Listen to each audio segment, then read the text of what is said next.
Hello everyone, or should I say good greetings.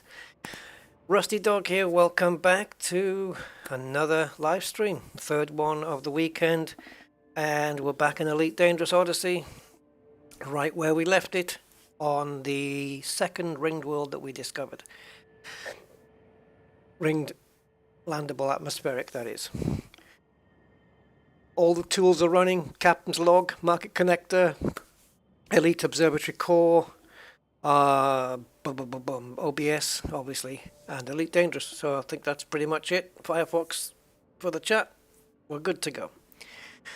Alright, so guys, welcome back to Elite Dangerous. Hope we're going to get a good stream like we did yesterday. Yesterday's live stream with Elite Dangerous was fantastic. We discovered some awesome stuff. Let's hope we can get some more. Okay. With that out the way, I should point something out. If we go into the galaxy map here, I think we need to get a bit back into the ship. Okay. Do you remember, guys, when we entered the Trojan Belt? I made sure that my first stop was going to be here at the nebula. And that's exactly what we did. And we stopped there and we visited a planet that was there. And I think that was it. And then we just pushed on, didn't we? Remember that? That was good, wasn't it, guys? Guess what's here? In one of the systems in the nebula. Somewhere, one of these systems up here. A DSSA fleet carrier. Now, I'm only 1,000 light years away from this. Now, that translates to 12 jumps via Spanch. Don't worry, don't worry. That translates to 12 jumps back there, dock with the fleet carrier, fix my power plant 1%, and hand in my data, and then come back. I could do that. I could do that. Or I could be a little bit more risky and push on to this system, which as you can see is 65 jumps away, which is at the other side of the Trojan Belt, but we're not going down, because normally my route would be taking me down to around here, so we can clip into this sector, right? So why am I up here? The reason I'm here is because I don't want to be here. Doesn't make sense, does it? Well, it does. Because here and somewhere up here are two more DSSA fleet carriers. Yes. This is another one. So all I have to do is survive the next 65 jumps using the normal plotter. If I use Spanch, I can get here in 38 jumps. But I'm not going to use Spanch because I want the exploration side. So we're going to head to this fleet carrier here, and we're not going to go back to this little one here, which is only 1,000 light years. We're going to travel to here, 5,731. Yes, there are 3 DSSA fleet carriers in this system. This one back here, that one back here, and there is another one right up here, which we could go to if we were so inclined, but I think we'll just push on. So I have replotted from a system that we had earmarked down here to this one, and we're going to dock with that fleet carrier.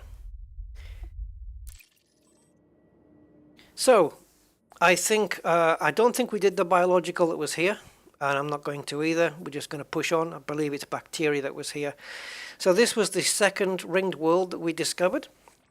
And beautiful as it is, as you can see, it is still daytime here, and it just looks epic. And in case you need to be reminded of just how far down it is from here, it's quite a way.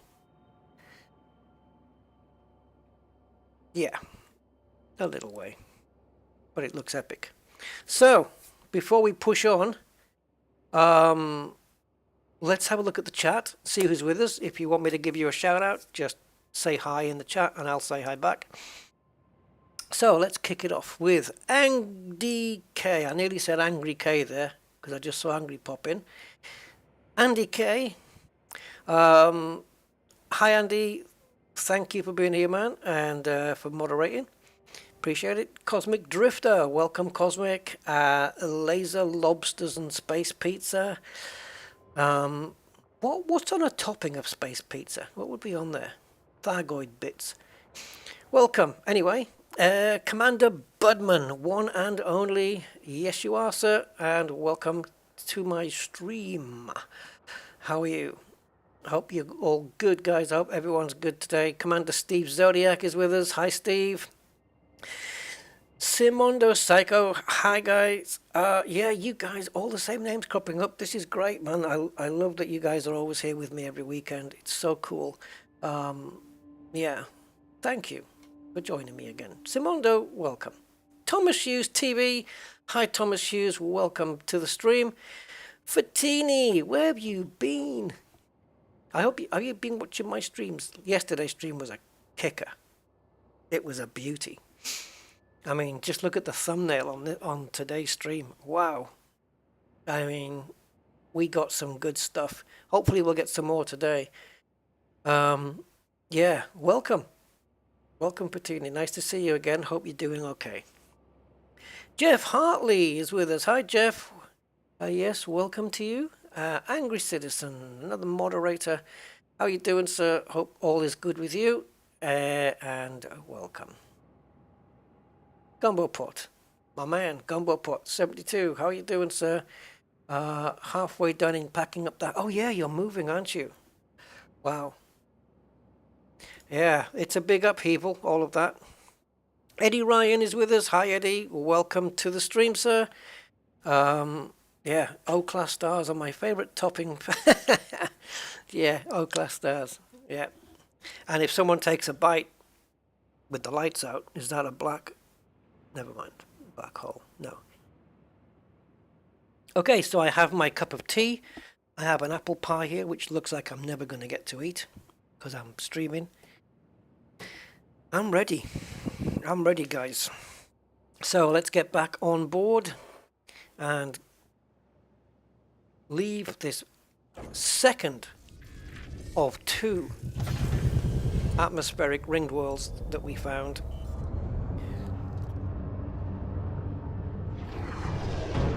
Up we go. The first one was particularly nice, wasn't it? Because it had that nitrogen atmosphere, and coming in just before the glide was just, oh man, it was beautiful. It looked like a NASA picture. That's why I've used it as the thumbnail, because it just looked so damn good. I posted it on my Discord as well yesterday.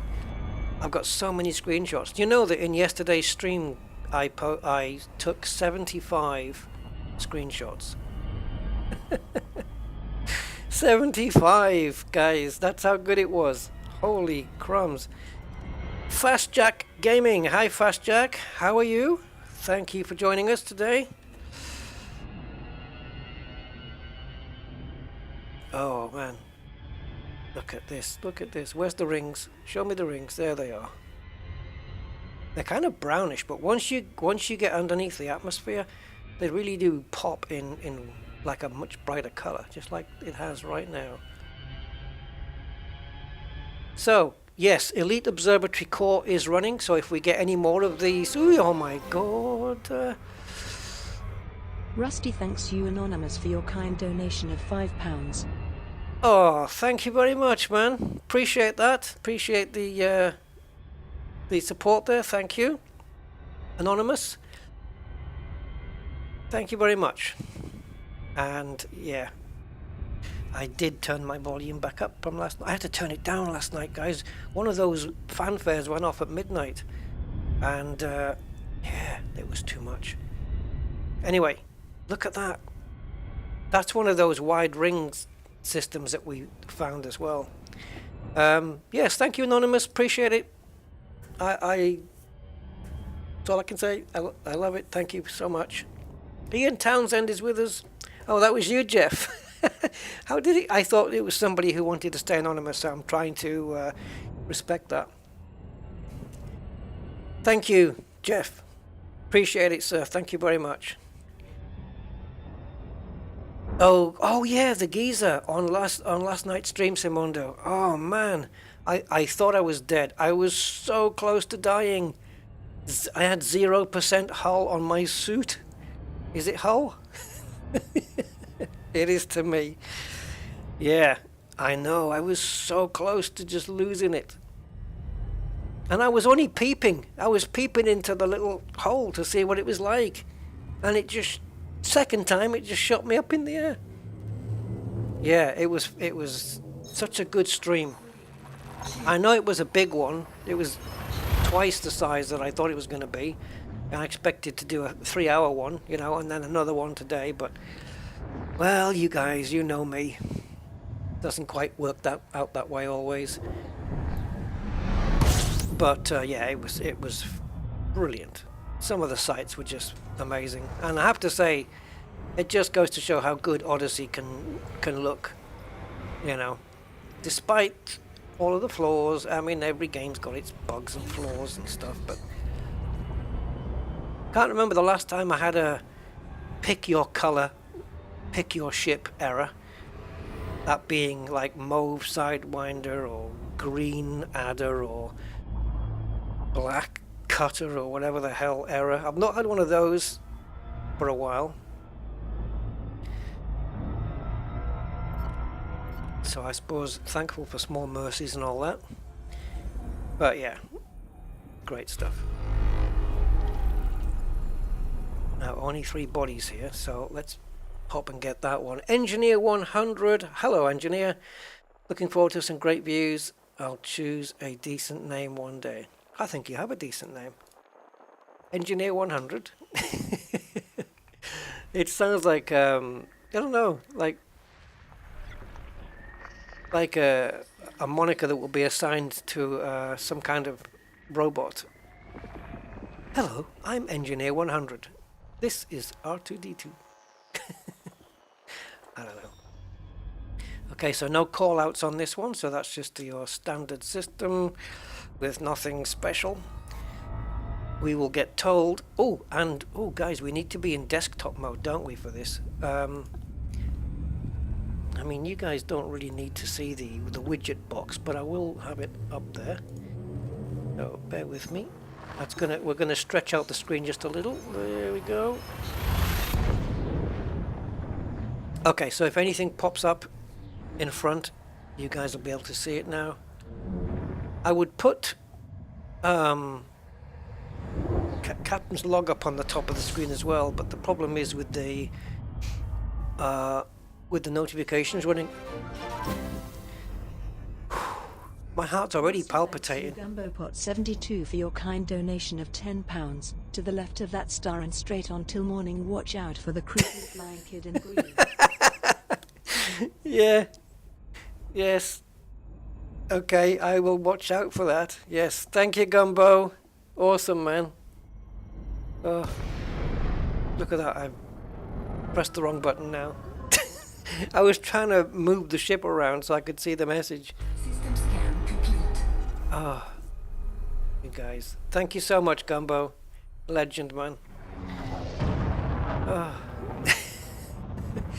Thing is, I've got this thing in my, I don't know if it's in my throat or whatever, where it is on my chest, I don't know.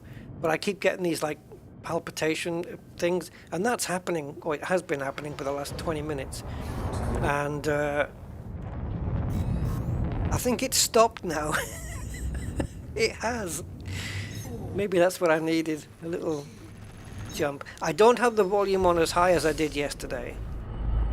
It was a bit higher yesterday because I'm not sure why, but I think I had a YouTube video on previous to the stream, and the volume was low, so I had to crank the volume just a little, and I left it on that loud. So yeah, I got a proper good couple of jumps yesterday, but it's down to the level it should be at now, so we're good. We can just get out of here, can't we? Because there's nothing here.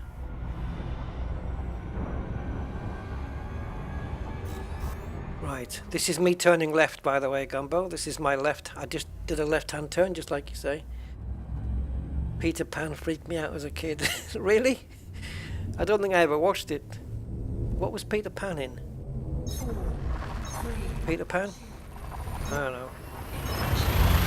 Oh, the new add-on, Mr. Budman, is Elite Observatory Core. Links in the video description. There's two. There's the previous version, which I've linked, and the one I'm using, which is the core version, which is the newer revamped interface. Basically, when I'm using my FSS, if it finds anything of interest, it will voice and let me know. Things like planets with wide rings, fast orbiting bodies, that kind of thing. Do you want me to? I can show you guys, because I know some of you probably haven't seen it, but I'll pop it up in a second. Let's have a look at some of these bodies, and then we'll see if anything gets announced here, and then we'll bring the interface up.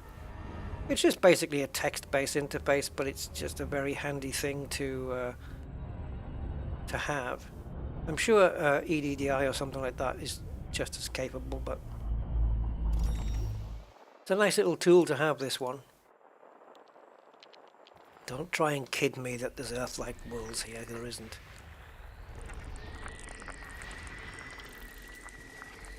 Yeah, so anything that may be like a nested moon, a shepherd moon, binary bodies and things that are orbiting close to one another and all that kind of thing, it will tell you about. It's quite cool, actually.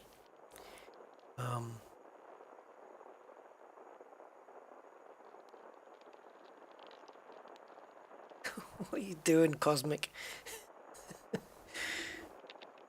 FA off for a while without fall. You're actually trying to manage to fall? Mr. Tim Humphreys. Hey, Tim. How are you? Nice of you to join us, sir. Oh, yeah. Definitely watch yesterday's stream, Mr. Budman. I know it's a long one. But, you know, that's me. That's how I roll, I suppose. Yeah, it is. It's crazy. 6 hours. It's like a working day.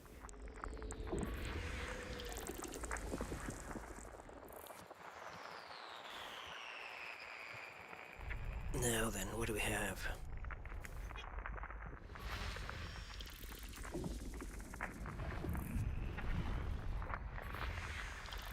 Oh, we're still quite close to the... Oh, wait a minute. What's gone... What's... Whoa, whoa, whoa, whoa, whoa. Shouldn't she have announced that? Let's have a look. Oh, I haven't started the monitor. Body A9. Landable with atmosphere. There we go. Landable with atmosphere. Yeah, I didn't start it. I made it read the log, but I forgot to start the monitor. Anyway, there we go. So there may have been something in the previous system. Body A5. Landable with atmosphere. And no... Now I've had to use the Microsoft voice as opposed to Amy. Body A6. Landable with atmosphere. Because Amy, when it says body A6, she pronounces the spaces in between. So she goes body space A space 6, which is very strange. It's not like Amy to do that, but maybe she's just being awkward. System scan complete.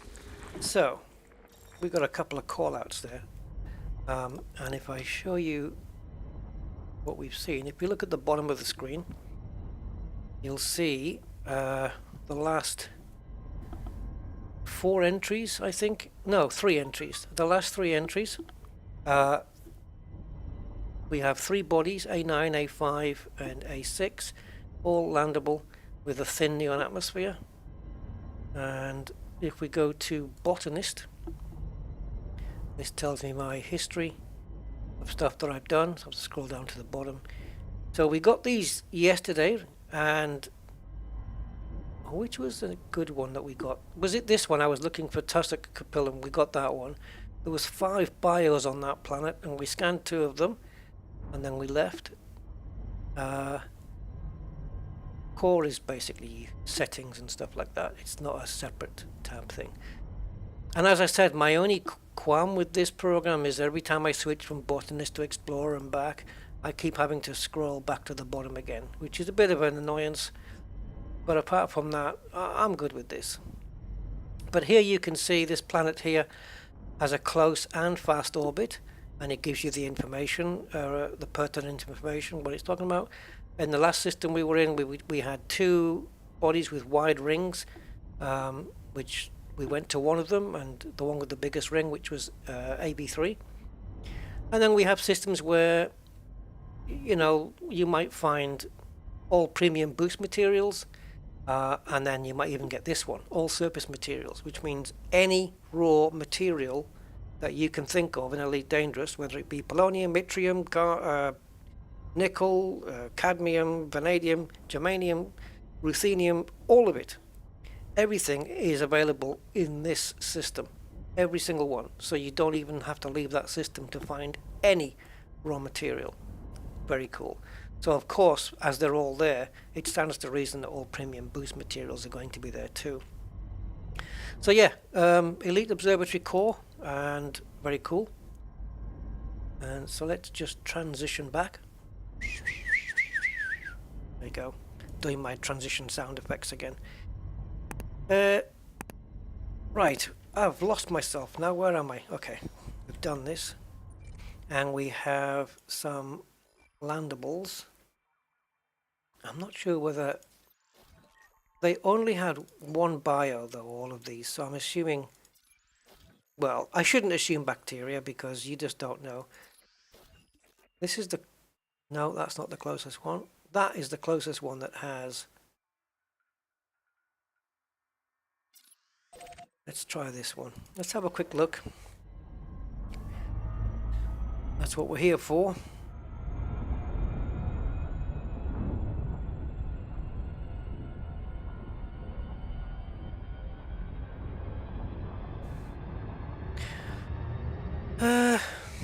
Wasn't Shepherd's Moon an Enya album? I don't know. I don't know, maybe.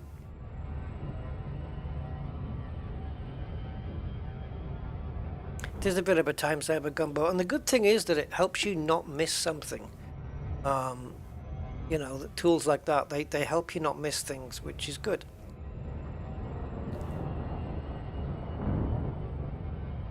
It's a pity that because the tool only works by reading the journal, it's a pity it can't read a database off the internet somewhere, you know.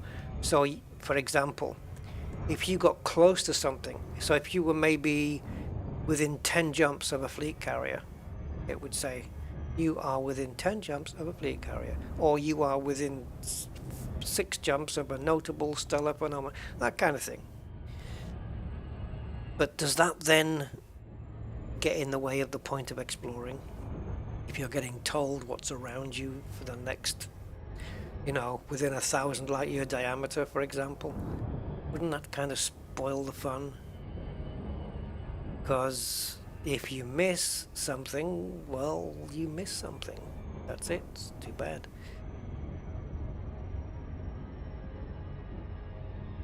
Hello, Mark G. How are you, sir?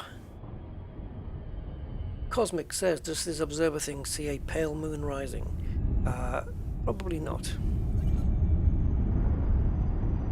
Does it see trouble on the way? Does it get out at night? And that there's plenty on the right.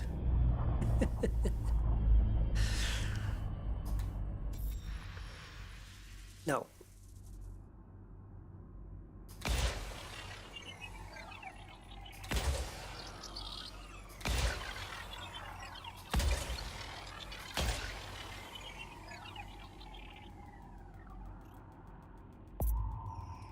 Oh.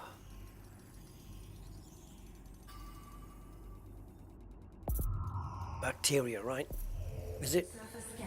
Is it? Is it? It is. So, we've got, oops, I keep pressing 1. But we've got pretty good coverage of bacteria. Should we have a look down on the surface, guys? Take a look. Might as well now that we're here, right? Get a bit of footfall going on.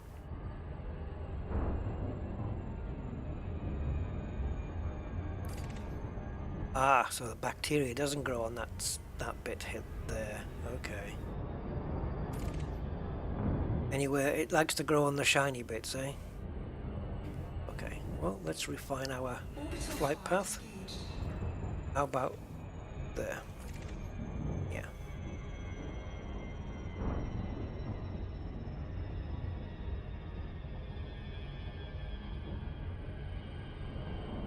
There's some pretty big craters. That one on our right-hand side looks fairly deep, considering we're 100 kilometers up.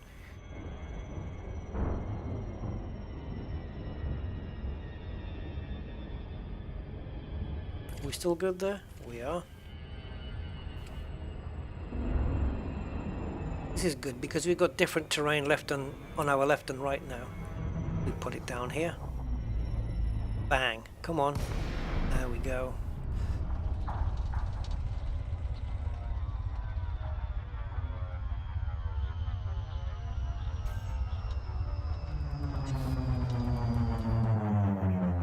Right, gravity 038. That's fairly reasonable. And I need to see splotches on the ground. Way too high up for that at the moment.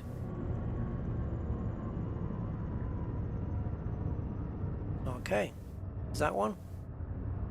Let me just get a bit more zoomed in. It's not.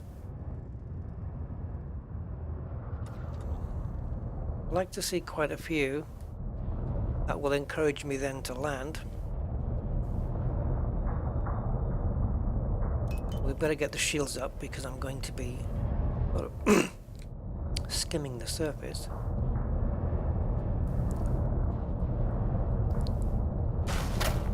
Okay, we're a bit lower than I anticipated. I'm not going to spend forever and a day looking for bacteria. But I do want the footfall, so I'll be getting out for a quick jaunt. Whoa, a lot of rocks just disappeared and came back again.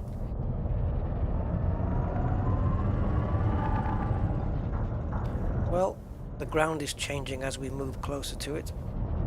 See in the distance, changing as we get up to it. Alright, let's just bring it down, forget the bacteria.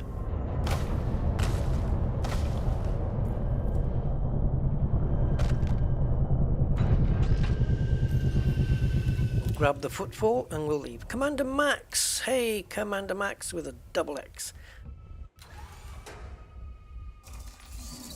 Midnight Special. Is that what it is? Is that Credence? What is it called? Just is it Credence Clearwater or something? Revival? Oh, Credence Clearwater Revival. Yeah. Right? Have I got that right? I think so. Yes.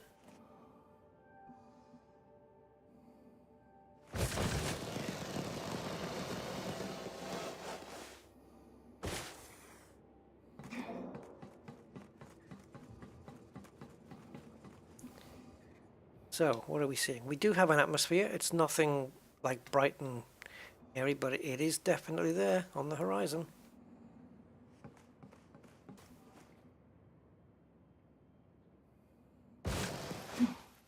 Right, let's go.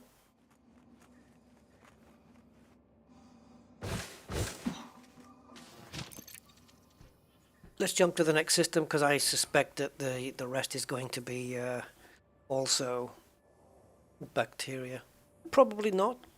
Doesn't have to be, but we'll go anyway. Okay, so let's boost. Oops, went too far.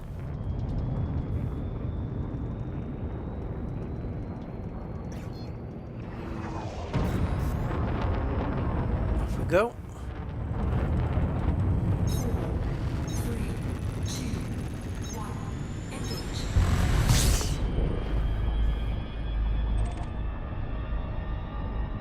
And now I find out that we could have just jumped straight out.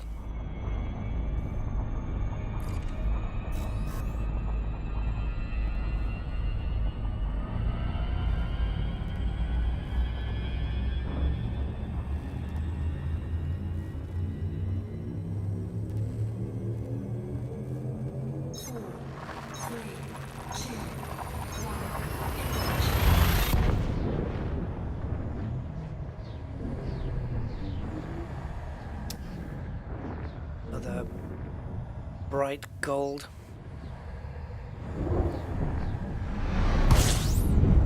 Yeah, nice one. System scan complete. Fuel sampling. I don't need to honk then. We can quickly gather some fuel. I wish there was a car equivalent of fuel scooping. What would you scoop it off? Someone else's car, probably. Petrol scooping. Or diesel scooping, depending.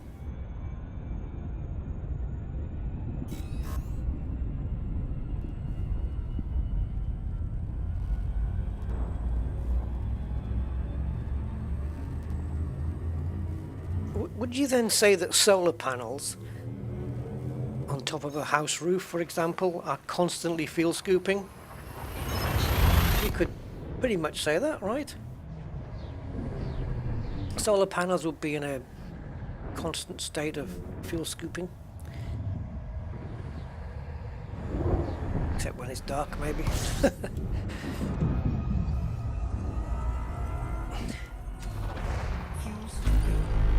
Okay, we have 9 bodies here. Yeah, apart from nighttime, yeah. Although, the solar panels work more off available light than they do sun. Like, it just has to be, because if it's a cloudy day, grey skies, sun's not getting through very well, they're still working, aren't they? Right? Anyway.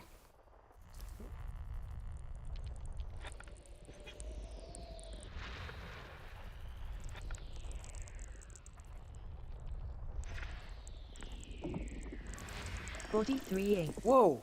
Landable with atmosphere. Yes, and it's carbon dioxide and 5 bios, 5 bios. So we're going to be going down there and, dare I say it, having fun on the bio or with the... No, not... Never mind. Landable with atmosphere. And no bios. What was the atmosphere? Oh, same. Thin carbon dioxide according to this program.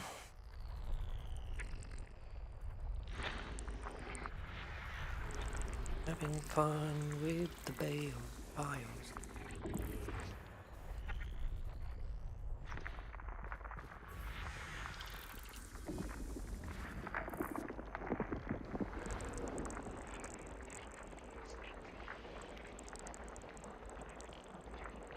Yeah, light. Yeah, still work with the moonlight. Yeah, I thought so.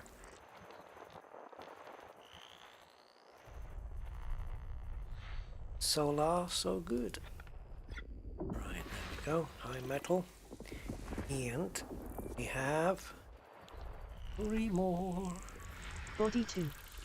Landable with atmosphere. Body 2, biological 2, with an ammonia atmosphere. Still looking for sulfur dioxide with... I want a sulfur dioxide atmosphere with quite a few bios. It would be nice. Because I'm chasing down receptor as an organism. Body 1. Landable Oh. and terraformable. Landable with atmosphere. Yes, and it's sulfur dioxide as well, but there's no bios. Nasty. But, however, we have to scan this, don't we, because it's terraformable. Thin sulfur dioxide. Sulfur has been spelt with an F. I don't approve of that. It's a PH.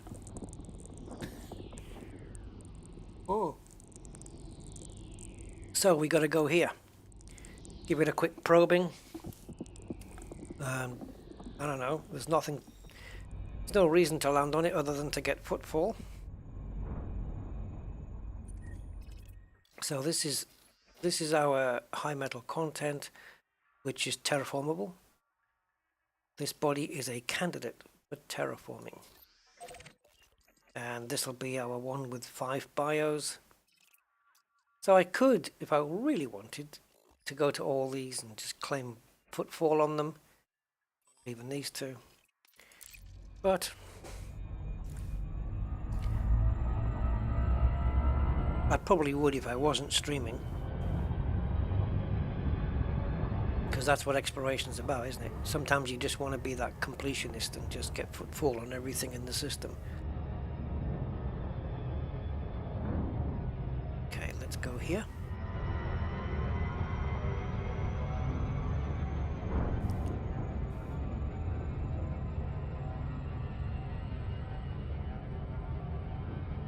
There. You might be right there, Cosmic. It might not work very well. And paying attention to chat means I have to do another loop of shame now. Yep.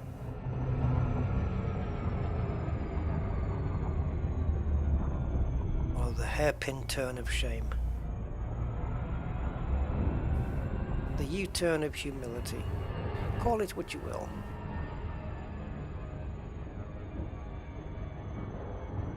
Going to end up on the dark side now, or close to it. Because you're always initially approaching it from the sun, aren't you? Because you're coming from the sun to the planet, so you should effectively be approaching it on the day side. And now I've had to do a little U-turn. I'm now at the back end, so let's have a look here. It does look like a very interesting surface. Let's have a look.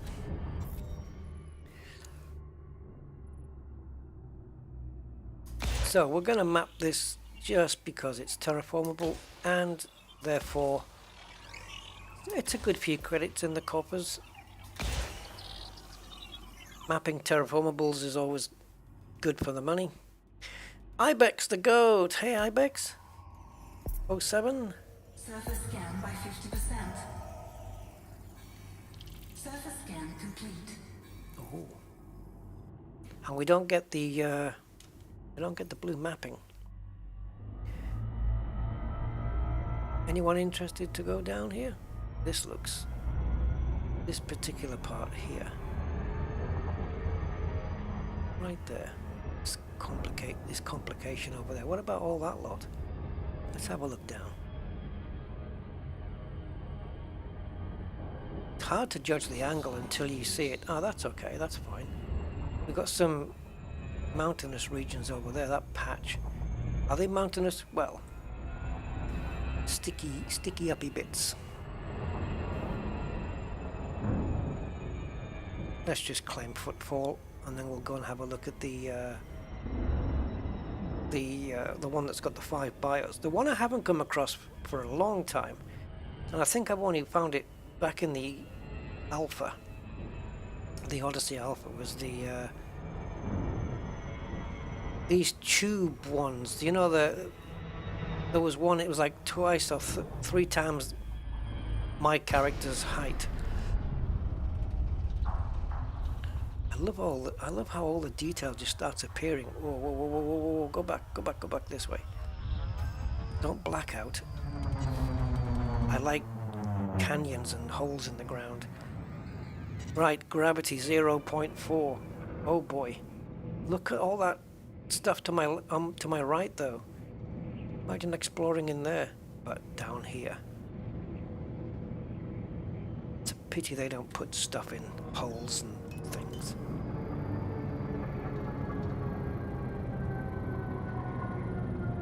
I wonder if we can land right on the edge here. Will you slow down? I know we're still 600 meters up, but I don't have that much faith. We need to make it. out of here in one piece. Okay. Am I going down there? I don't know. I haven't made up my mind yet.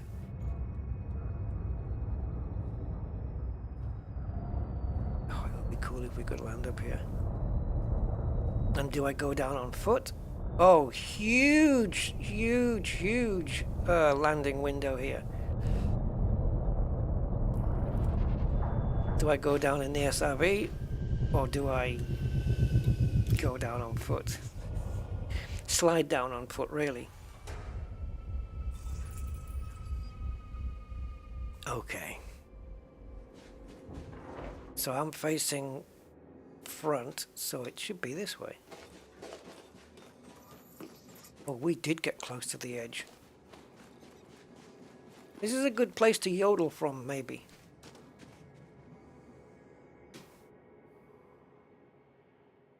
Okay.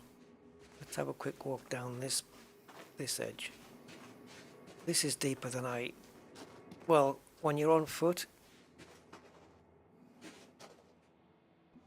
God. Safest thing is to jump. Yeah, that's steep. That is majorly steep down there. And if we did go down, just if, are we getting up again? We're gonna have to go all the way across here. Don't forget the size of our SRV is probably gonna be, well, let's say the length of these 3 rocks, for example. So we're going to be trundling along, get stuck here, and then we'll have to find a way all the way to get out here so we can get rescued by Annie here. Nice, some nice effects there, because the ship's not going to be, we won't be able to get back to the ship from here if we go down there. And if I go down there, I've got to get myself rescued or sorted back into the ship before my oxygen runs out. Well, that's always a risk. But why go down there? What's the point? For the challenge of getting out again. It would be a long walk back. It would, Tim.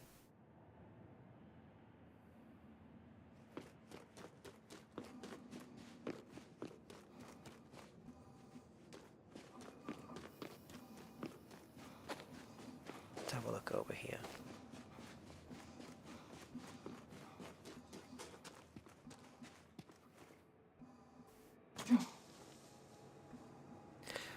Like there's no, I don't know. We can't get, the Anaconda's too big to get down here, I think. And there'd be nowhere to land it anyway, even if we could. I mean, it would fit, but what I mean is that there's literally there's no place to land it.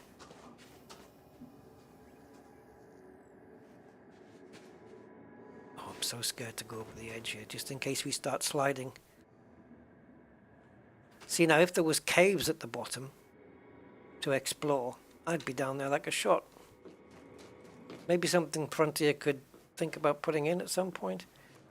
Even if it's, you know, you may have to ask the question, who dug the cave?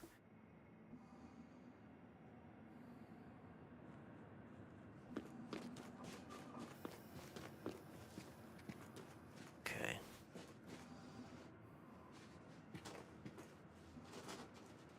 What to do, guys? You know me, I like these challenges. Maybe we'll skip it for now. Bungee jumping.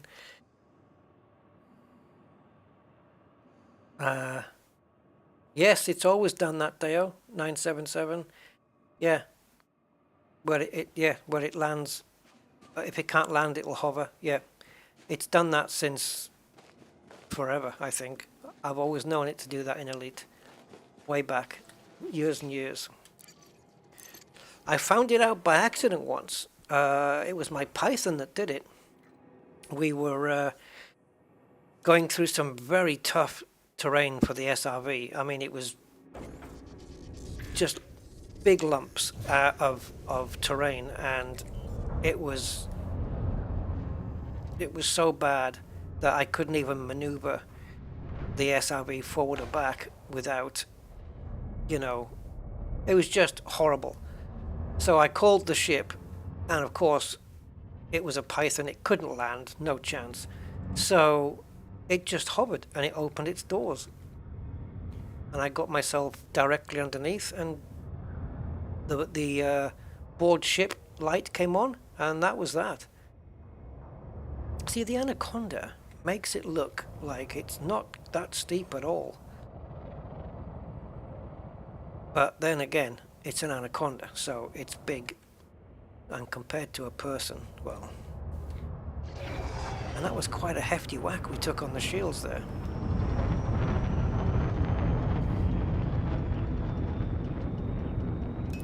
I think we replanned the strategy.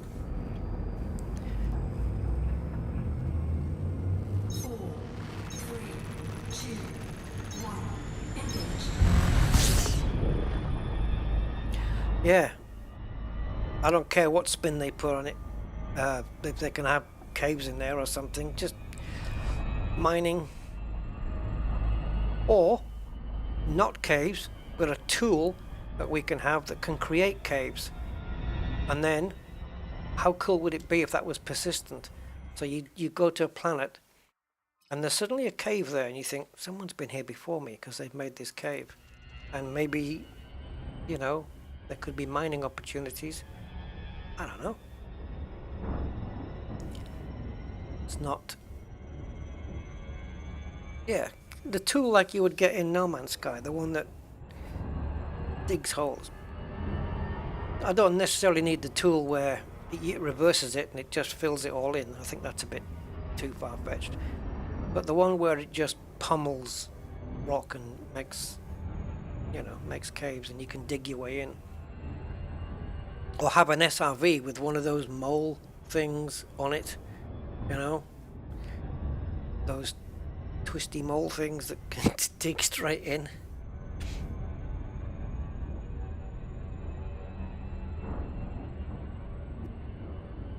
So this body that we're approaching now has got 5 bios, but it is,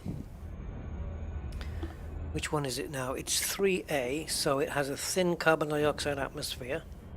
They're all going to be thin by default, so carbon dioxide. So no chance of receptor here then. But we have had some new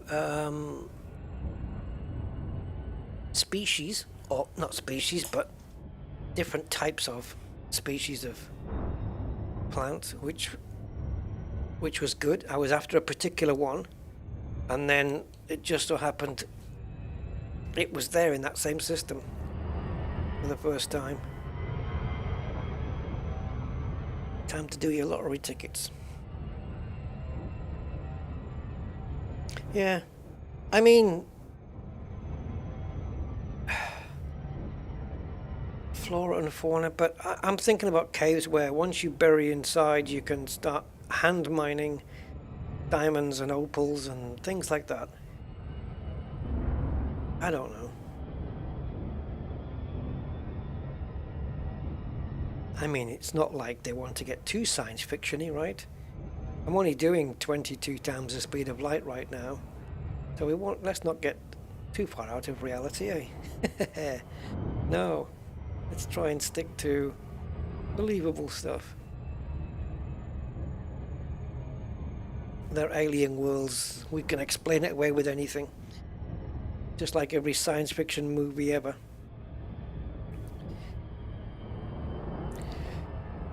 Planet X discovered by... I don't know. In the old 50s movies, everything was X, wasn't it? Planet X and Dr. X. And even now we got the X-Men, so can't get away from it. The mysterious letter.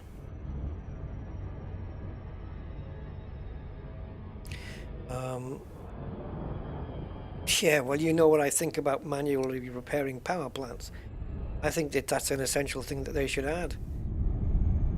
Not necessarily EVA, but at least have a tool that is either held in the hand or one that you can attach onto an SRV that is capable of repairing the power plant. Wow, 2 probes. Okay, this is a small planet then. Moon. I'm going to say planet, but yeah, moon. Probably only needed the 1 probe, to be honest. By 50%. Ah, if I'd got to the 90% before the 2nd probe landed, will I still get my efficiency bonus? Looks like I did get it. Okay, so we've got Alioida. Of course, bacterium, stratum, tubus. Aha! The ones I was mentioning. The tubes. Let's go for those. Okay, let's quickly... Oh, wrong button. Let's quickly flip into combat mode. Okay, so we're going to put ourselves down on the yellowy bits, I think. Something there. Can't really miss it, because I have to pitch up or down a little bit to adjust my angle of attack. It's not going to matter. Wow, okay. Let's try and go at this a little bit more direct. At least till we get near the drop zone, and then we can just pull upwards and we're good. Now would be good, I think. Get to around 45, 50 degrees. Nice. Yeah, I'm good with that. Tubus would be good to find here. It's got a very low gravity here. We are 0.1 gravity, only pulling 0.09 for the moment, but we will get to 1 when we get lower. There we are. Move away from these ringed areas, which I think are just craters, right? Craters? Yeah.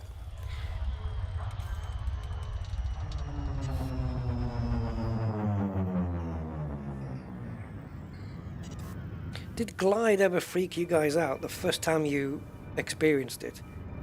Thinking that the ship wasn't going to stop in time? It did with me. It feels like I'm landing on top of a pizza crust. I don't know.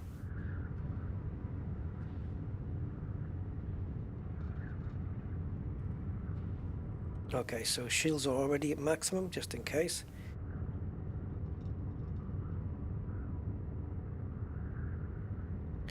I see something.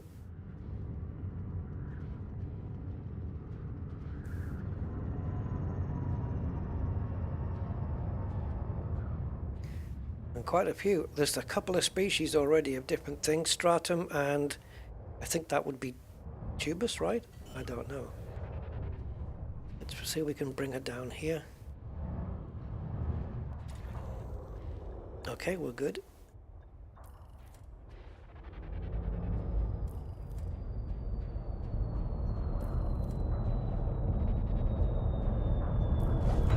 Nice, very nice. In the codex then. Might as well do my homework now, eh? So, stratum is 500, and I want this one, the deer horns.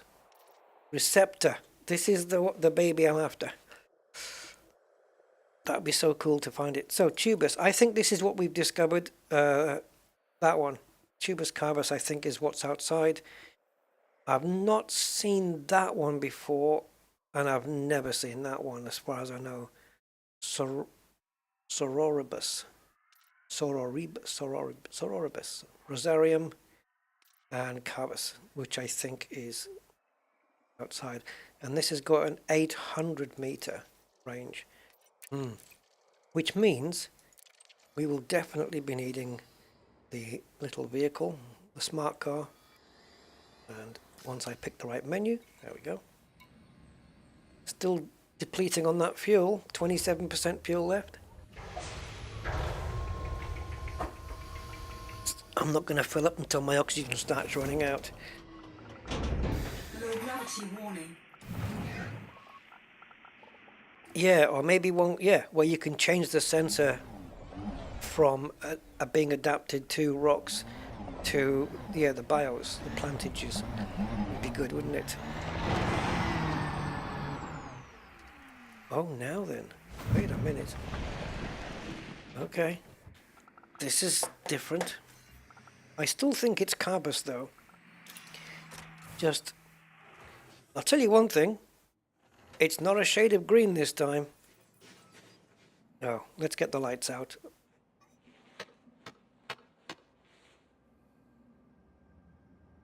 No? You want me to be... Did you want me to be a bit closer?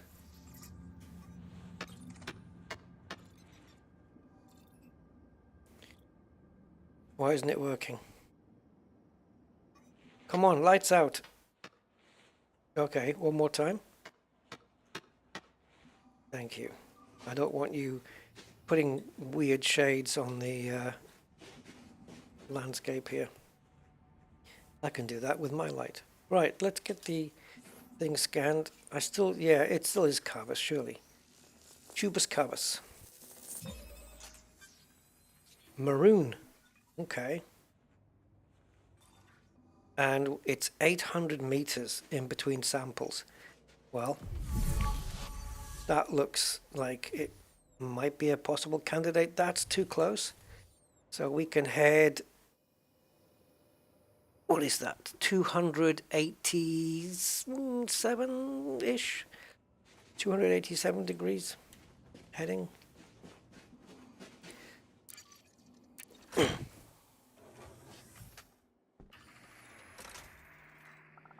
So switching to 270 on my scanner.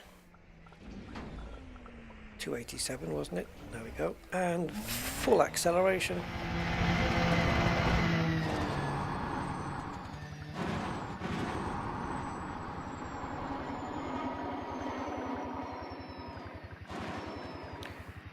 Oh, we've got something else here. Oh, it's those things. Did I ever find them before? Oh no, sorry. I thought it was something else. Yeah. Okay.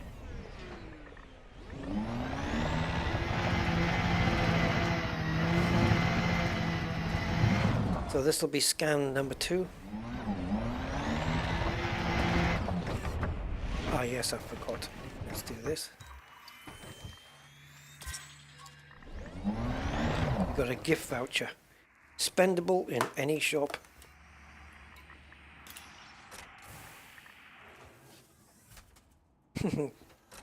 Yeah. You can dismiss the ship with gestures as well, can't you? So you got to be careful. Oh, you got to be joking.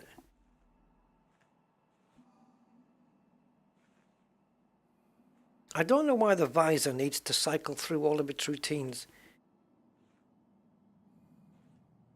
after doing it once. Like every time you get out of the SRV, it has to cycle through again. I don't know why. So at 750 meters, we're not quite 800 meters away. Maybe that. Maybe that. Bloody tubes.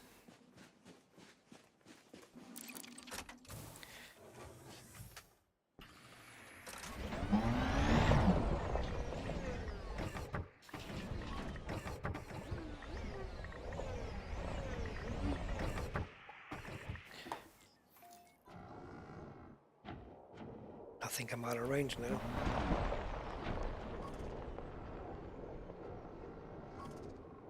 Oh, come on.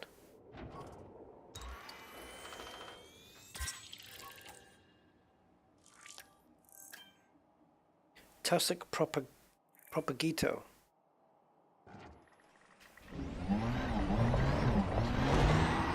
I'll be back for you, Tussock.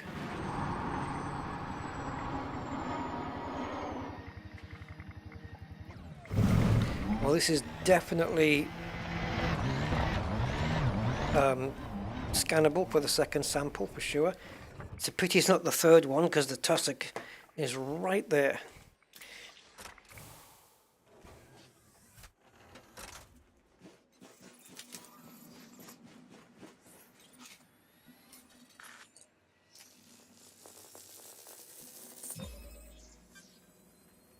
Okay, sample number 2 done.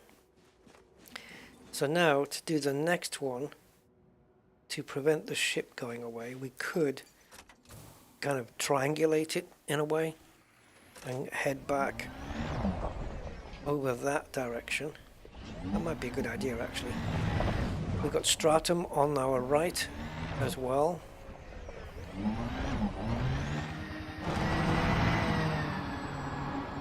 There is some tubers up there, so we might as well check it out. There's a lot of stuff going on here. Yes, don't worry about the fuel. Quarter tank.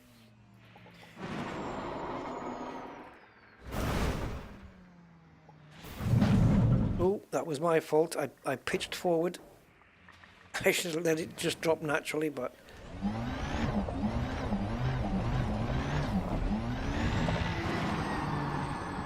There's a big forest of tubers over there. Try to avoid that rock.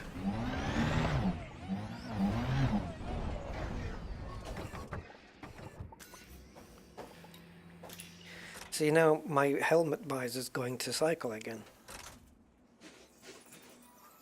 You don't need to analyze the environment. You've got the information. You only have to do it once. We don't need this. Surely Frontier can recognize that, right? Once it's gathered the information, it's the same bloody planet. Anyway.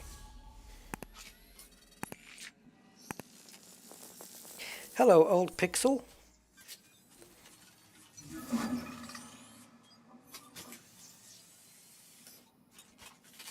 To add or fix for Elite, what would you ask for?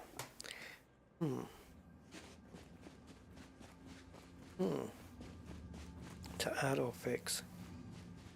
Always better to add, isn't it? Knowing that they have to fix it at some point. Caves. I don't know. Anything that would enhance exploration. Alioida. That's Alioida? Oh, it's not Tussock then. Yeah, oh, I wasn't expecting that. Now I've got to go into here. And I think it's up here.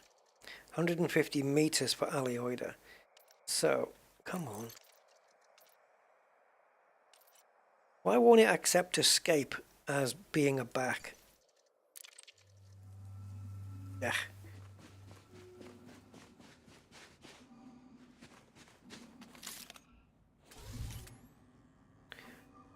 That's Tussock, right? It's hard to tell.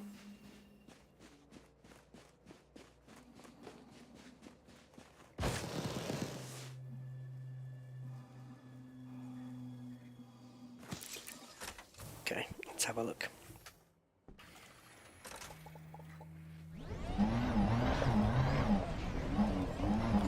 So we're looking for these little flowery things.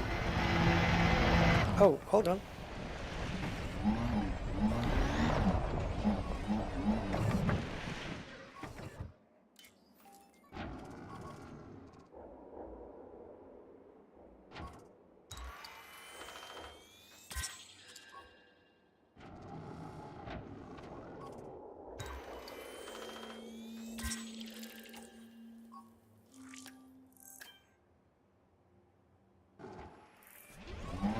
Okay, we're good.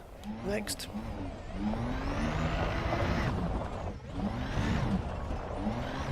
Yes, this'll do. I think. No? Yes? Yes. Definitely. We're good.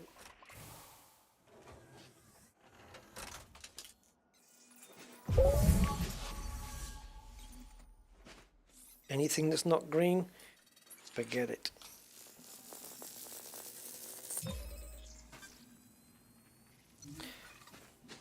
Looks like a petrified crocodile.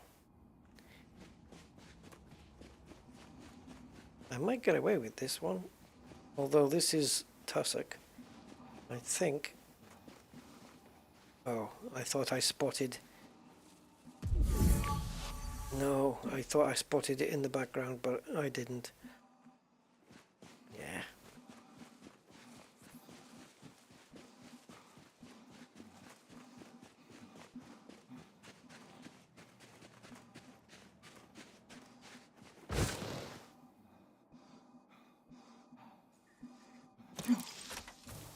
Okay. Hey, aquatic! Oh, binoculars. Yeah, that wouldn't be too bad, would it? I can't remember if I scanned this already. I think I did. But we'll do it again. It won't take a second.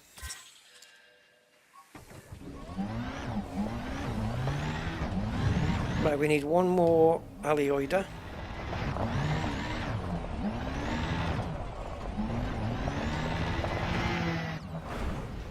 I believe we have it.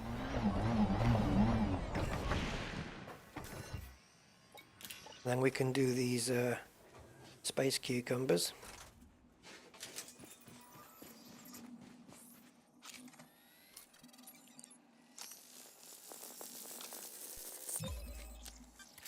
What do you think that shadow is? Is that meant to be the flower?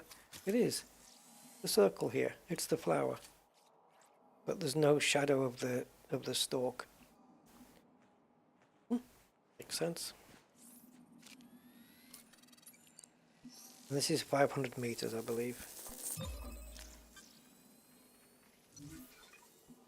Right, good thing with these is that they are super easy to spot.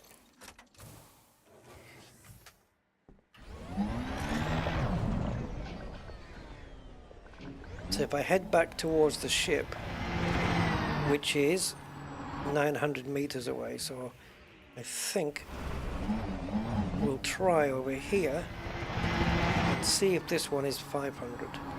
The one that's just slightly to my left.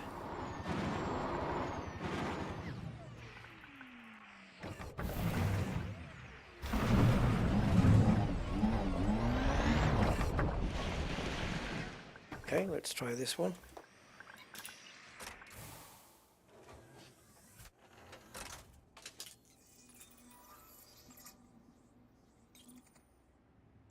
How many viewers?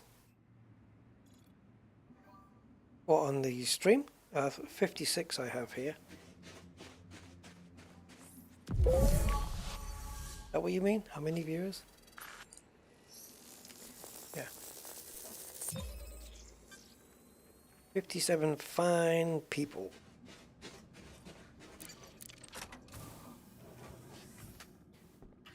Just chilling out, doing some cool exploration. Okay. I think I can spot some just behind my ship.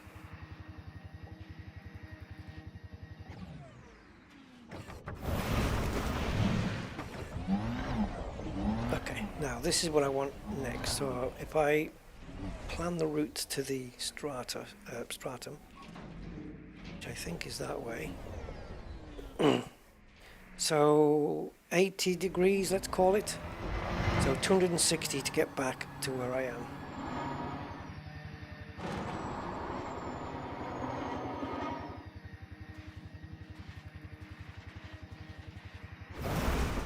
Oops.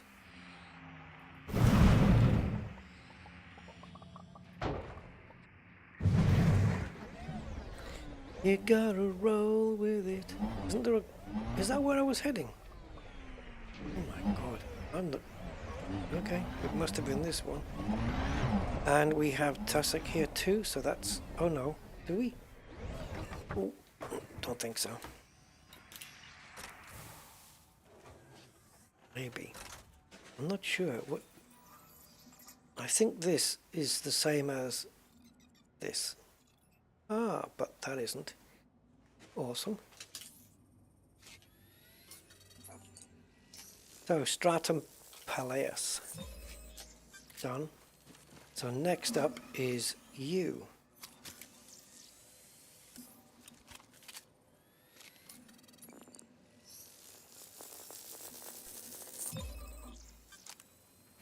Tussock Propagito. Because you're a proper git.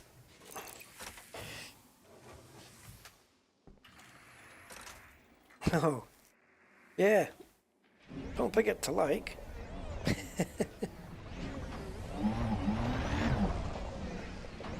Right, so we want to be around 260, I think. I don't think it's a great deal of difference. Start again. I don't think it's a great deal of distance between these species here.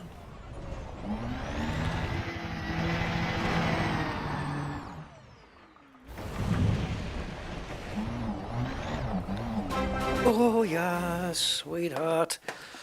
It's a good thing I'm not wearing... Thanks you Anonymous for your kind donation of £5. Hey, thank you, Anonymous. Thank you very much. Yeah, appreciate that. As ever, legend status has been attained.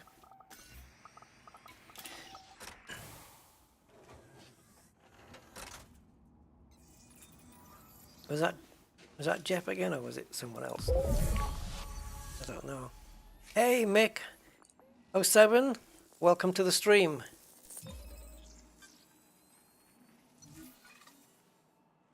Okay, so we need one more tussock, and then I think we've had stratum, tubus. Was it frutexa, the other one? And tussock. So that's 4 out of the 5. I think the other one is bacteria. That's good enough for me. I think the bacteria is growing in places where tussock isn't, and vice versa, or these plants. I like that they're all growing in one place. We've got that nice moon up there as well. And I think we've already SRV scanned all 4, haven't we? Yeah. So we don't need to bother with that. Okay, so if we head towards the ship, we should be able to get our last scan and stay close by, I would imagine. Maybe this on our right hand side here. On my right hand side here. Yeah. Oh, come on.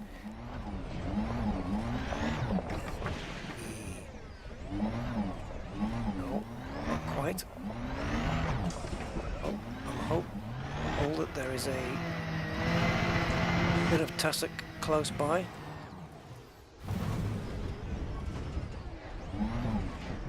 Oh. Right. Let's see if there's any wants to live near the tubes.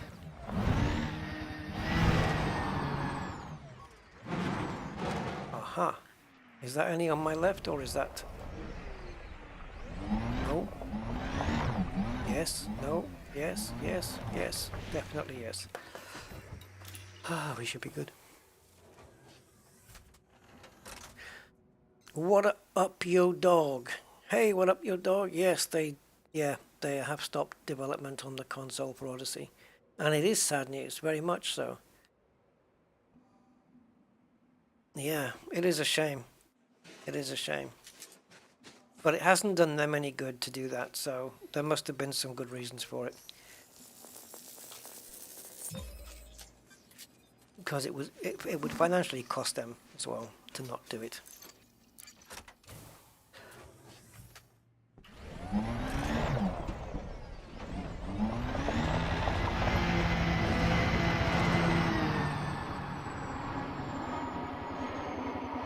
And it's a shame that Odyssey is a lot more, well, not here in exploration, but at settlements and stuff, it's a shame that it's more performance demanding, because if it was the same kind of performance demands as, say, Horizons, for example, then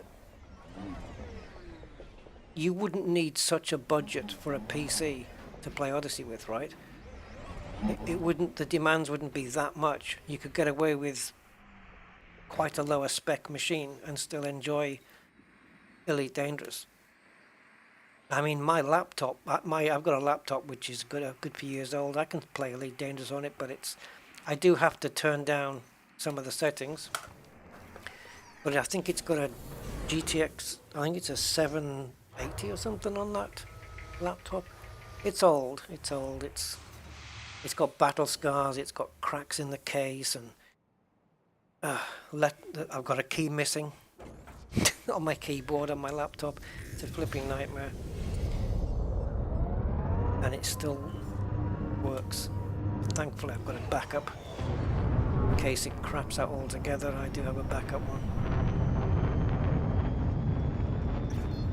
All right, that was a very profitable planet in terms of exobiology. 4, 3, 2, 1. On to the next system.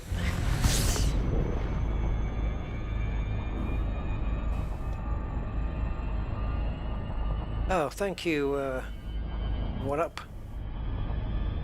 Yeah, I try to play, you know, chilled, relaxed, no shouting and no screaming and negativity, just chilling out, enjoying. The way it's meant to be played, as Nvidia would say.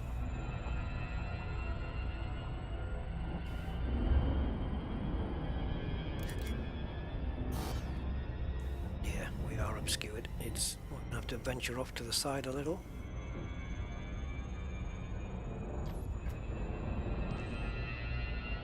Meantime, let's take a look at the planet we just left. There she is. Yes, nice. 5 bios. We scanned 4 of them. And in the transactions tab, 178. Closing in on the 2 million.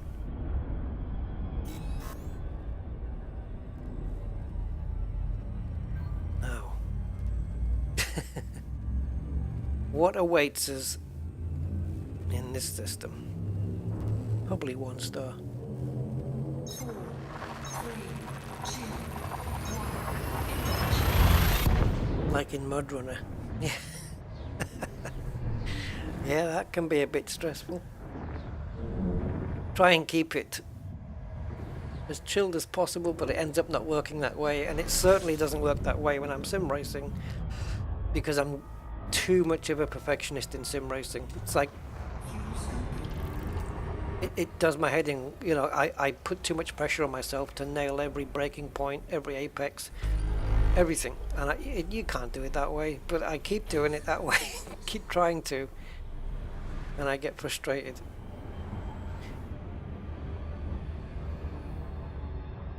But I've been practicing, and I think I'm like one of these tracks with one of the cars. I was copying off one of these top sim racers, that some of the fastest ones you can get in.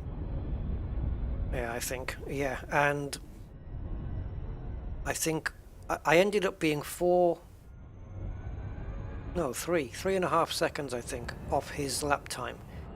And I think I could drop it down to 3 with a perfect lap. So being 3 seconds off an alien sim racer, that's pretty good, I reckon.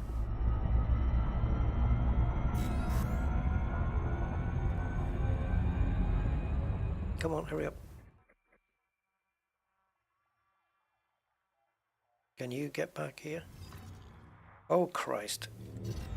Thank you. I was trying to avoid it from jumping, because we haven't done this place yet. Right. It's a long way to go back if there's something here. I nearly missed a 40 body system by getting ahead of myself there. Oh, plenty here. God. We had a system the other day that had, was it yesterday? We had 57 bodies in there. I think that's the most I've had at the moment on this trip.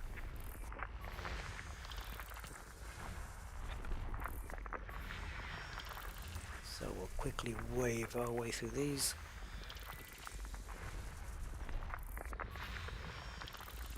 And I'm sure Hazel will speak up. That's the voice I'm using, Microsoft Hazel. Will speak up if we come across anything notable.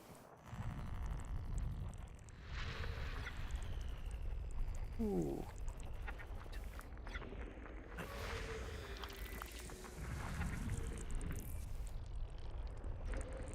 Just trying to tune it in the frequency there. Okay. No, not Jimmy.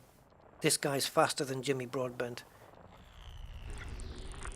His name is Jardier. Jardier. Jaroslav. He's a Czechoslovakian sim racer. Nice dude, and he's quicker than Jimmy.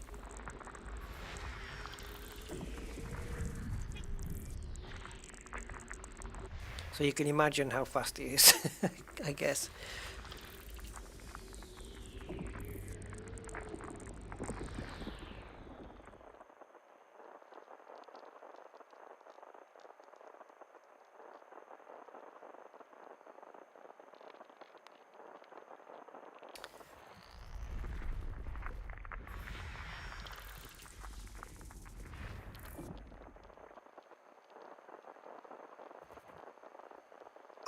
I'll put his. I might as well put it up on the chat there. Jardia. That's the YouTube channel that I watch for sim racing. He does like big long races almost every other day. And I saw him in a race with one of the league races with Jimmy Broadbent, and yeah, he Body was C6. so much quicker. Landable with atmosphere. Neon rich atmosphere, but no bios on this one. If it turns out to be something like the only Atmos landable, then we can footfall it. If it's the only one in the system.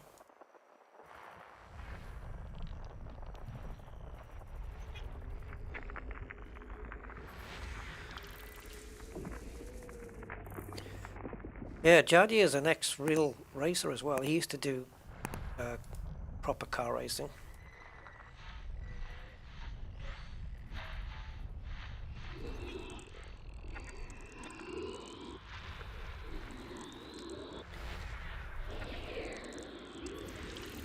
I think he's actually trying to get himself in order for e-racing as well now.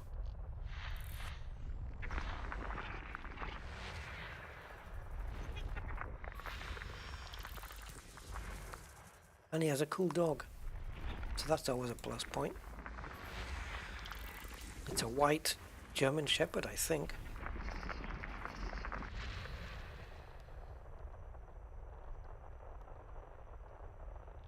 Yeah, Commander Meek.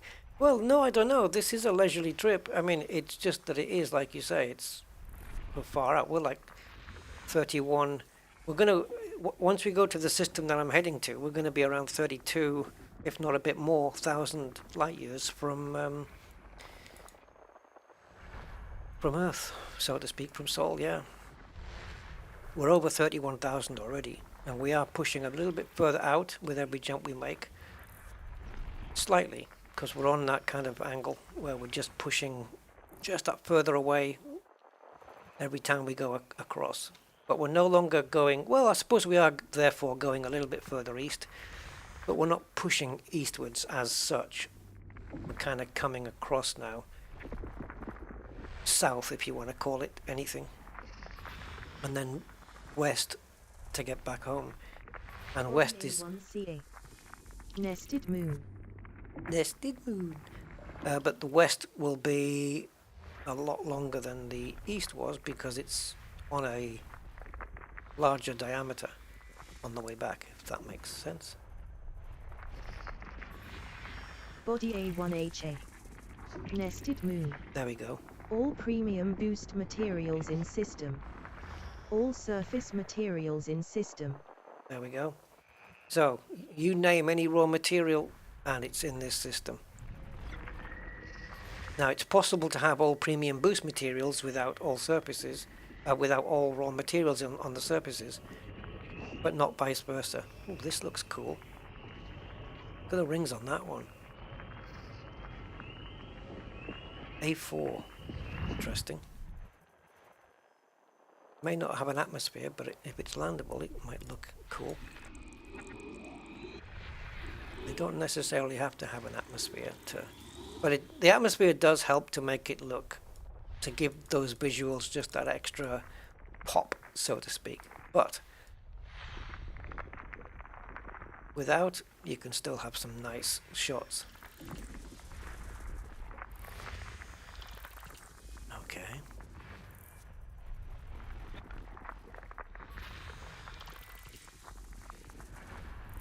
I mean, the first time I got that message about all surface materials available in this one system was in a solar system that only had 13 bodies. And I think that was including the local star. And it fulfilled everything. So it seems to me that that was the only landable atmospheric here. And look where you are. Let me guess. 500 million light seconds away. It's a fair distance. There's no bios here. And it is a nitrogen neon atmosphere. This is where I got my really cool screenshot on the thumbnail. We're in a nitrogen atmosphere. So guys, atmosphere type is neon rich. Yeah, 86% of it is nitrogen. Is that because 13% neon is a lot for an atmosphere? Is that why it does that? I don't know. Shall we? If it had been like a carbon dioxide atmosphere, I may not have bothered, but let's bother. I know it's a little bit of a distance, guys, but I will keep it on full throttle all the way there. Just line it up. Okay, let's go for it, guys. Why not?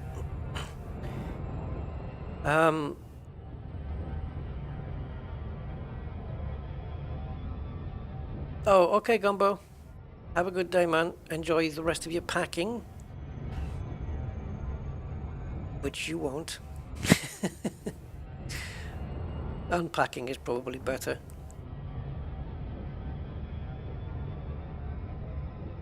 Yeah. It would be rude not to, indeed.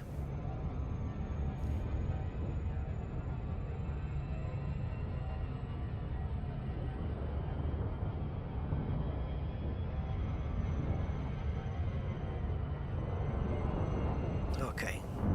Let's have... Did we look at the... We did look at the system map, didn't we? And wasn't there a nested... Yeah, 2 nested moons here. A1CA and A1HA. That's these 2 fellas, right? Yep, nested moons. And if we go to Orrery, that's here, A, so we have to move this into the ring. I always find that's easier. No? There we go. Zoom in. And what was it? A1CA. Okay. So here. Zoom in again. And now we've got A1C there. Zoom in. There's A1CA. Oops. Lost the orbit line there. There's your nested moon. We found it in the end. Have I just taken focus off my target? Yes. Gee, thanks, man. Doesn't matter. Still keep pushing. Should have gone into...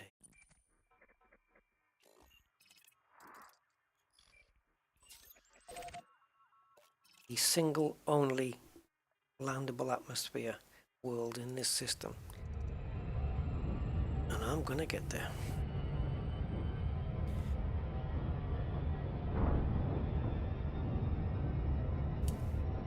So if anybody needs a pee break, now would be a good time.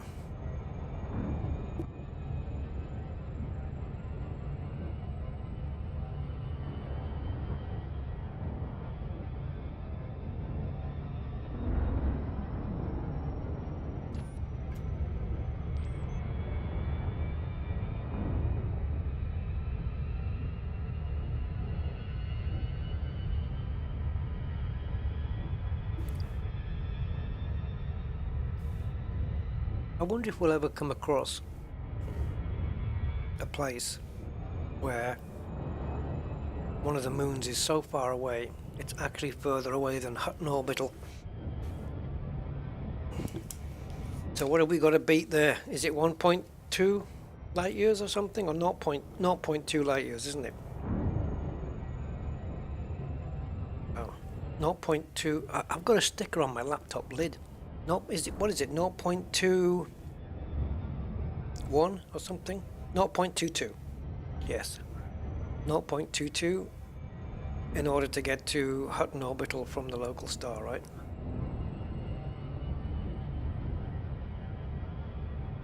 It'd be cool to find them. Although that is that, to be fair, is a platform, right? As opposed to a planet, but still.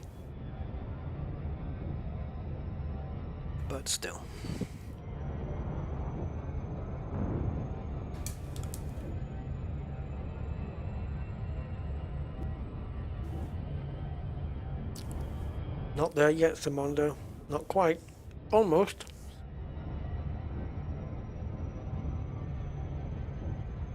We are still accelerating.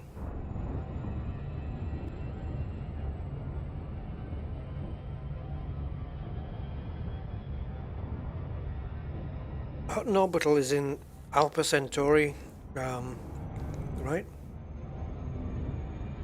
Isn't it? It's in Alpha Centauri system.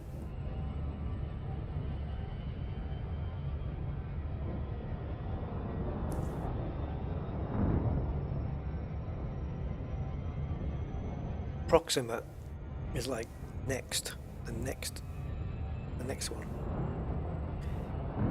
Like it's if it's a neighbor or something.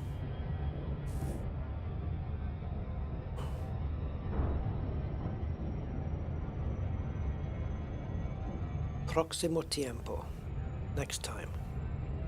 So Proxima Centauri would be the next centaur. You've got the Alpha Centaur, and then there's the next one. The other one, the other Centaur.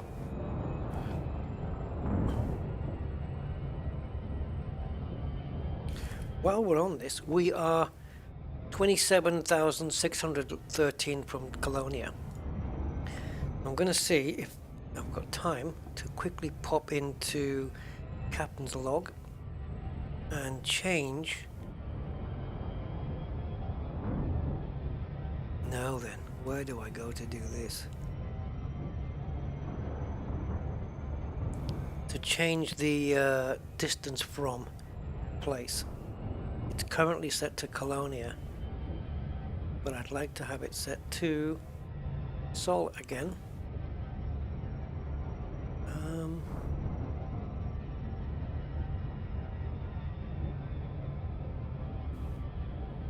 Can't remember where I went to do it.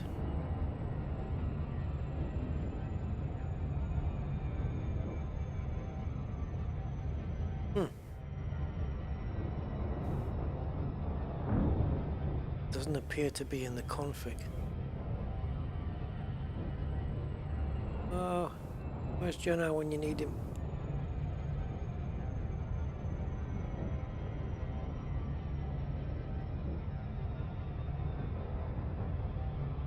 Oh.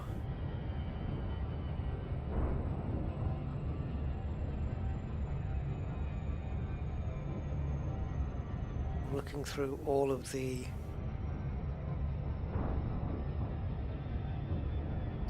tabs.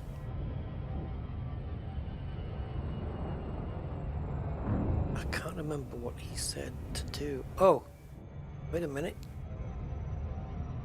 Do I click on... Oh. Sugar.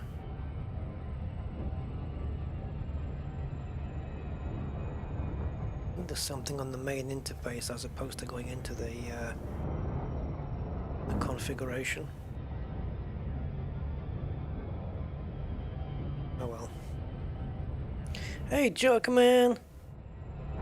Oh, the plane was incredible. I'm definitely going to be learning that one inside out and back to front. Yeah, that Boeing is amazing. Almost 32,000 guys. We are going to be pushing out, as I say, as we are traveling. So, yeah, we're soon going to be 32,000 light years off. Yes, that Boeing 247D is fantastic in every sense. Even though I did set the engine on fire and couldn't get the bloody engine started to start with, but I had to cheat my way through that one. It doesn't matter, does it? It's still fantastic, a fantastic thing.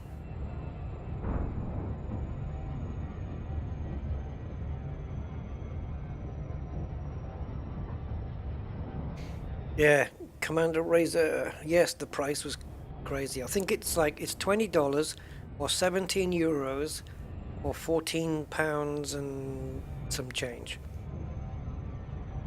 which is extremely worth it for what you get, because that plane is just exquisitely detailed.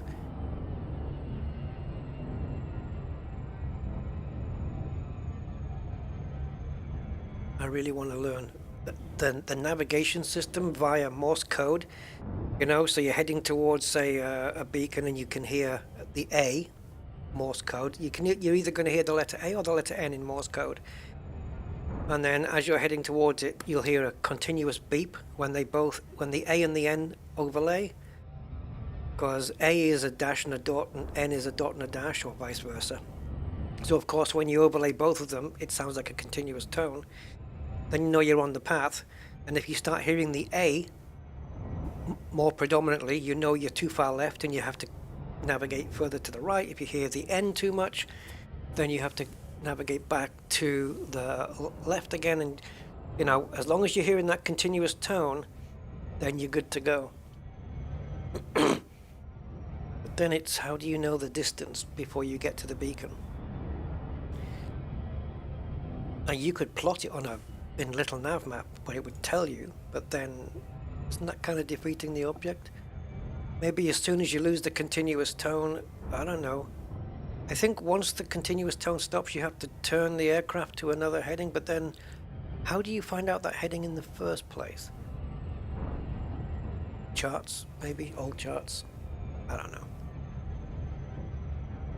But this is a way of flying that happens before even beacons and you know, NDB beacons and VORs came in. This plane flies. You can't even use that system.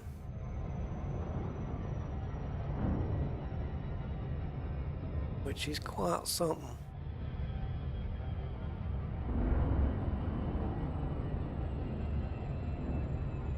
Oh, it's annoying me that I can't change this this thing. In Captain's log, when it says distance to Colonia, and I want to change that to a different system.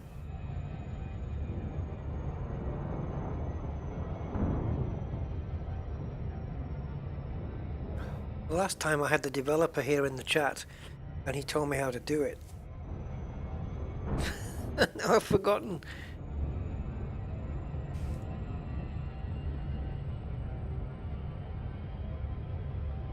It was cool as well with the Concorde video stream, because I had the again, I had the developer leave a comment on my video, which was nice. What's this system we just...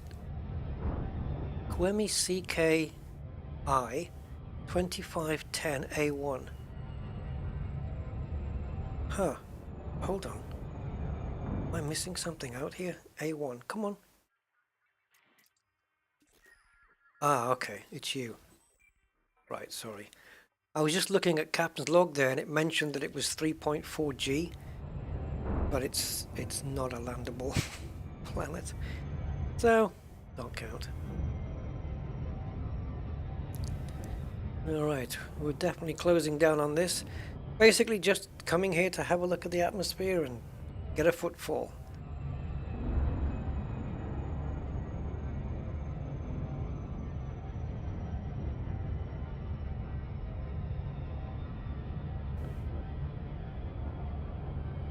Let me just quickly pop in here so we can line up. The more accurately you're lined up, the quicker you'll get there. As you can imagine, with this speed, this distance, if you're out by like that much at the beginning of the trip. You'll be out by miles by the time you get there. You need to keep it bang on.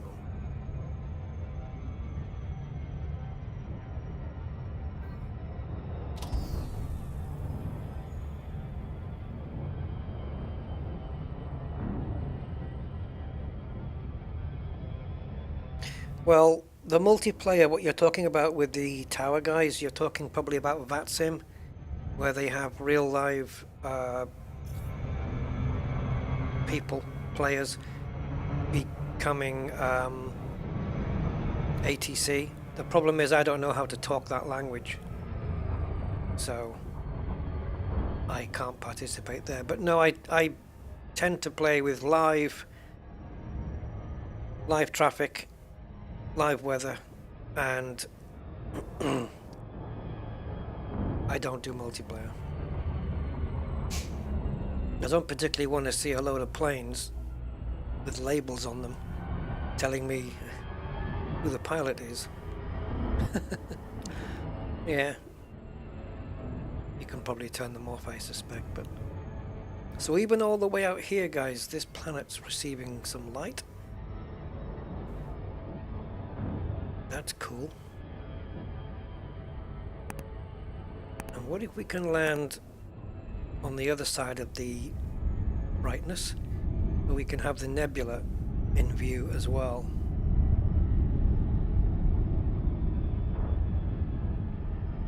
So anywhere here would be good. Let's get the probes out.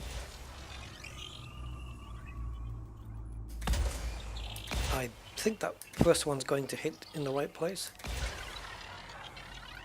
Yes, it is. It's going to strike its target now.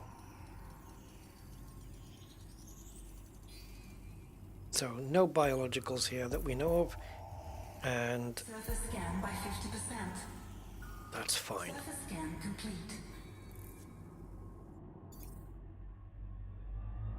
Oh, look at this, look at the color of the atmosphere there. It's literally black.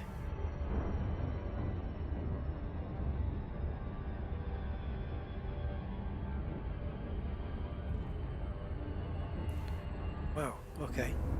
So, neon rich, but it's more nitrogen, 86 nitrogen, and the rest is neon. Flight engaged. Is this going to turn a different color, or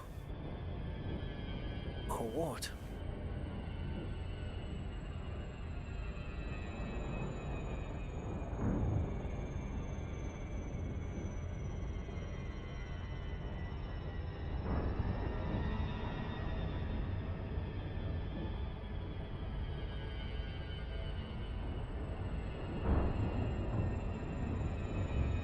Long way to get here.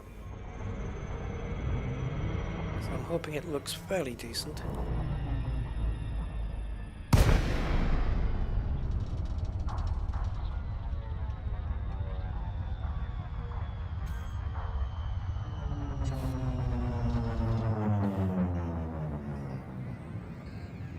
Right, so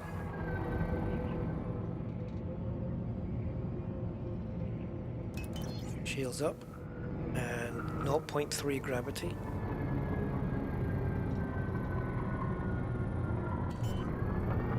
Oh god, slow down just a little. There you go. Well, we're not seeing an atmosphere then.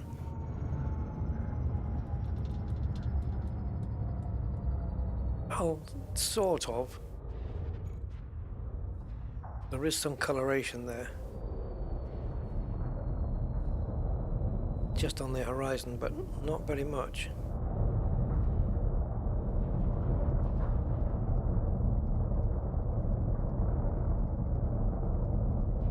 Oh well, let's just get footfall anyway. Yeah. I thought this would be smooth enough for a landing. It looks okay on this on the sensor.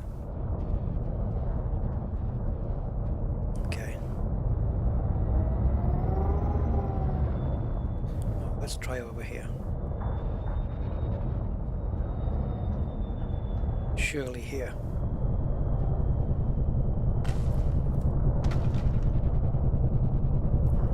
Come on, stop messing me about.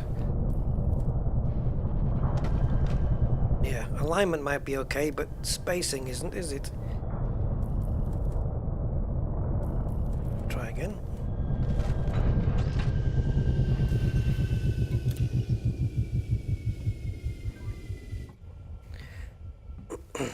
Red tinge. Yeah, I mean, the only time I've ever seen red was mixed with green when it was an argon atmosphere.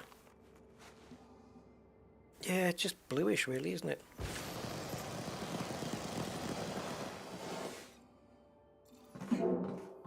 Did we get the nebula in shot? Or did it disappear over the horizon? Didn't quite nail the nebula then, right? No, we got the two Magellan clouds.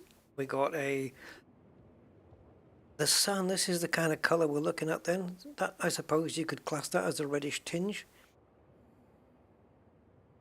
It's a weird atmosphere, isn't it? Because there is a blue. There's a definite dark blue there.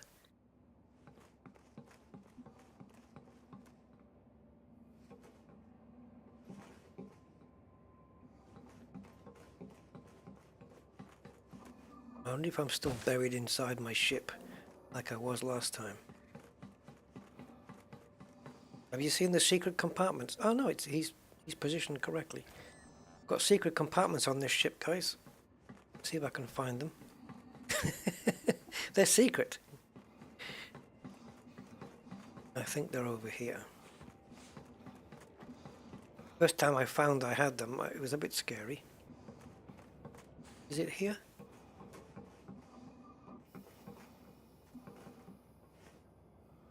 Where was it? I think there's two of them. Might be here. No? Really? Nothing? Is it down on the front then? Basically what happens is you just disappear inside the ship.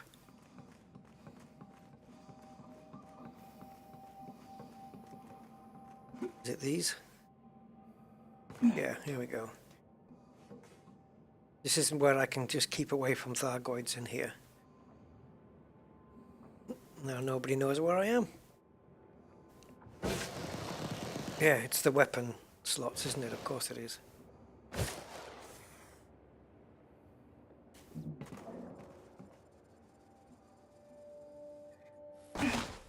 Right, next system.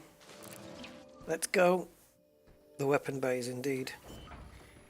I forgot. I thought it was just some random spot, but yes, it makes sense. It's the weapon bays. Right, footfall achieved.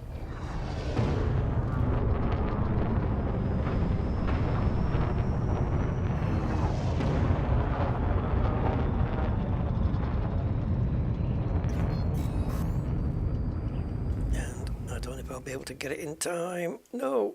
I have to wait.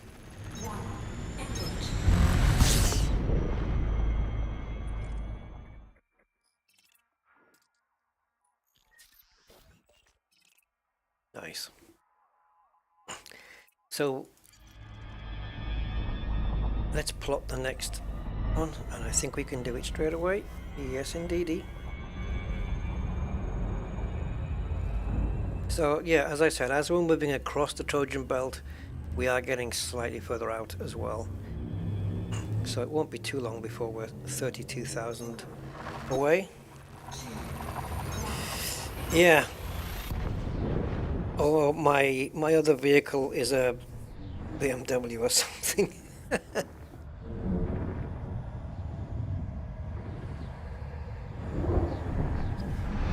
You know what would be a great addition for Elite Dangerous is allowing people to create their own ship liveries. You know? I mean, how does it work in Microsoft Flight Sim? Like, if I put my own custom Airbus livery on, Rusty Airlines or whatever, which doesn't sound like an airline you'd want to travel on, to be fair. When I'm in multiplayer, other people see that livery, right?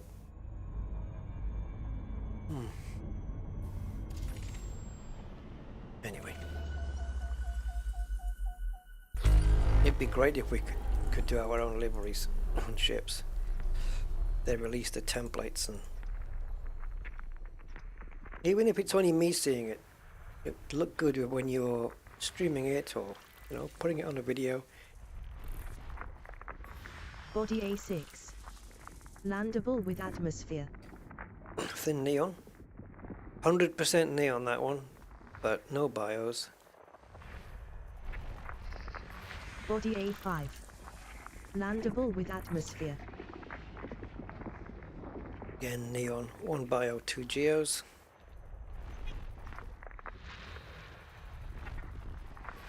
Body A7. Ooh, Landable with atmosphere. neon again. Looks kind of cool.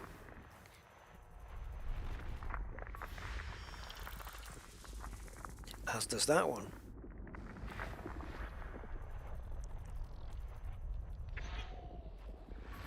Body A2. Landable with atmosphere. Argon. 100% argon with a bio. Body A1. Landable with atmosphere. You can have, I think you can have her stop saying those things as well. You can choose what she does and doesn't say. But I think for the purpose of the stream, just want to have it on full display.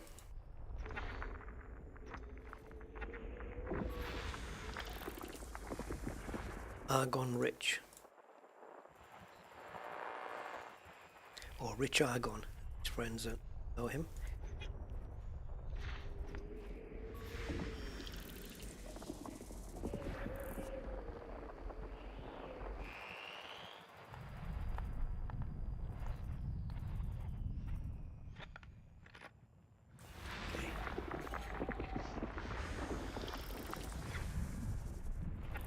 Right, it appears that the rest are all here. Or at least 1, 2, 3, 5. Yep, all. Body B4. Landable with atmosphere. No bios, but again, neon.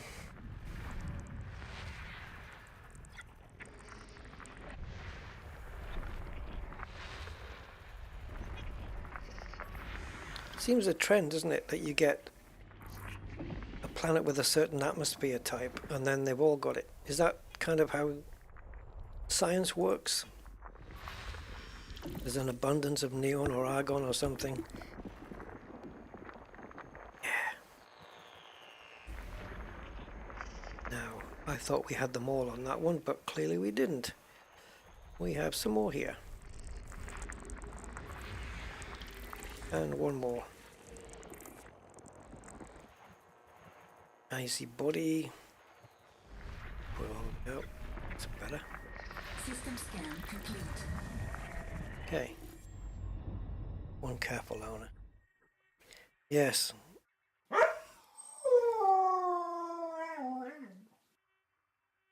El Quado Kimco? Kimco? El Quado. Thank you for your sub. Awesome. I think we're over 6560 now, which is great. Yes, in the formation of the system. That's right. And then, but not every planet kind of gets that treatment, does it? Although, actually, they're all, well, these two didn't. The moons of. So, do we bother with any of them?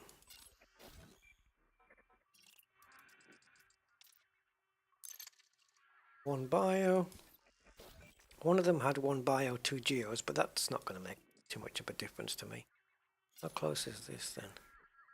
Just looking at the surface temp, 74 to 144. Remember that oh yeah, in the yesterday's stream, I think, didn't we have a planet that was really close to the sun? It had a really hot surface. It was like 700 Kelvin, on the night side, and I forgot to try and land there. There. Sounded like Melcher there. Burp. Let's move on. Hey! Oh! Woof! Ooh! Hello, woof! Ooh! I mean, hello, ooh, woof!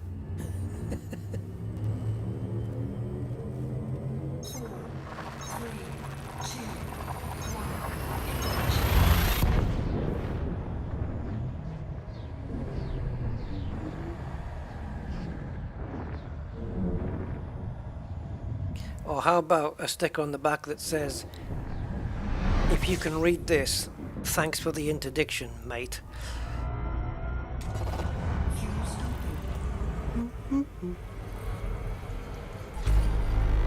More bodies, manageable.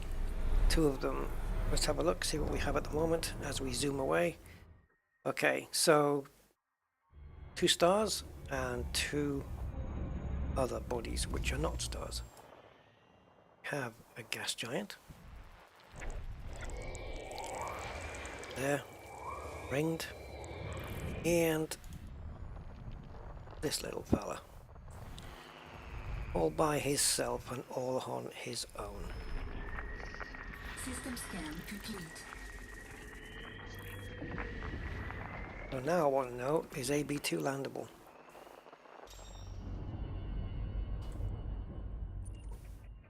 Well, regardless, it's probable. 5G. Oh man, what a shame that wasn't landable. 5Gs. But would I want to risk it for a biscuit? Probably not. Let's push on.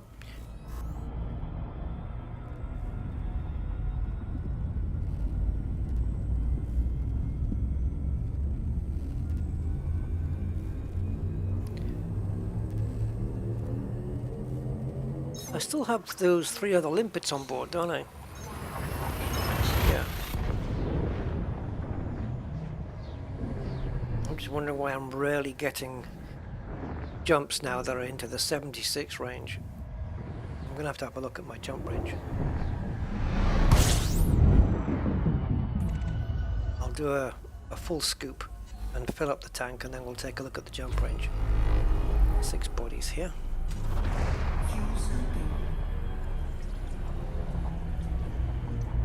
So stay within the boundaries where I'm not going to get overheated.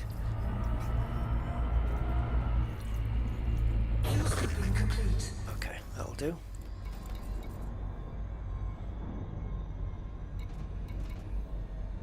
Oh, we're not at 76. Yeah, 3 limpets. Otherwise, I think I'm at 76.2 without the limpets. Or 76.4. So no, 76.4 was on the previous config. So yeah, I think 76.2. We're not even hitting 76 now. That just won't do. That's fine. Not a big prob. Okay, so again, no Earth likes, no water worlds.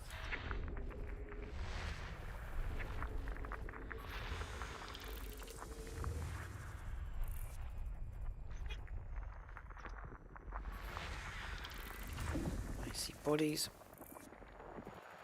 Plenty of bodies.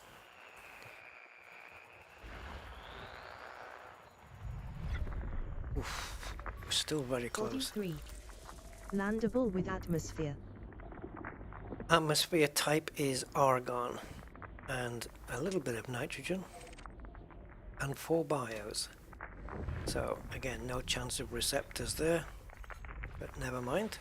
It'll come. Oh, that looks an interesting one. What's that? Planet 1.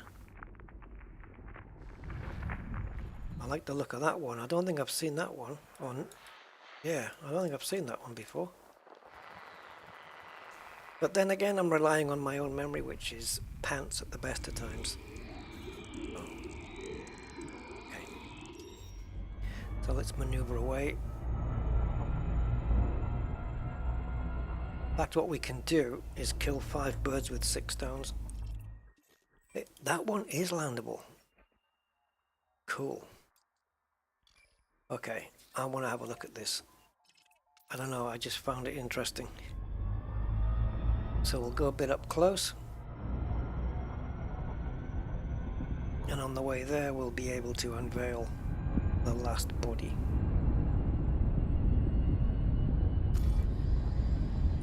Yeah.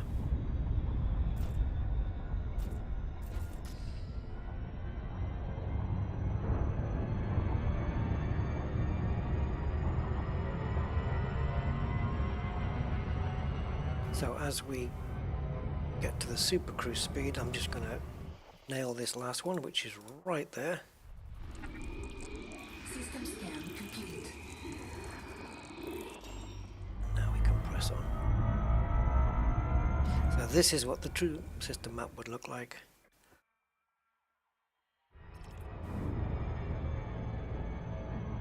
So this is the green planet that we came across.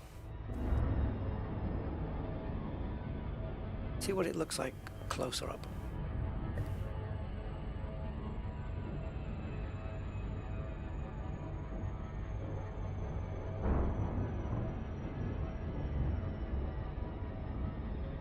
So boldly go. Oh, it's green. Gotta go down there. It's very green.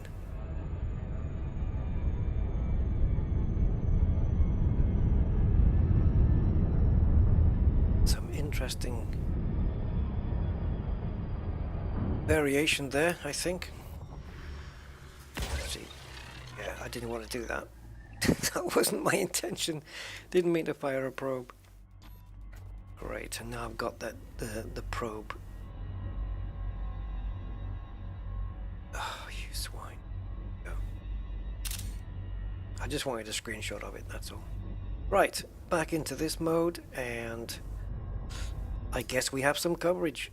43%. 6 probes, and it's done 43 with 1 probe? Huh? Okay. I'll take it. Let's just drop 2 probes and see what happens here. That's a lot of coverage for 1 probe then, if there's 6 required. But it kind of might make sense if this can't reach all the way to this one. Surface scan by 50%. Oh, look, 2% difference. Okay. So let's swap one out there. I only need 3% more. I wonder if that little segment there will cover it. Yeah, 3 probes, look. And it said 6. I'll be. Right, where are we going? Down. Let's check this out. No atmosphere. But where? I don't even know where to go. There's so many bits to choose from. Maybe over there, where it looks bumpy-ish. Oh, it's looking varied everywhere. We're going here. It's like some mint chocolate experiment planet or something. How long have I been out in? Oh, I don't know. You see, we started in Colonia and then eventually made our way out here. So it was the trip to Colonia to do the engineers, and then yeah. So ever since there, really. God. I guess you'd have to check back to my Rusty Goes East Part 1 video and see what the date on that is. But even then it predates that because we were at Colonia. This trip started at Colonia, essentially. Why am I coming down here, guys? I can't land on Anaconda. Oh, maybe there. Why did... so much better terrain to land on. Maybe here, guys. It looks flat there.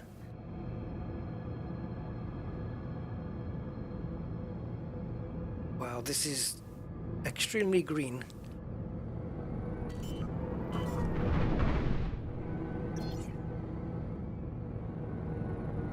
I know what you guys are thinking.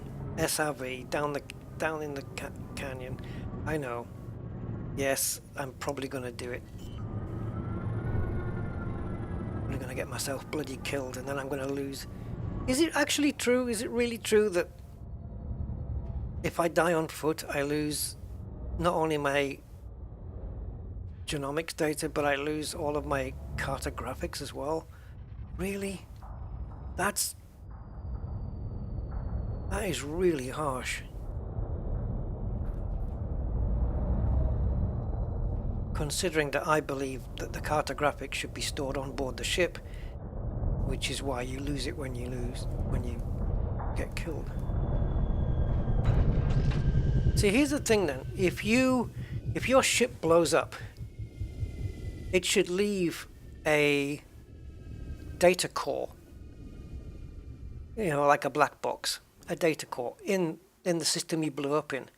And then you can, wherever you end up, maybe back at the last fleet carrier you were at, or back in the bubble, you can make the decision whether to come back out here and collect that data core. And it would be locked off, so no other players could collect it, because it wouldn't have their signature on it, so they wouldn't be able to pick it up.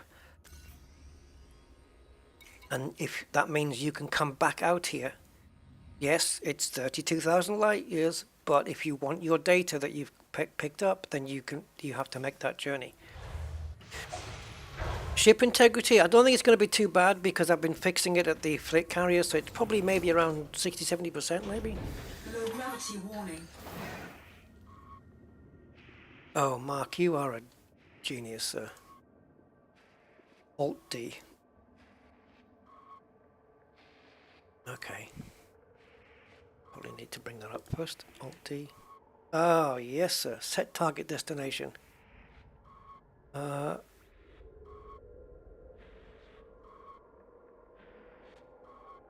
I guess I just type sol and press return. Click.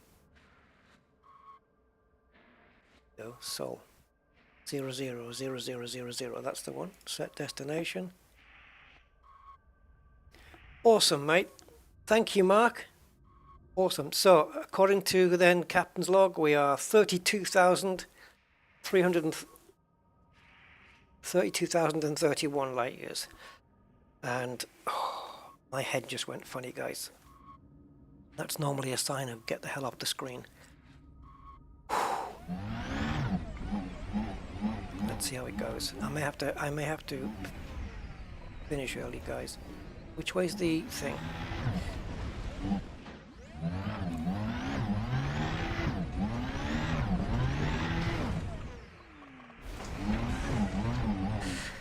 Ooh, a weird moment. Oh, well, I'm committed now. Am I? No, I can still get out of this. You can still reverse, Rusty. You can still reverse if you choose. You're not committed yet. That's not so bad. That's easy.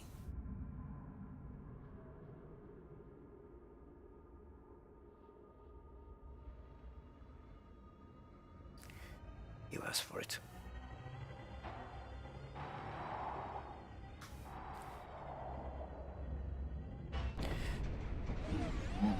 I may as well. Ship dismissed. There's no point. It's not going to be able to hang around down here.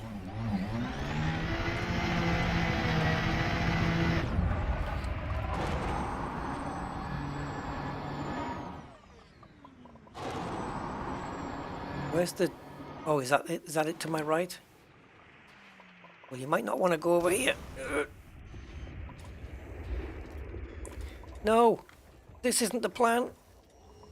Flipping hell, where's the ground? Course integrity compromised.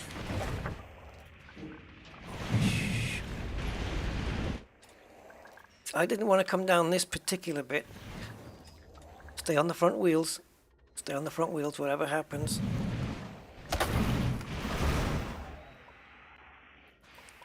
You're facing the wrong way, Rust.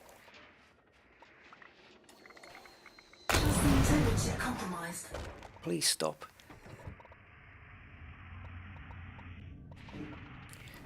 God, the pain just keeps on coming. There's more, isn't there? There's more pain to come. Just in case, I might need to get one ready. Okay, so we need to go 4. It used to stay here. I remember back in the old days, it used to stay there. Okay.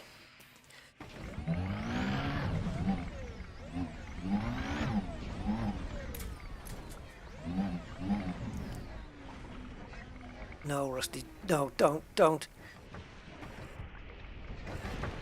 Why do you do this? I'm coming down with the brakes fully on. There's no way out of here. And there's no one to come and rescue you, so you can forget that. Oh my god. Oh my god, this is too deep, guys. This is ridiculous. Please tell me this ends. The Anaconda's just gonna go, nope. Oh my god. The green ice mountains of death, they're gonna get me. Oh. Even the ground hasn't got a ground.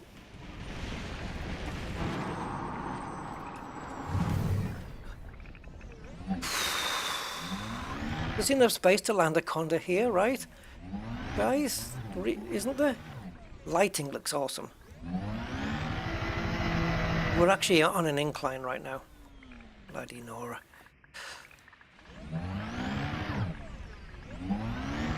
Is this too much of an incline for an Anaconda? Wait, we're not on the ground yet? There's more? Oh, God.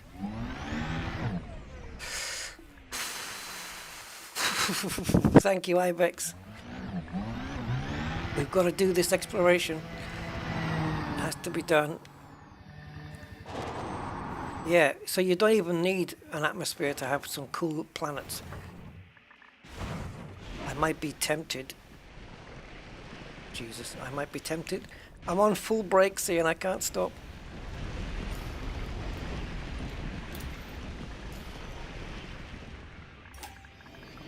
I just don't want to take the chance, you know.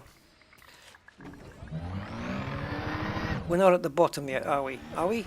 Yes, I think we might be, are we? Is there another drop into the abyss? I mean, we went through an abyss that went through an abyss that went through an abyss. We've had like, well, it's actually been, because we hit the ground a few times, it's actually been a hit and abyss.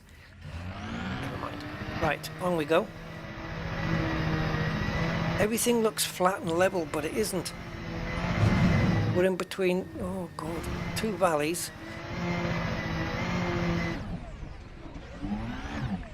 Stop, just stop. That's worn me out. Oil. How on earth did you get yourself into this mess? Oh, look what we came. Look, we came from like up there somewhere. I didn't think it was this far down. So yes, confirmed, in case anybody was wondering, are there caverns in Odyssey? Yes, confirmed. There are. And I know because I've been stuck in a few of them.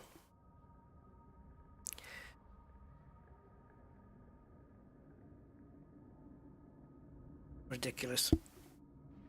Between a rock and a hard place. Yeah, definitely journey to the center of whatever planet this is. But again, look at the rock placement. It's really good. They're all flat. So, just out of curiosity, if I was to recall the Anaconda, have I got any chance of being rescued? And if it's going to land, would it choose to land up on one of the high mountains there, in which case we're screwed? Or would it choose to then maybe hover? And for it to hover, I'm going to have to stay in the middle. Anaconda, what are you going to do? come on, baby. Oh, princess. Come on. Are you going to hover? You can't land. There's no way you land here. Oh, we're going to get rescued. She's going to hover for me. Now, why can't they project that onto the ground? She's actually going to hover. Yes. So all I've got to go on is the shadow.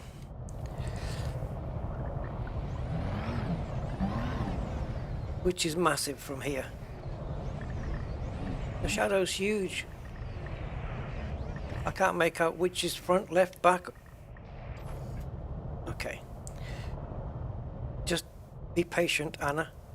I'll be right with you.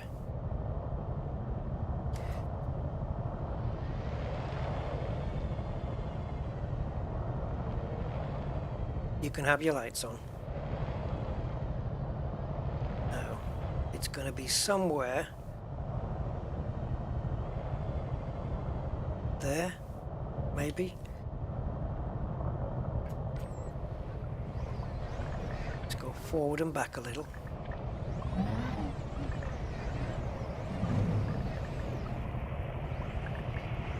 This is our only chance of getting rescued. There's nothing in front we can travel.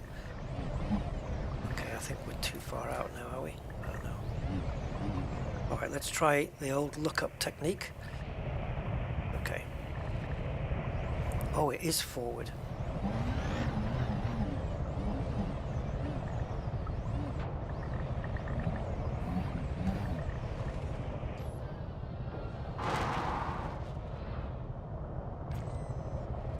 Sorry, I thought I was outside for a second.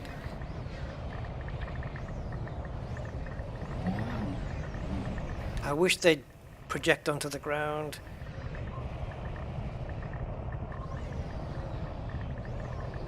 It would just make life a bit easier.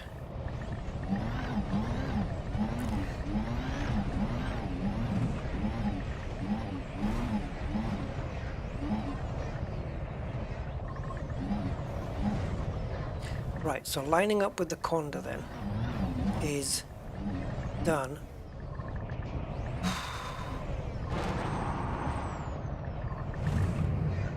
Yeah, this looks to be about here.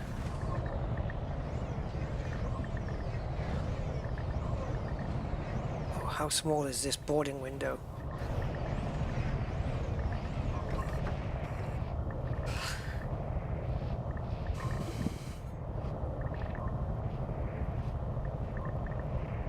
I do look up, guys. We're going to run out of oxygen in a minute because my fuel reserves are going down. But I can refuel. In fact, now's probably a good time.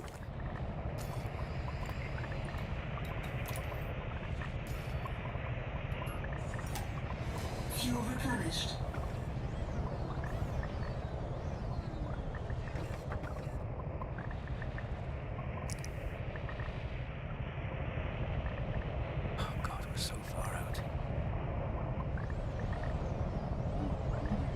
See, the movement's not static. Whenever I move the SRV, my head position is not where it needs to be. It keeps moving.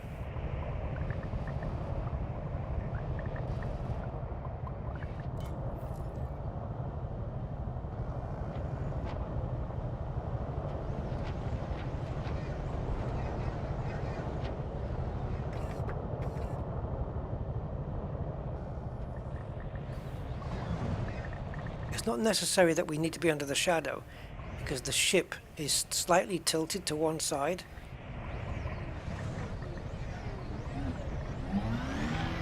Oh, my head's busting, guys. It's pulsating. I think I need to do an early end to this stream. Whew.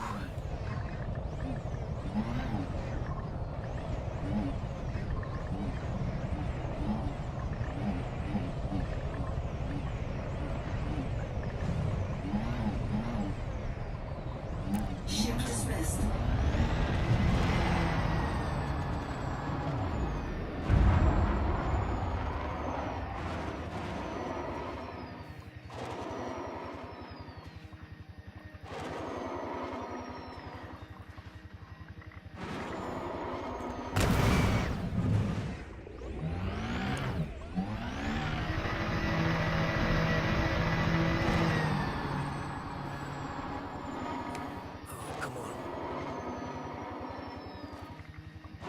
such a cool looking planet though. The terrain is amazing.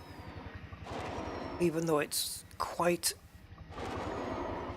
you know, I was going to say monochromatic, but it's not really. It is like very green everywhere. Different shades of. But it doesn't stop it looking so cool.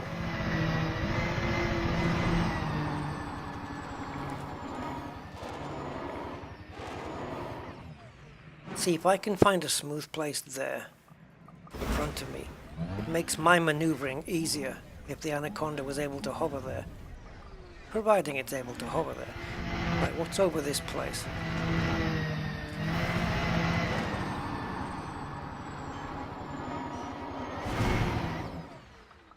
Oh, should I have asked? Oh God. Oh God, what's that on the left hand side of me?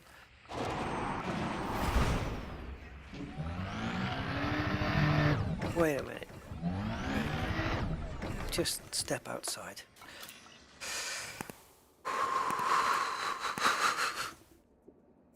Yeah, I think it might be a little bit of screen burnout. I can't even walk up there, guys. I mean, this place is awesome, but look at the incline we're on. Okay, the only way I think I can get up there is by standing on the SRV, which is also at that angle. That's it. And then using the jetpack off the SRV. It's the only way I can think to do it. Oh dear Anaconda. I love it. Oh my God, what have I got myself into here? I could go along there in the SRV, couldn't I? I could go along there and it'll all be good when you get past there. It'll all be good. It'll all flatten out then, for sure. Where's my car going?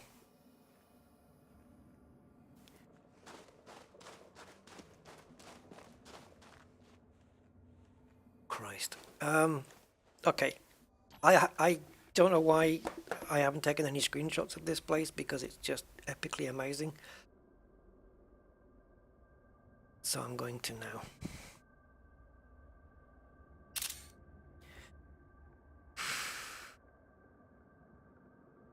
Wow. It's like some kind of iced mint thing.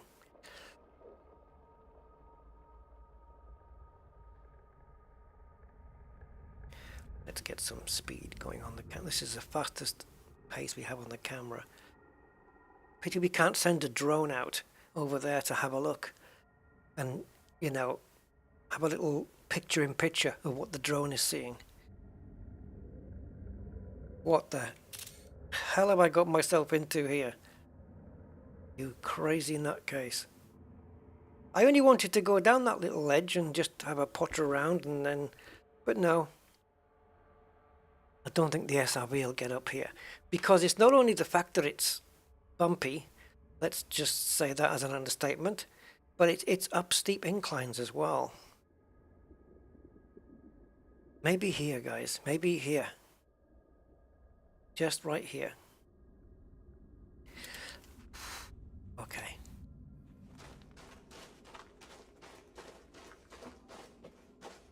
No scavengers here.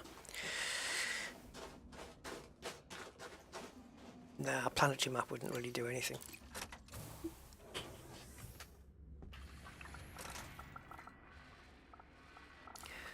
Do we have forward motion?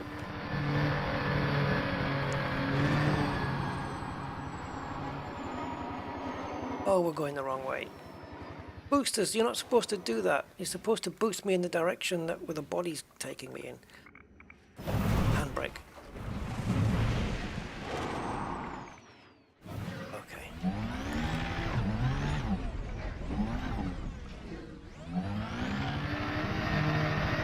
Side to side wiggle. Side to side wiggle. That can work. That's a little trick.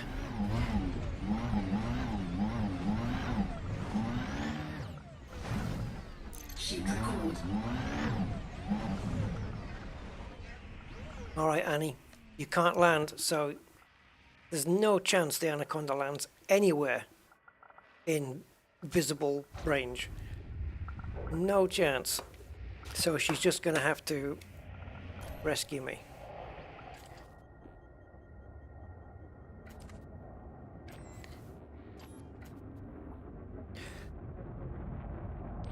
Okay. That's it.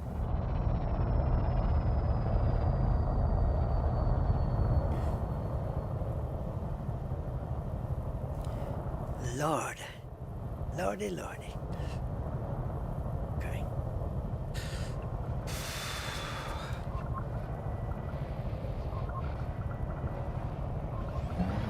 Right, let's initially line up. Okay. So, we can't spend our time looking up because we need to see the boarding ship button.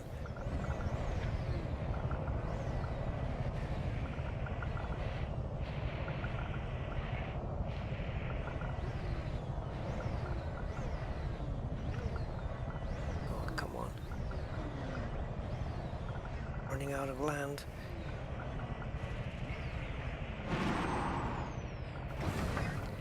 Not a good time to mix up handbrake and boost.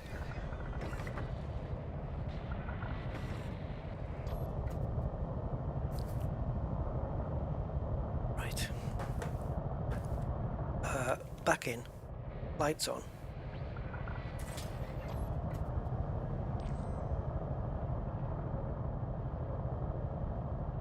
Up, up, across, and pointy uppy.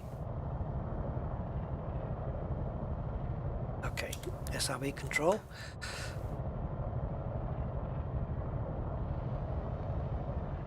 Backwards.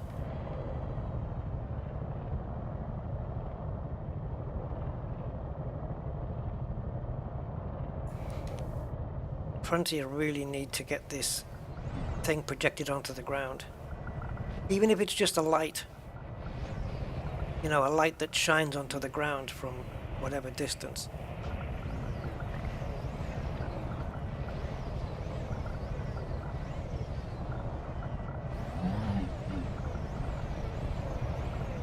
I'm going to try and see if it works by aligning myself with the Anaconda's sensor, on the sensor, the blue dot. It's this way, but a little bit to the... I don't know if that even works.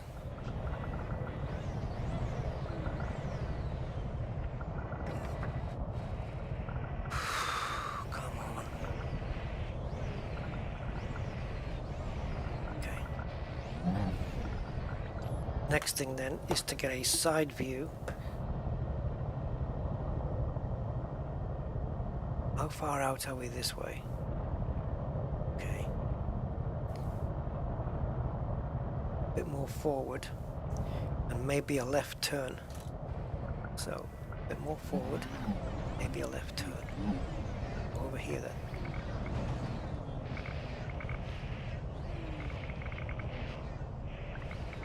God damn it.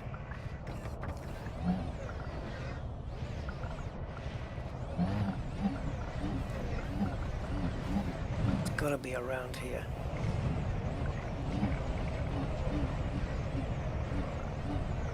Just need you to just flash. Give me some kind of idea where you are. Frontier needs to definitely do something with this. Work out something a bit better. Because when you do it...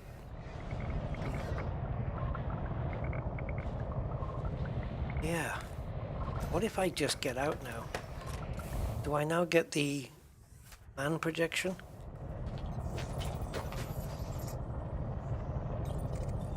Yeah, see? Like this. So, I need my SRV to be here, right? But more forwards. So say... Okay, this is how we're going to do this then. On foot.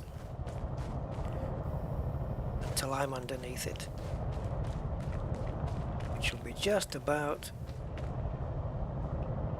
there. What am I looking at? That rock and that. So that rock and that piece of ground, that's what I need to be with my SRV. Now, where is my SRV in relation? So I just need to put myself near to that rock. Okay, let's go. That's the way to do it, man. Get out on foot and measure, survey that way. So, where's that rock? Lights on, or lights off maybe? Lights on. There's the rock. Is that it? Damn you. Okay, let's come at it from where I came at it. That's the rock, isn't it? I don't know. Go back.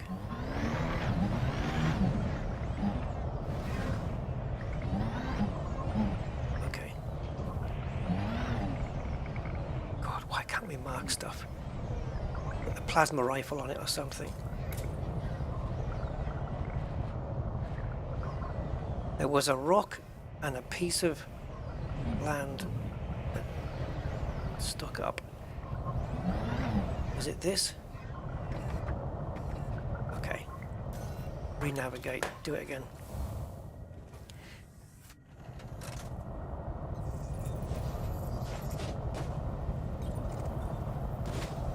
My ship's gonna run out of bloody fuel here.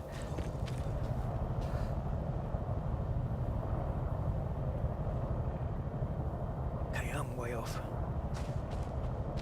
It's a pity I couldn't bring the SRV over while I'm stood here.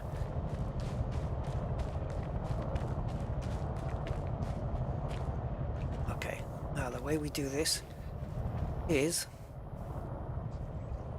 there's the rock, okay, and my SRV is at 322 minus 180 gives us, what's 320 minus 180, guys? That'll be 240, right? No, 140, sorry. So yeah, forget 180, make it 200. I'll give us 120, add the 20, gives us 140 heading. Right, 140 heading.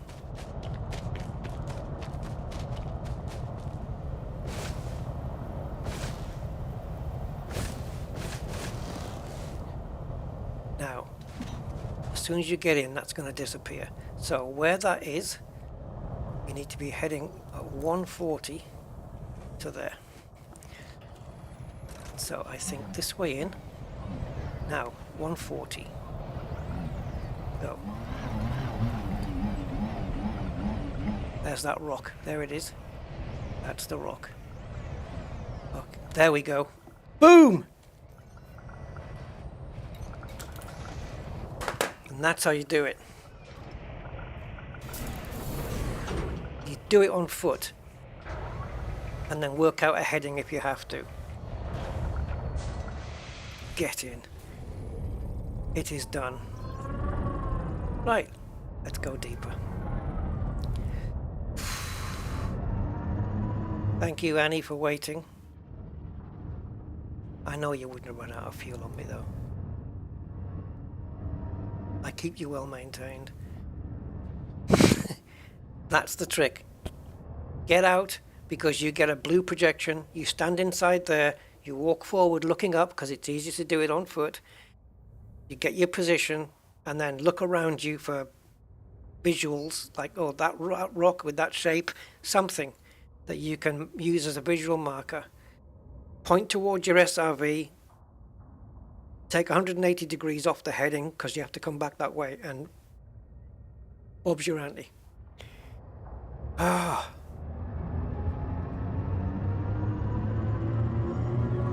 This just gets deeper. I mean, when is it going to end? We could have gone here. See? I knew going past that cavern was some good ground. It's not done yet, is it? This planet's going to go even lower. I just know it. Is it? Oh, God. That was awesome though. It's these adventures that really, I don't know, I like it. It just helps. Look at this ground. Imagine here though, just trying to move your SRV around to a very intricate point to get boarded.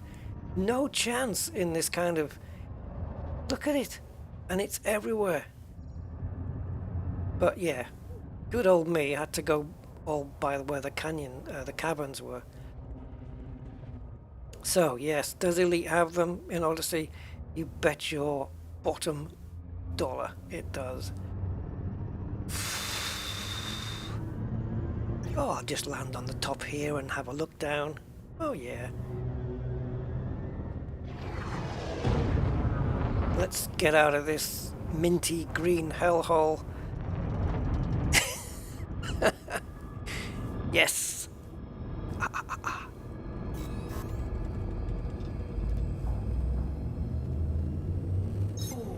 3, 2, 1. Wow, that was something. But I enjoyed doing those little things. I probably shouldn't, but I do. But look at this place.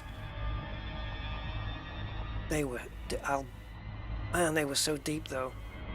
We just kept falling and then down a bit more and down a bit more. We could have just landed, you know, in a bit more friendly, flatter environment, like right there in the middle of the screen there. Would have been nice and friendly. But no, I had to go into that hellhole. And I'm glad I did, because it was epic. And there's another one. Look at that one. Oh God. And another one over there. It's full of, yeah, canyons that just want to finish you off. Brilliant. Screenshot to remind me. I should have maybe took more screenshots when I was down there, but I think I have enough.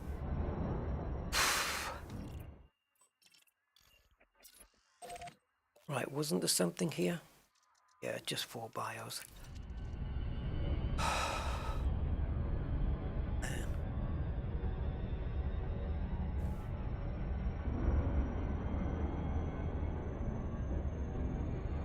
Don't you just love being in control? Yeah, I think with a weapon though, you can, it doesn't even put like a, if you fire it with a plasma or whatever, it doesn't put like a black mark on the ground. Yeah. But they've done well with the, like if you want to be rescued on foot, it projects the blue cylinder onto the ground. Now I'm not expecting them to do that with the SRV one because it lights up underneath the ship like a launch pad lights up before you land on it, right? But at least they can project some lights down so it gets you know, at least a spot of light to give you some kind of idea of where you need to be. They just need to beam some lights down, even if it's around the frame of the cargo bay. So the doors open up and then it just lights up. Or putting a set of strip lights on the inside of the doors, you know, where they meet. And then just as the doors open, it shines two lines down onto the floor. All you've got to do is line up in between the two. Boom, you're in. But now I've got the on-foot trick. Yeah, I'll stick with that. I'll use that from now on. Just get my SRV as close as I can and then get out on foot to make the final maneuvers. Right, what do we have here? Is this a friendlier planet? I did like that planet though. It was brilliant, and I've not seen one like that before in that color, and those are probably some of the best canyons I've seen in Odyssey. Me anyway. I don't know whether it's conducive for flying ships through. Maybe ship launch fighters would be awesome too there, but I wouldn't expect to come out of it in one piece. But yeah, thank you guys for all of your well dones. Surface scan by 50%. Yeah, that might be an idea. Same with Don, that might be an idea. Just have a look at how many footsteps it is between. Yeah. Okay, what we got? Bacterium, Fronticulua, Fungoida, and Osseous. But which species? Now then, do we have a map where they all exist? So, Fronticulua, I notice it's in the crater. Fungoida isn't, Osseous is. So everything except, is Fungoida then competing? They always do this, don't they? It's a frontier thing. That Fronticulua and Fungoida just don't want to coexist anywhere with each other. It's like a negative, almost. It's not a negative, but that means if we go in that crater, we'll at least get Fronticulua, Bacteria, and Osseous. And Fungoida is anywhere where everything else isn't. Osseous is everywhere. It's the Fronticulua and the Fungoida. They avoid each other like the plague by the looks of it. Because everywhere you can see a blue here, there's a lack of blue on this one. Right? I think that's without exception. Yep. So, the crater it is. The blue eye. Isn't the crater then one of the most boring places to go to? Well, there's some nice terrain down there. Yeah, let's just go. I mean, it's been a while since I've been in one, so it'll be great to see it again.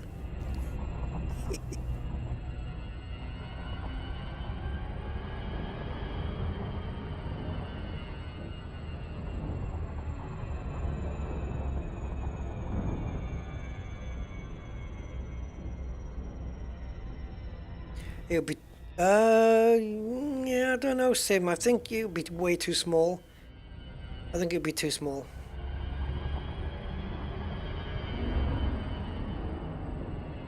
It's an idea, but... No, I think I'll just work on refining the method that I just used.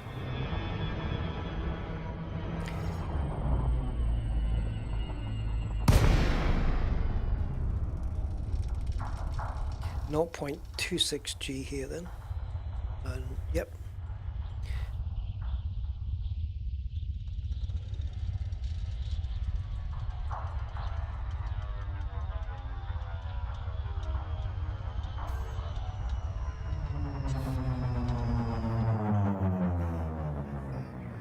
Wow, I wasn't expecting that.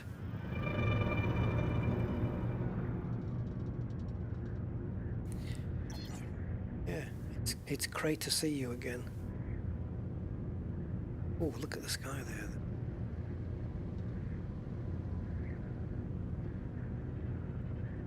See, that's an easy cliff to jump off. It's easy compared to what we've just been through.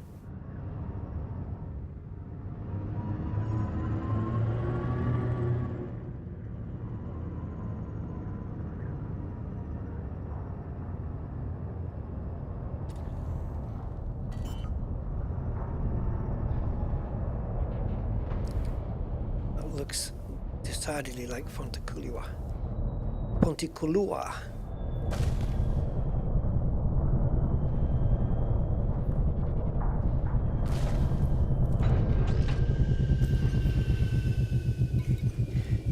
Right, my little SRV that has been through everything and survived.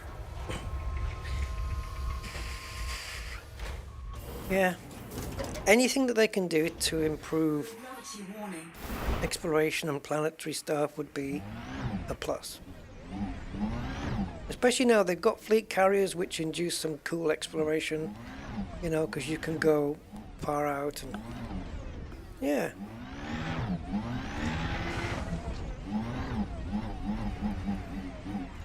Yes, okay. I want to make sure I'm going in the right direction, and I am.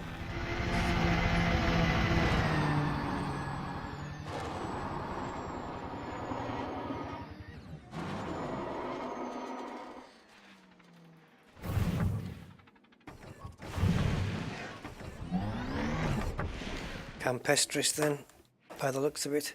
See, I'm becoming a complete biologist now. Or whatever they're called. Plantologist. A plantageologist. Campestris. Oh, what have I... Okay. I thought I'd missed one.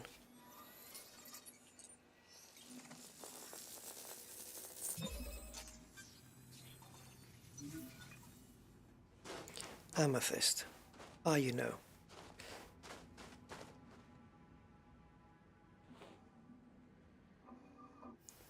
Yep.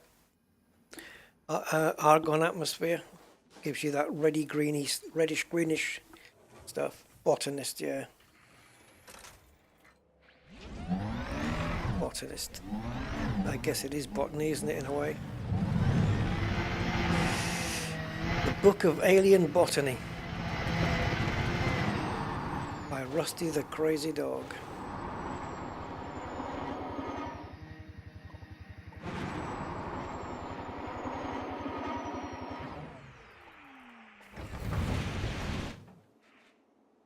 Hey.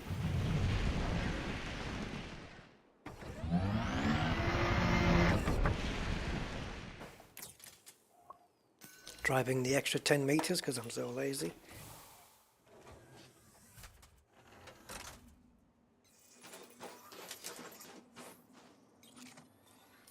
Going into gas giants.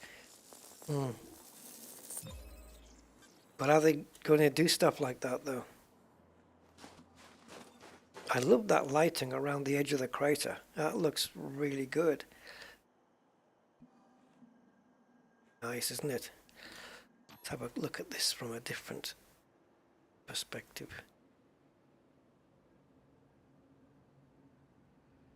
Another one for the photo album. Show the kids back home. This is where Daddy went on his travels. Mummy said you were seeing somebody else. Lies, I'm an explorer. Right, anyway. Another set of Fonticulua, por favor.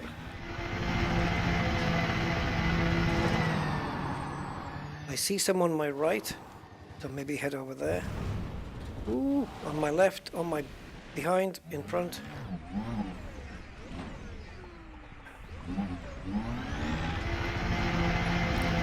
It's a fair distance away, but...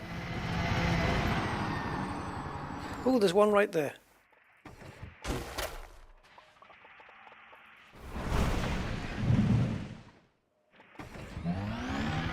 That's one way of stopping, isn't it?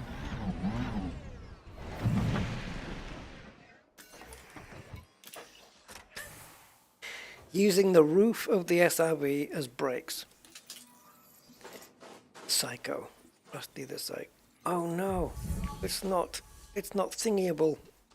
Damn, you're not far enough away. What if can I pick it up and take it over there and replant it there? Then it would work according to Frontier's logic. 4 meters difference. Oh, come on. It can't be that exact. We can go over there though. It can't, I hate that it's that exact. If it was 500 or 501 meters, it would be a different... Yeah, they know to change their strands based on exact distances. Come on, Frontier. You should put approximations in here.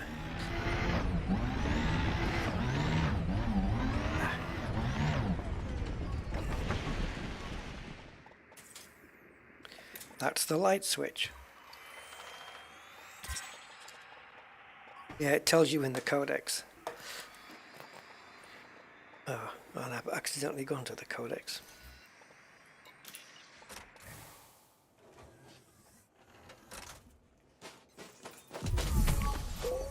Yes, this is acceptable.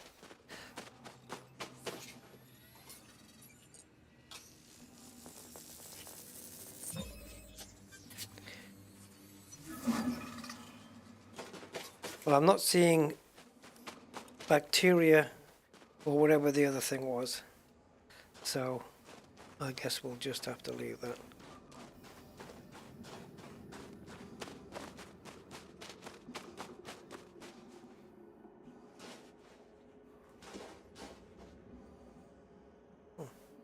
I'm just impressed with the detail.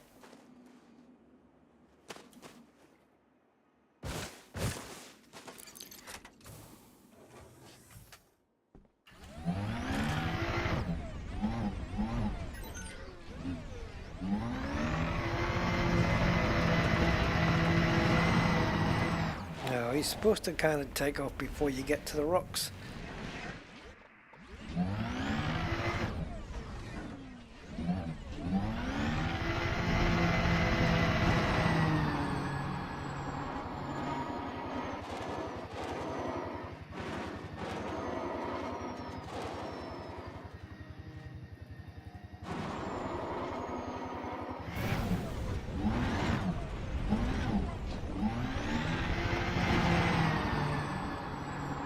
Oh, it's more of them. Okay. I thought it might have been a different species, but it isn't.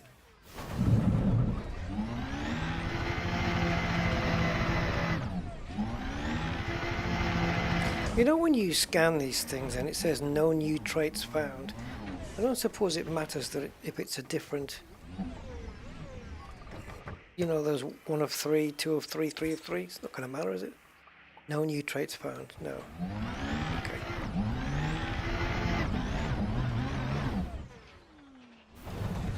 Yeah, this is the only biological organism that I can see in this crater.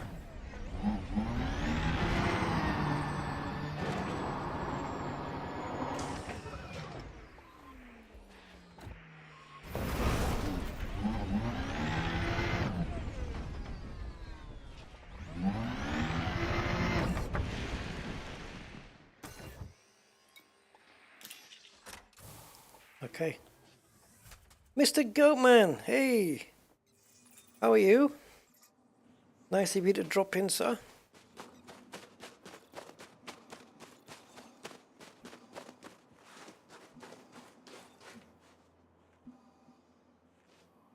Stop. Oh, yes. Wait a minute, Mr. Goatman. Hey, Ramoyne. Welcome, welcome.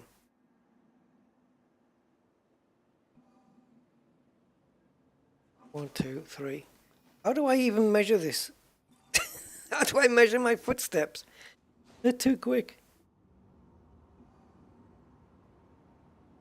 But here's the difference, though. If the anaconda is, say, 100 foot in the air, would the distance between here and there slightly change? I mean, it would a little bit, right? But maybe not enough to... One. No, you see, because the way the footsteps work... Okay, so every time you do a footstep, you hear that crunchy sound. Two.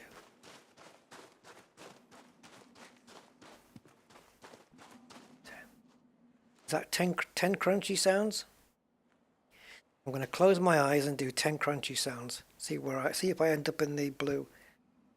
2, 4, 6. It's more or less, isn't it? It's 11 crunchy sounds. 1, 2, 3, 4, 5, 6, 7, 8. I'm counting the footsteps in pairs, though. I'm not doing it by single footsteps. That's overcomplicating things. 2. Oh, that bloody rock. It made my footsteps go silent.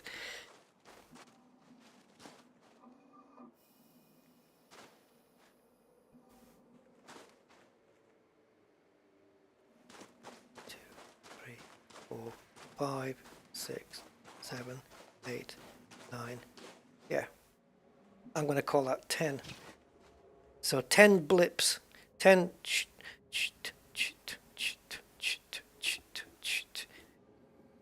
Yeah, 10 of those. 10 of those is... How does that help, though?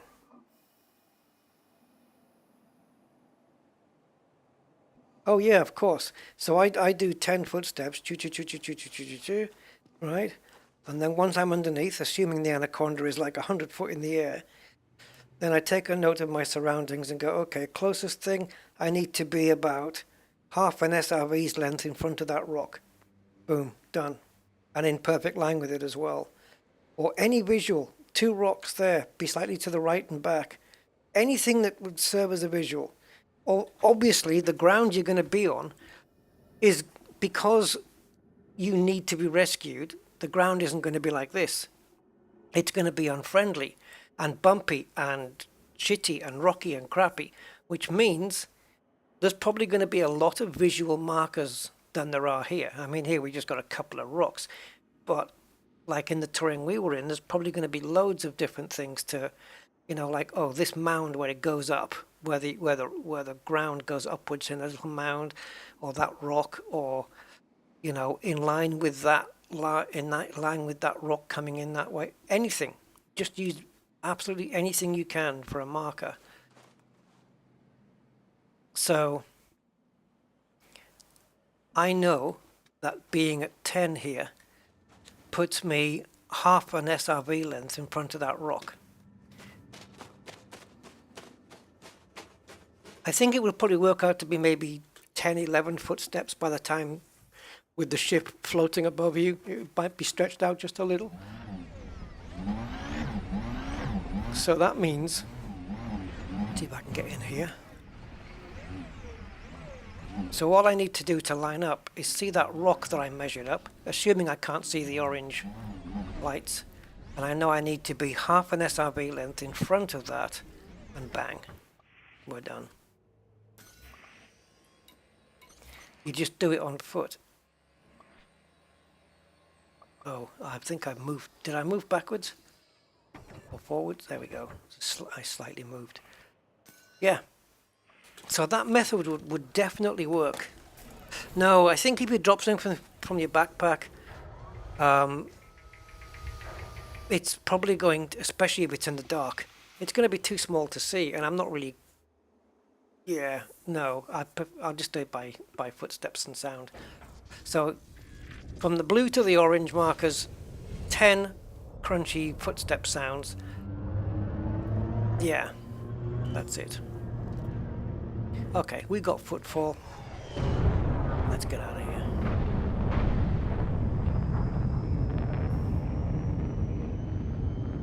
Nice. That green planet, though, was brilliant, and it wasn't even atmospheric. It was just... It felt like it was going to kill me. Like I was going to die on that planet. I would have found a way, though, to get out of it. I would definitely have found a way. And if you remember that canyon that I got stuck in, let's not mention the name, the one where everybody, like a few people came and rescued me, Fatini and those came and rescued me, and we couldn't get out. I was trying to put my SRV on top of their ships and have them haul me out.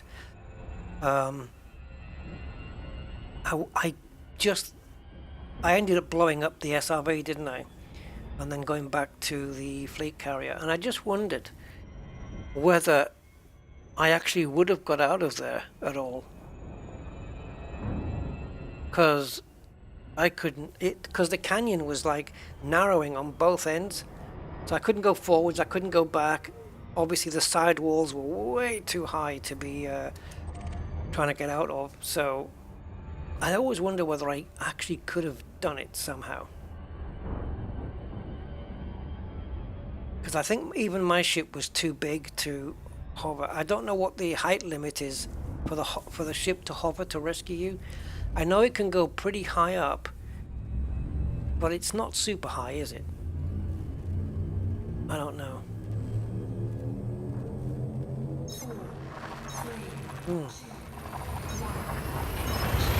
Maybe dropping something from your backpack would work. I don't know. Maybe. But I don't trust it to sink into the ground. I've seen that happen before. And that reminds me. Did I get my... What am I carrying right now? Because I had to use one of my, what do you do it? Storage.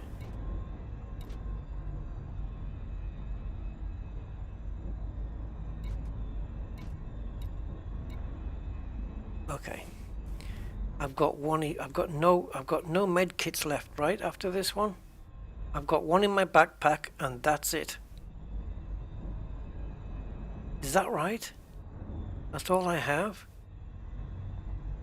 Oh, Christ almighty. I wonder if this fleet carrier's got any, the DSSA. This is not good.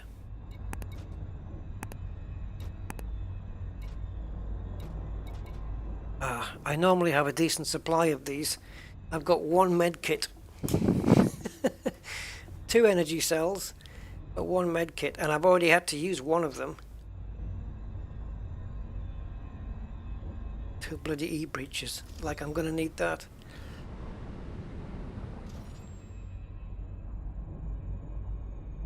Alright, we jumped, didn't we? Okay. Fuel scoping.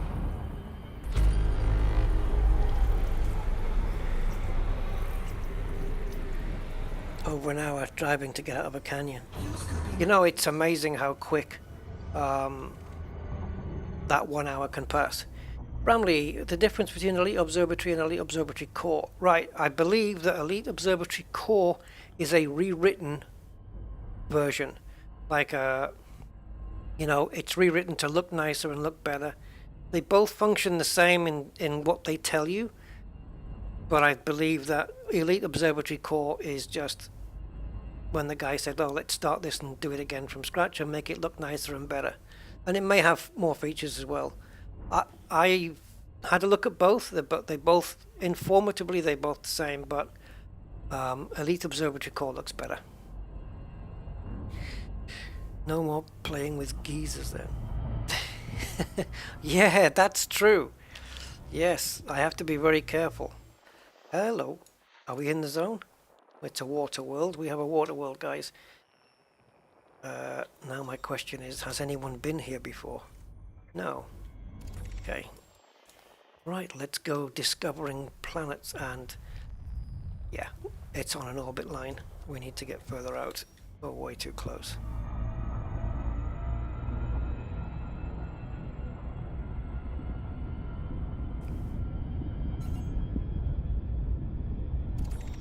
Okay, are we out? Oh, I don't think anything's going to be behind there now, but you never know. Right. Water world it would be. Okay. Water wonderful world. No? Can I get away with that one? Yeah, get the core one. You don't need to get the zip file. Sorry, you don't need to get the... There's 2 files with core. One's zipped up, and one is a folder with all the files in. It's exactly the same thing, so just get the zip file. Just get the smaller of the 2 files.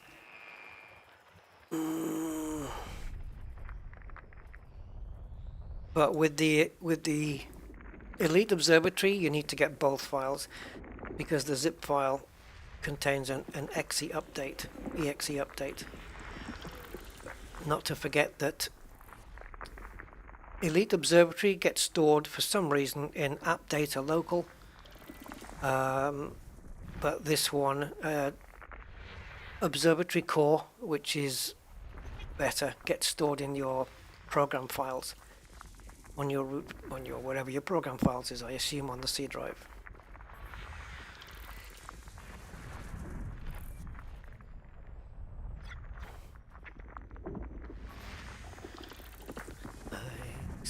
Skies of Argon. I'm sure there's a song in it. Landable with atmosphere. Oh, 5 bios with Argon. Absolutely wonderful. Just when you thought we were going to move on.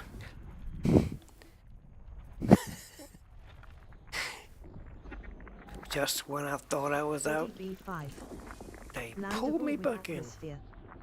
As soon as she says landable with atmosphere, I'm checking atmosphere type. Because if it has bios, I'm looking for sulfur dioxide. I want receptor, and I don't care which species, I don't care which, is it genus of receptor it is, I don't care as long as it is one of them.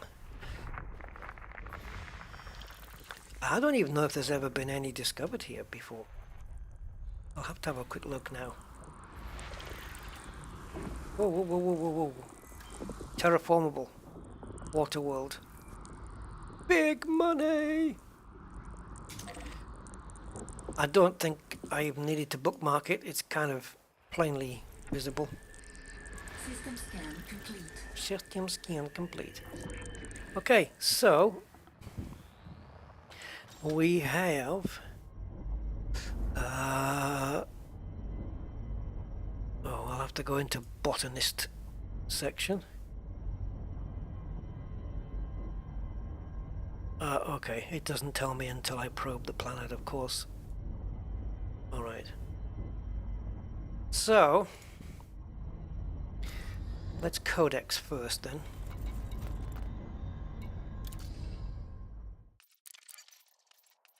So the one I'm trying to chase down is receptor, which grows in sulfur dioxide atmospheres. Atmospheres dominated by sulfur dioxide. But any of these, there are three, these three have been reported in this sector. Now, any of these would be really cool to find. Yeah, any of these would be awesome. All three would be even better.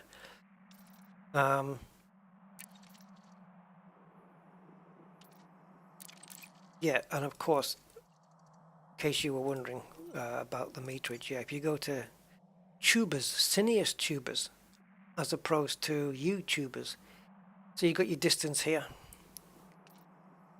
Oh, I want to find these. Look at that one. That green one.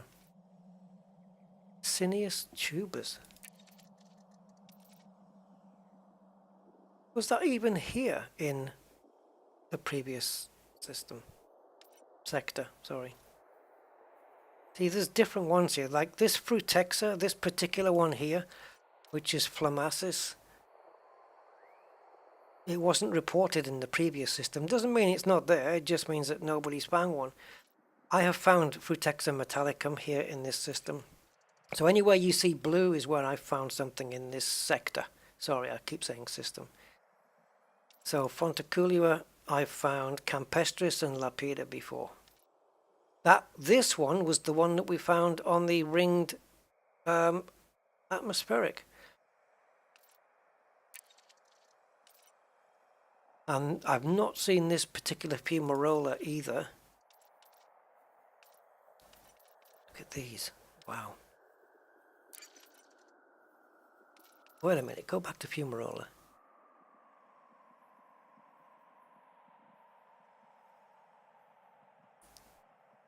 It doesn't mention about specific environments. Proximity allows them to survive. Proximity to volcanic heat. So these aren't like, these are not your geological fumaroles. These are biological ones, right?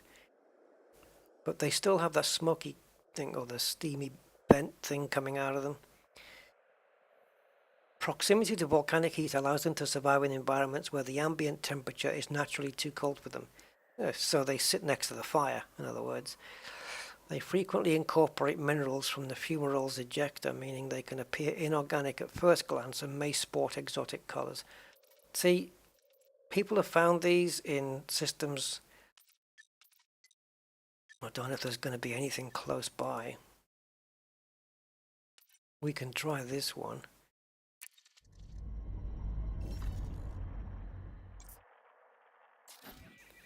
Yeah, it's a fair distance away. Okay.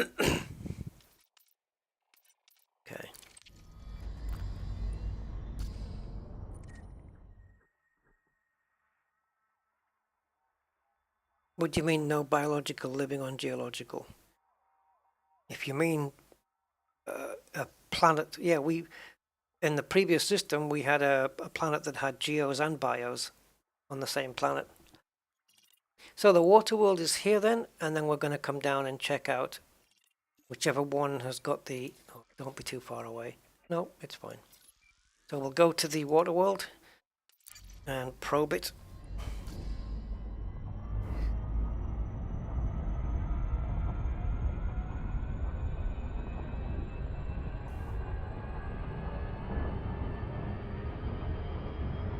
We could have actually done this under Super Cruise Assist and then gone to the codex.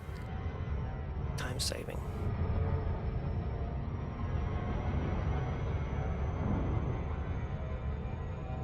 It's a biological species that lived on a geological feature. Oh, I see. But it would still show up on the probe, right? So if you do probes, if you probe the planet and it shows you the list of biologicals, it would still show up as Fumarola, right? So it would still tell you.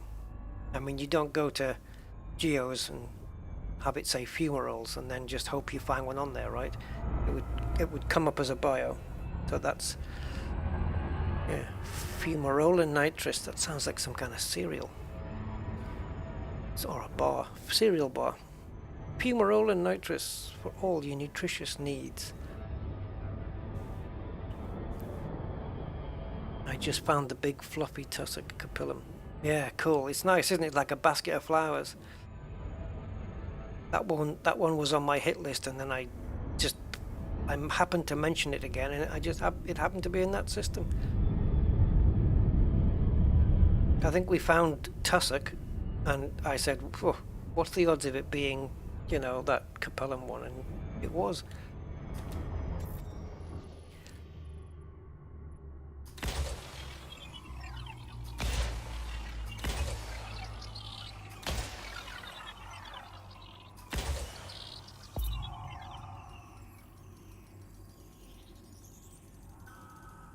%, with one bang. Yeah, efficiency target. 6 probes we had on that planet, and we did it with 3. Scan complete.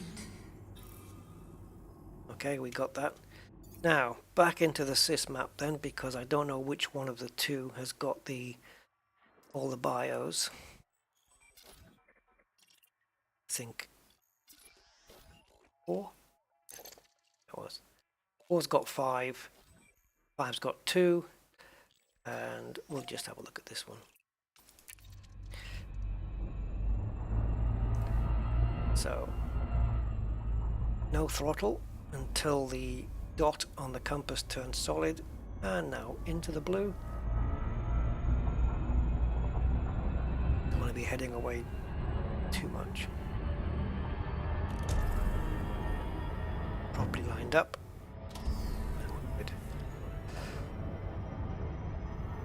Wow. Yes, it was tough, wasn't it, Patini? Remember that? Jeez. We needed a sidewinder or something.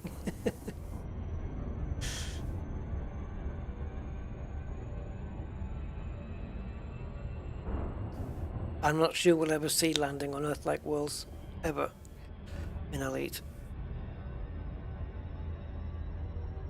I don't know. I can't see how they're going to do it. Because how are they going to meet our expectations of what it's going to look like? Obviously, it's going to be... We're not expecting cities, we're not expecting civilizations, because there's nobody out here, so it would be... What does Earth-like mean? Just land and water, I suppose. I mean, if you think back to when the Earth was formed, like even before the atmosphere was formed on the planet, Earth was more like volcanic and lava. You would then, it's still Earth-like then, isn't it? What they mean is Earth-like today, though, right? I don't know, maybe forests, jungles, but even then it wouldn't work. You can't have trees, or anything recognizable as a tree, because evolution doesn't work that way.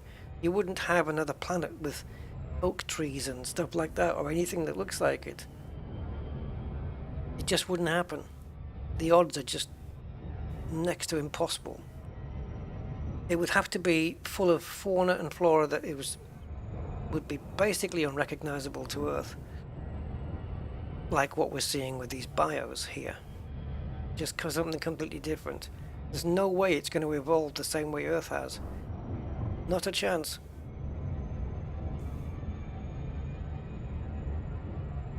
Yeah. Bacteria, yeah, maybe moss. Moss, bacteria, pond scum, that kind of stuff. Lichen, or something lichen it. But to expect a tree trunk with green leaves or whatever, evolutionary wise, no chance. No way. It'd be as the same chances of trying to find an elephant on another planet. It's it's the same thing. Yeah, it wouldn't happen. But evolution to work or to map out in the exact same way that it has done on Earth.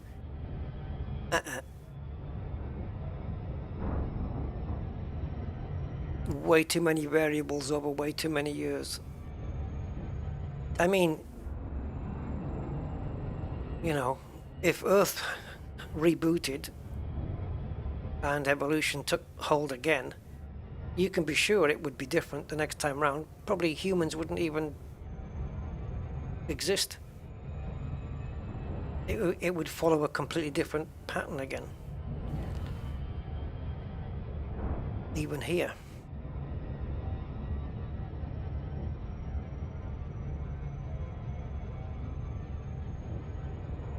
Oh, we've got a pretty good understanding of evolution. Don't worry about that. We know enough to know that, you know, it doesn't work. It's not completely random, but it's not chaotic either. But you're not gonna get like fish and lizards and dinosaurs and tigers on another world.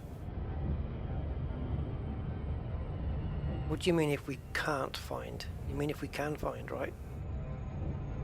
It's not impossible, but the odds are so remote it might as well be. It's that thing like the odds of you being here today. Like when you look in the mirror and you see how you look, the odds of you being here, looking the way you do, same for all of us, is next to impossible. And yet here you are.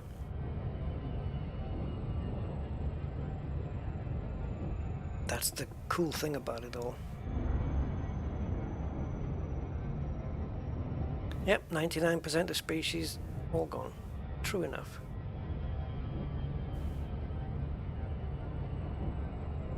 But who knows, 72% of those species could have all been species of bacteria.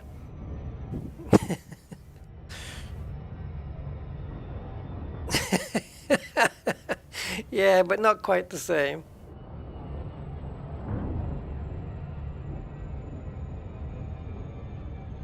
Yes, but aquatic. Imagine it though on a different planet with a different, slightly different atmosphere, slightly different distance from the star, you know, different environment. Yeah. Think how many different variables it's taken to get to humans, and then realize that if you shuffle a pack of playing cards and deal out 6 cards from the top, you're probably the first human ever to have done that, to deal out those 6 cards in that order. Ever. It's not to say it hasn't been done. Somebody could have done it the day before, but the chances of that of happening. Now if you deal out 7, well, even less. Well, I don't know. I don't follow that line. Ooh.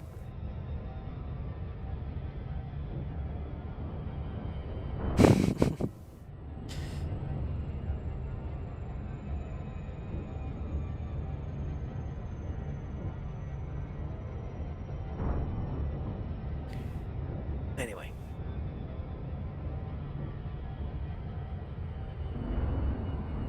Good evening, Citizen Smith.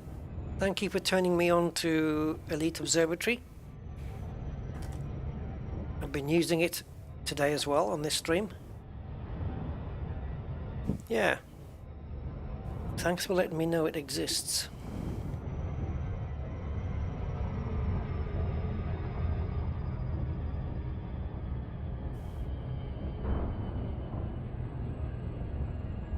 Yeah, exactly, Mr. Goatman. Exactly.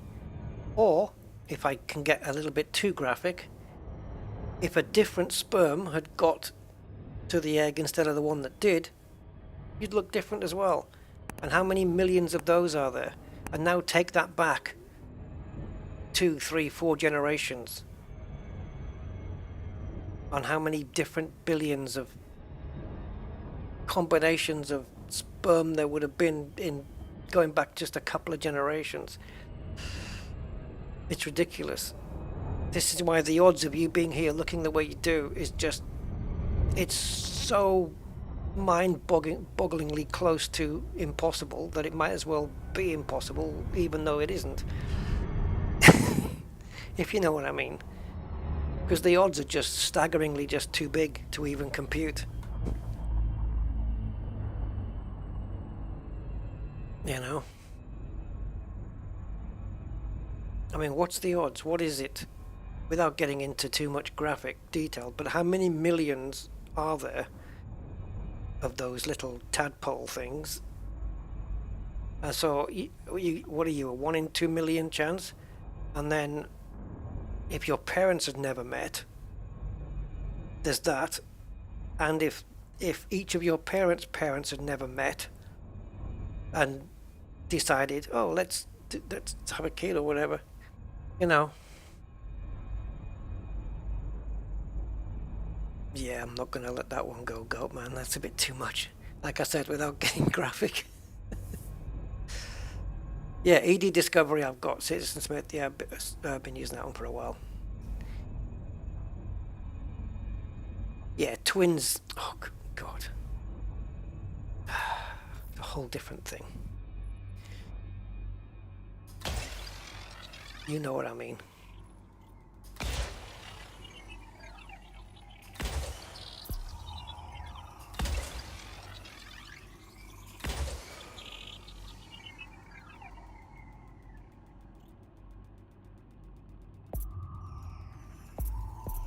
Right, let's see what we've got here.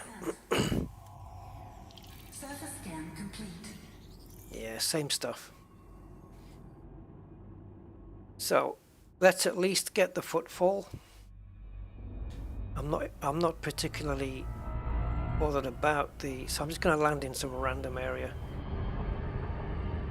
I'm not particularly fussed on the organics.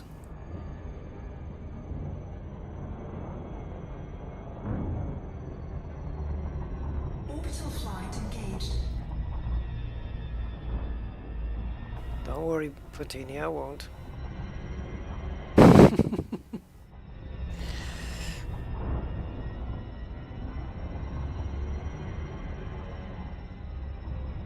Oh, what about over there? Taking a fancy to this.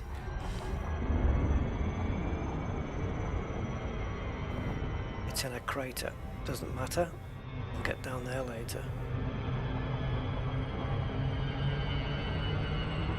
Really? Wow.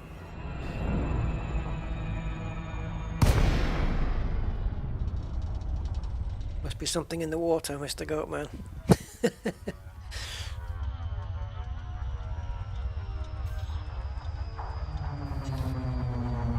Right. Let's get down onto the ground.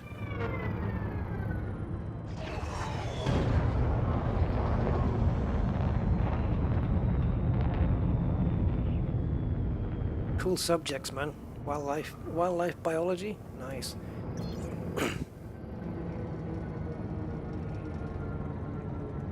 See, there's always somebody around that can tell me I'm talking out my arse.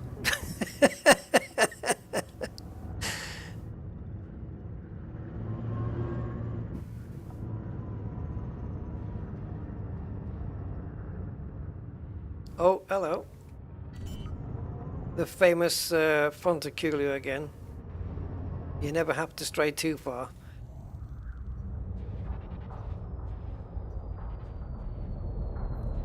See, this is what I'm talking about, right? The chance of Fontaculio campestris being on this planet and then being on a planet in the Arcadian stream is no, it just wouldn't happen. But it's a game, so we're going to let it go. We're going to let it go.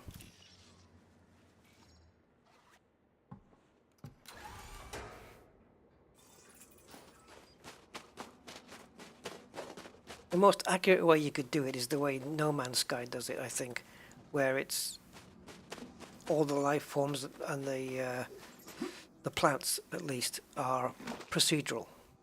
So they're all different, right? Why does it keep cocking its leg in the air? How was that a proper safe landing then? I think this is the same as last time. Yeah, it is. Now I could do it for the codex so that it would come under reported for other people, but yeah.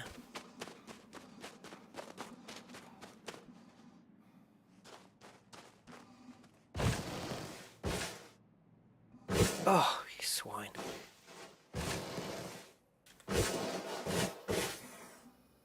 Are you deliberately running me out of... Or are you just... Have you got an invisible polygon there that you're not letting me in? Ah, Frontier, you cheat. A minute. A minute. Can you crouch while you're in midair?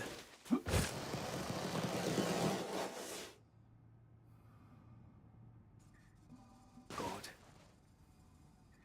It's not going to happen. Frontier put invisible polygons up.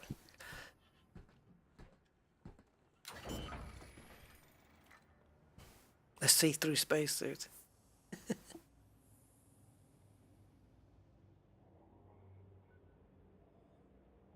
No, I haven't, Saberjack, but I've just got this weird feeling of wanting a fried egg now.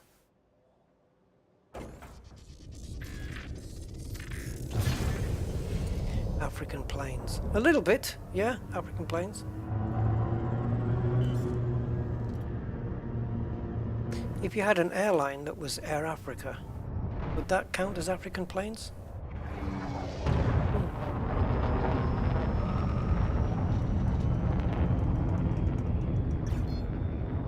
I'm going to be a bit sporadic here, and I'm not going to bother getting footfall on the neighbouring planet, which is also atmospheric. 3, 2, 1, engage.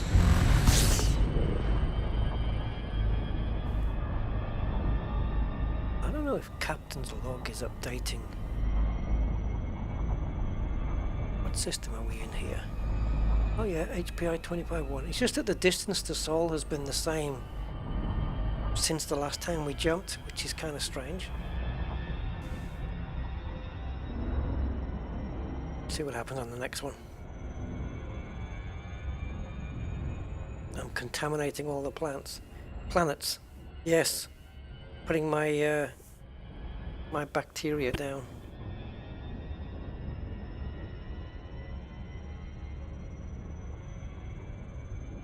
Yeah, Star Citizen has the best visuals. But sometimes the graphics are not everything, you know, but it does look good. But which would you rather have though?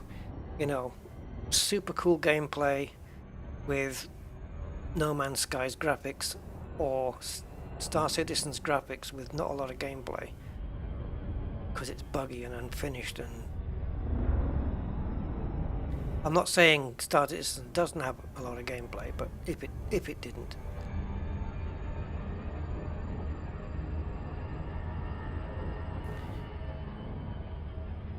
Graphics aren't primary for me, but they do help a lot. They do go some way to, you know, helping things out.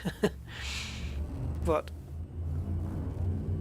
there's plenty of games we've played where the graphics are not AAA, for example, and you can get like tons of enjoyment out of it.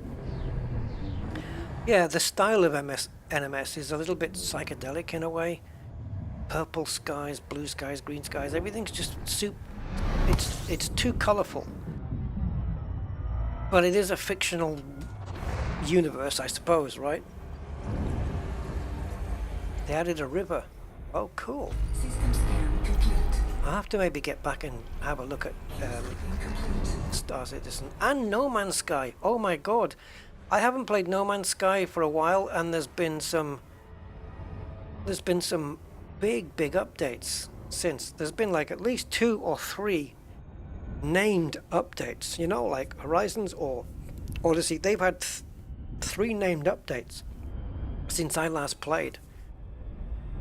So I would feel like if I went back into No Man's Sky, I'd be starting from the beginning, so to speak, trying to figure out, you know,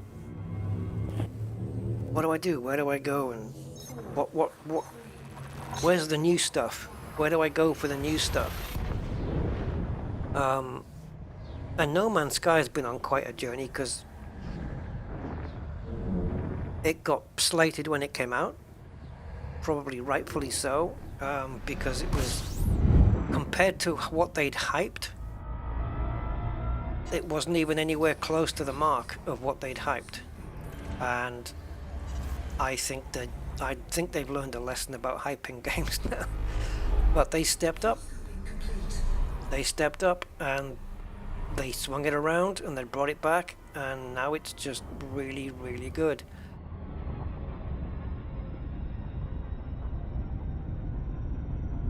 So if I was going to play space games, I'd have Elite first, and I would have No Man's Sky second, and then I would have Star Citizen. For now. Because Star Citizen's just taking a lifetime to develop. Yeah. Elite Dangerous is the top for me at the moment, and it's not down to graphics. I like Elite Dangerous because there's more science in it. That's my big thing with Elite Dangerous. That the entire Milky Way is here, 400 billion star systems that I'll never visit even a tiny fraction of them. Well, depends how tiny you want to call it, but yeah, I obviously have visited a tiny fraction, but I mean, you know, I won't even visit 0.1% of everything in the game in my lifetime.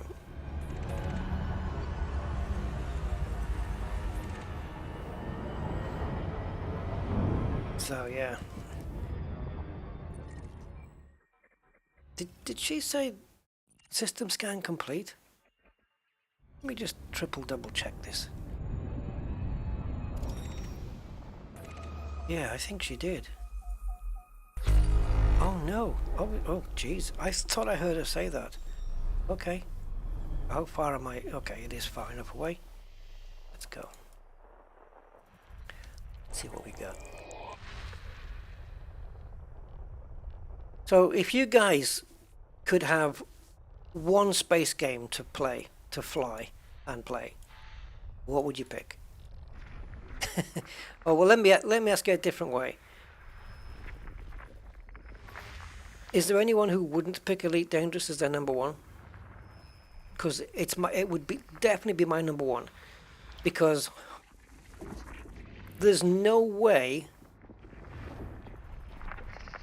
in Star Citizen or No Man's Sky that I'm getting 2,000 hours of gameplay and still at it.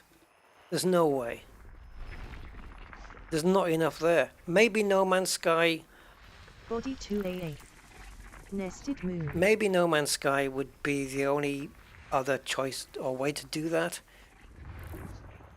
because it's procedural and there's loads of places to visit and stuff like that. I can't get 2,000 hours out of Star Citizen right now. I'd be bored after a few months, especially with all the bugs and the performance and stuff.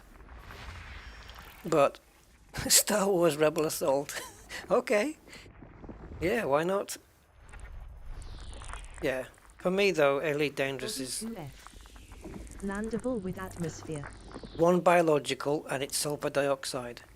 What's the chance that it's not bacteria, but it's receptor? What's the chance? Because bacteria seems to not mind what kind of the atmosphere is, it just grows everywhere. But I'm going to have a look at it. Yeah, so for me, obviously, it's going to be Elite Dangerous. Because whichever other one I play, I'm always coming back to Elite. I mean, you know, people have got thousands of hours in Elite Dangerous. I put more hours into this game than any other game. In fact, it could be the case that I've got more hours in Elite Dangerous than all my other games combined. Although I don't know. It's probably not that, anywhere like that. The amount of hours I've racked up in Flight Sim already. But then again, most of those hours, or not, well, most, a chunk of those hours is down to sitting waiting for downloads and updates. You know, because Steam counts those hours. But right now on my Steam library, the game that's got the most hours, this isn't a Steam game by the way, I do have Elite Dangerous on Steam, but the Rusty Dog account isn't Steam. Mihai Kornian, thank you for subscribing, appreciate it. Yeah, 3,000 hours in Elite, there you go. So I think, yeah, Assetto Corsa, the original, not Competizione one, it's got the most hours. Flight Sim does have more hours than that, but, and we're talking 700 hours plus.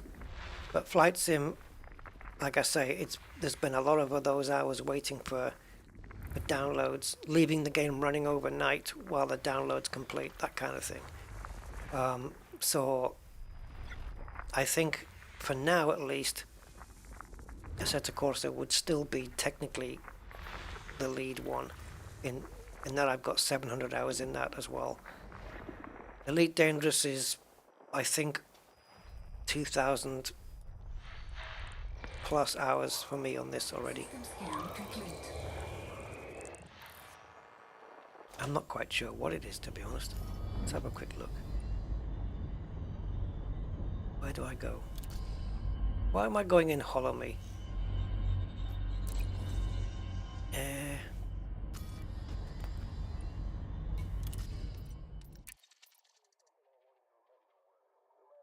So, whatever that is, 25 weeks, and let's call it 12 hours.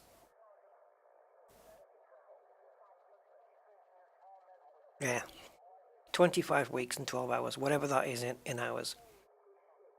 Hold on. How many hours in 25 weeks? 4,200. What?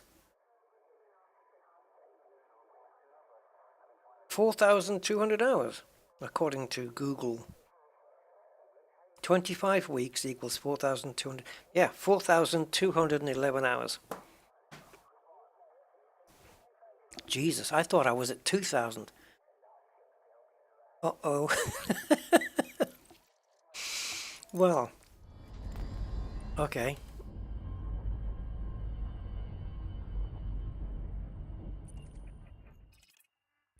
That kind of went differently. Right, I've got this marked because it's got one bio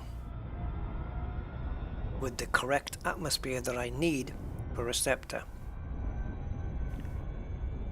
Is it going to be bacteria? Is it going to be receptor? Or is it going to be something else?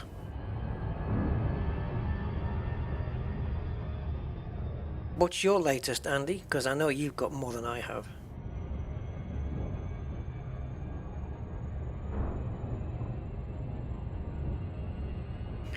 The only thing with Star Citizen is I wonder how old I'm going to be before they've realized their vision and they actually launch it out as a package. Done. When it goes gold, so to speak.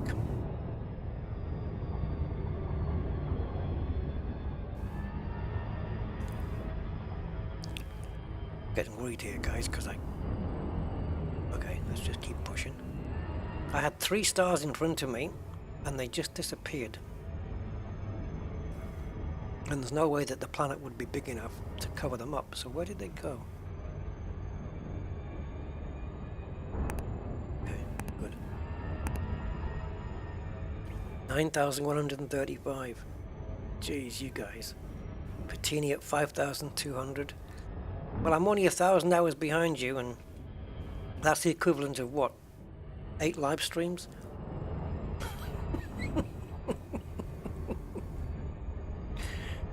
Oh, look, we've got a close proximity there.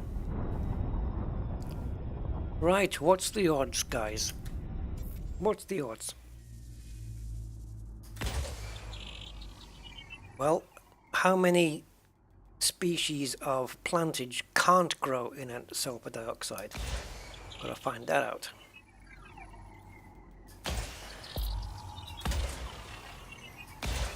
And then what are the odds of bacteria being here against the other ones? Because it's definitely more common.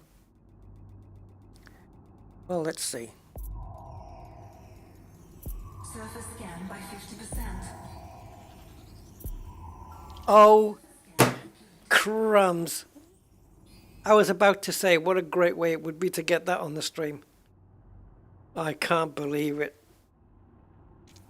If you know how to look and what you're looking for, you will find. I'll be dipped. So, which one is it going to be, guys? We have receptor. Yes! We got it.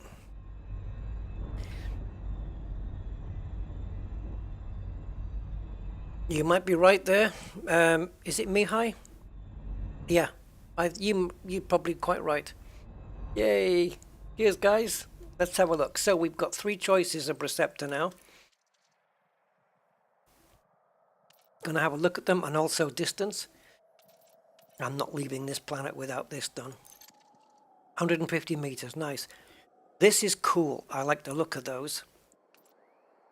That one, yeah, it looks like osseous that's been wrapped round. And Delta Hadronics, which also looks cool. Top or bottom one I'm cool with. If it's Umbrex, fine. And it's going to be the first one confirmed by me. And that will be 4 reported in this sector.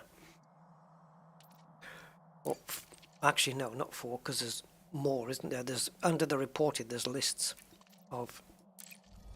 Shut up, Rusty, you're rambling. Let's go down.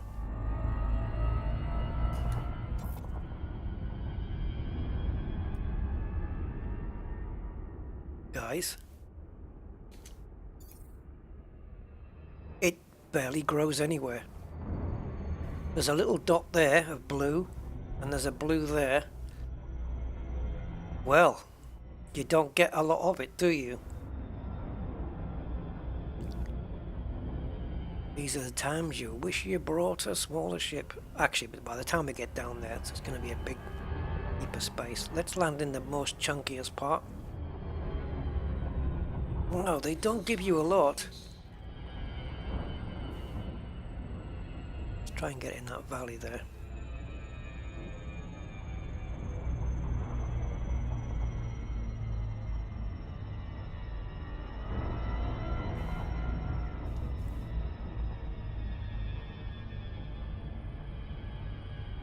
Yeah, I mean, I guess with Star Citizen you just want a decent amount of content to keep yourself amused.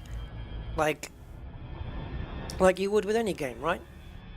You know, you could just pop into any game and just enjoy a few hours with it. In the same way, you just want that from Star Citizen. And then the more they add, the better.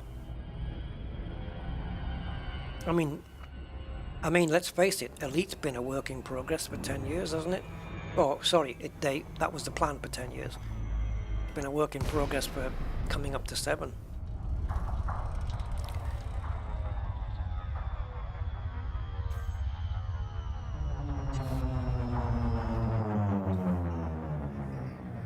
Oh my god.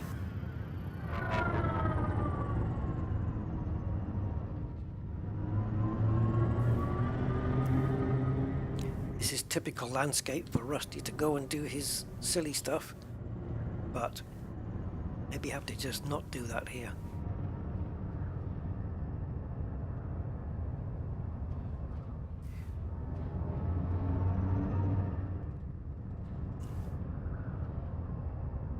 Right, which receptor is it going to be? There they are. And there's a lot of them. We just need to land. Oh my god. I think it's the 3rd one in the list, guys. Or is it? Hard to tell from here.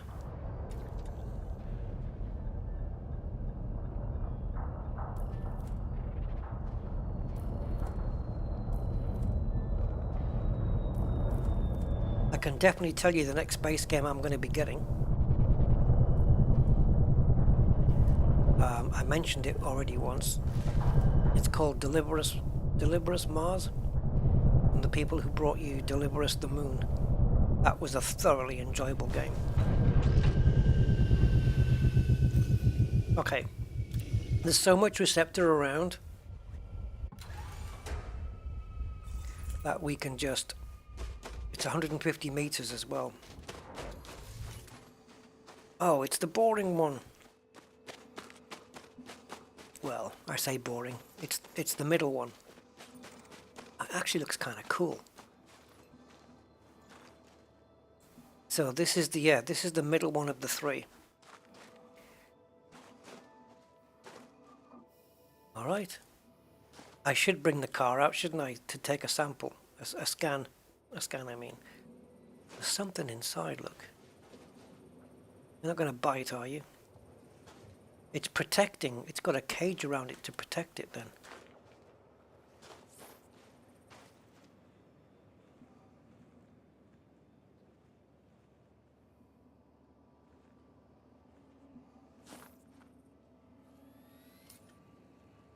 Yeah, Deliver Us the Moon was fantastic. And now they're doing one for Mars, which looks amazing.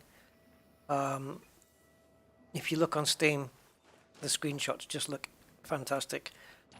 I will definitely be having that, and we'll get it.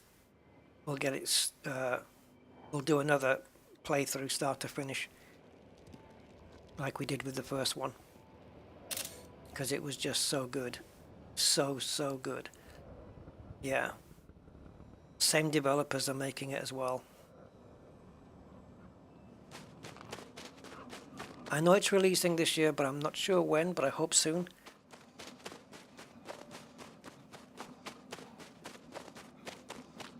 And if there's a pre-order, I will not be pre-ordering. Kind of no point when I know I'm going to get it. No point pre-ordering with digital downloads. And they know that. That's why they incentivize you with, oh, have a free suit, have a free gun, have a free graphic. No.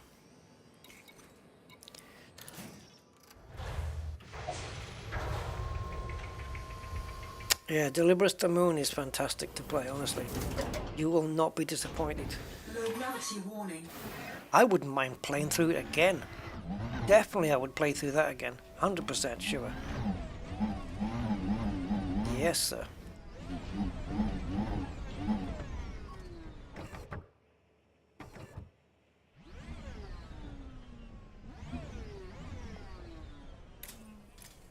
Why aren't you scanning? It looks like it may... Oh, Jesus. Bloody ship.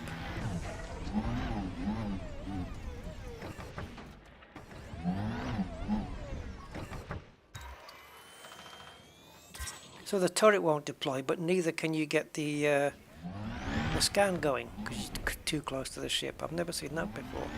So we need to go 150 meters. That's not 150. But this receptor seems to be quite in a lot of places. But here's our second one.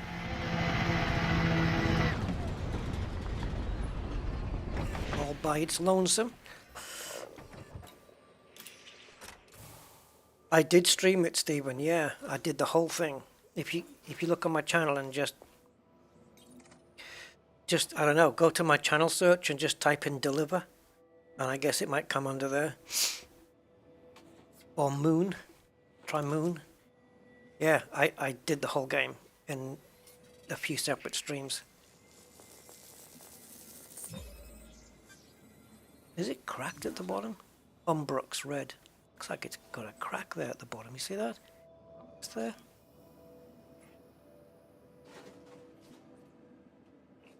Looks... I don't know how strong the cage is, but it's certainly protecting whatever's inside it.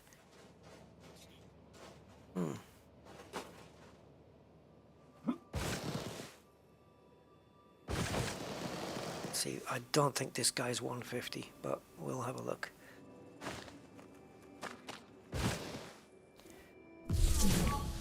No, unfortunately not. Let's run over to these fellas.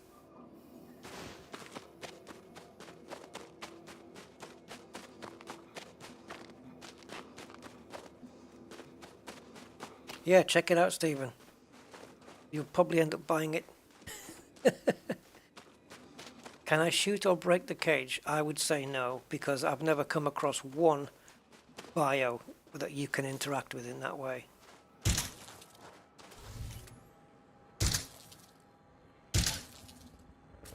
Nope, not a chance. And we have it. Yes, sirree, Bob. Done.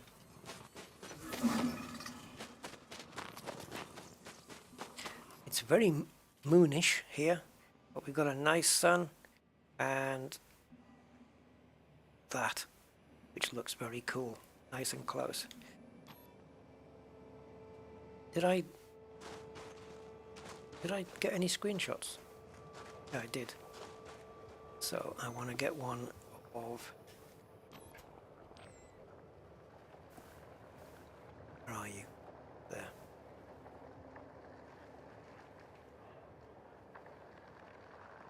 Don't put the moon in the middle. Go over here. And go that way. So it's a little bit off center. There. Now take it. Okay. Rule of thirds, guys. Rule of thirds.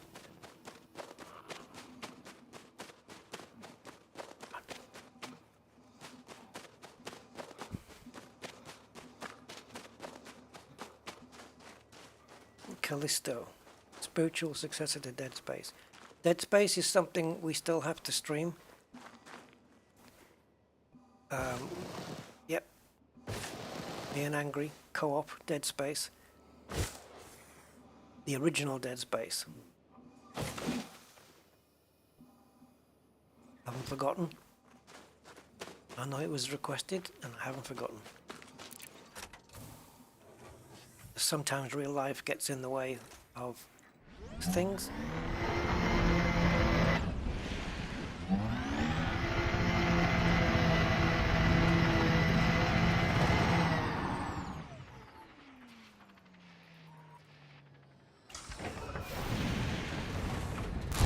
Oh, damage your own ship. We got receptor. Ah, it could so easily have been bacteria, though. I'm still going to look out for the others, the other two types. So, can you believe we are 5 minutes short of 4 hours? So let's have a look. Base it on the next system, see what happens. Jump into the next system.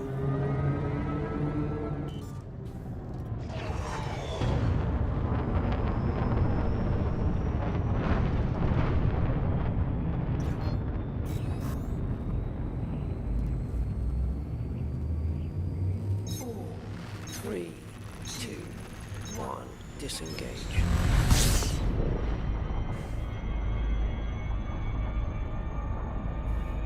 When your fiance calls it off, disengage. Right, where was I going to look? Oh yeah, galaxy map. We are getting there. We're getting across about a quarter of the way. And then from here, it's a swipe all the way down around here. We're going around it. And that we're going to follow the curve, as opposed to coming straight down, which would arguably be faster and quicker. Faster and quicker. Faster and less distance. So we'll go around this way and then intercept this line. So we're going to come across, follow down here, cross this line into this sector, and back home. We'll have gone all the way around. Basically, we're just flying around in a circle. That's what we'll have done. Just literally just flying around in a circle.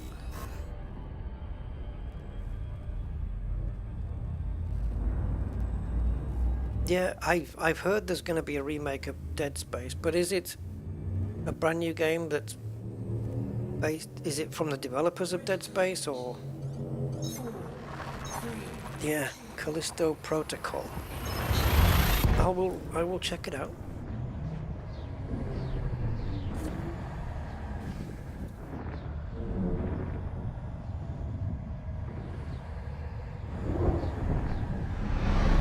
I've not heard of it, but I will definitely check it.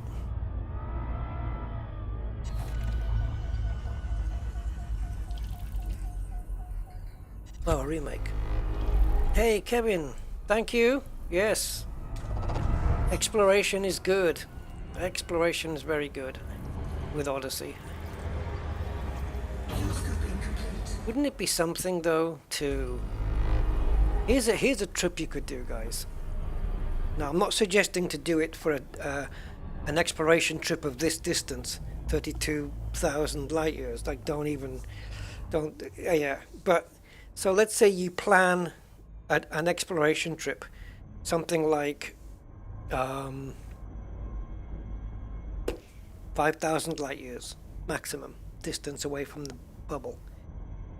So what you do is you maybe try and forget Spanch, just fly out normal, and you know you'll find some undiscovereds out there for sure, and maybe drop down above below the galactic plane that Sol is on, go down or up a bit and across and out, whatever. Get out and just do your exploration as normal, like I'm doing right here. Find things, discover things, and whatever. And then, when you decide, right, I've hit 5,000, I'm going to turn around and go back, then switch to Horizons and come back on with Horizons. And just see what the difference is like. That might be something. You'd be itching. I would be itching for bios and the planet tech and stuff. You know, Horizons has got some good looking planets on it, don't get me wrong. There's some, the mountains and the features and stuff. And Horizons has still got that misty stuff on some planets as well, which you don't get in Odyssey. But it would be quite... I'm not doing that. It would be quite a thing, wouldn't it? Just to see if you could... Yeah, it would be quite the thing. Like, if we switched into Horizons right now, I wouldn't... This is the problem thing. I wouldn't want to jump into, like, take 10 jumps across the Trojan Belt in Horizons because of what I may have discovered in those 10 jumps in Odyssey. It's hard to go back. It's, you know... Of course, in Horizons, you still get all the cool Lagrange clouds and all that good stuff. And the planets look totally different. Some of them look really cool. The colors in the Horizons planets look good. But, yeah. System scan complete. the Planet Tech here is just outdone. They've outdone themselves.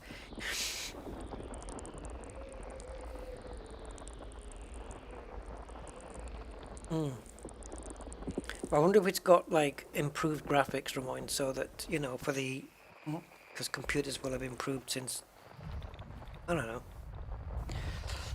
since the last one.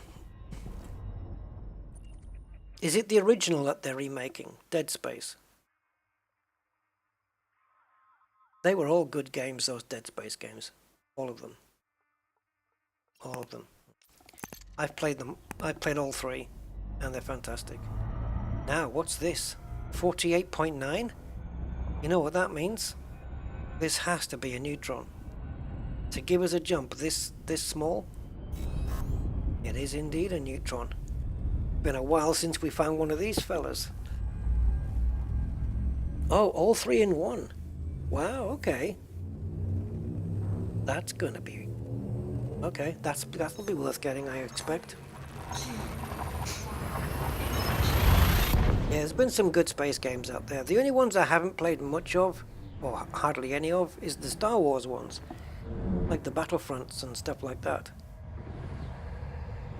And whatever the latest one is. Yeah. I don't know if it's my kind of thing. Body A. Non-locked body with fast rotation. Okay. Well, that's the Neutron star you're talking about. Body A. Non-locked body with fast rotation. Period. 0.0 hours. Yeah, it is rotating pretty quick.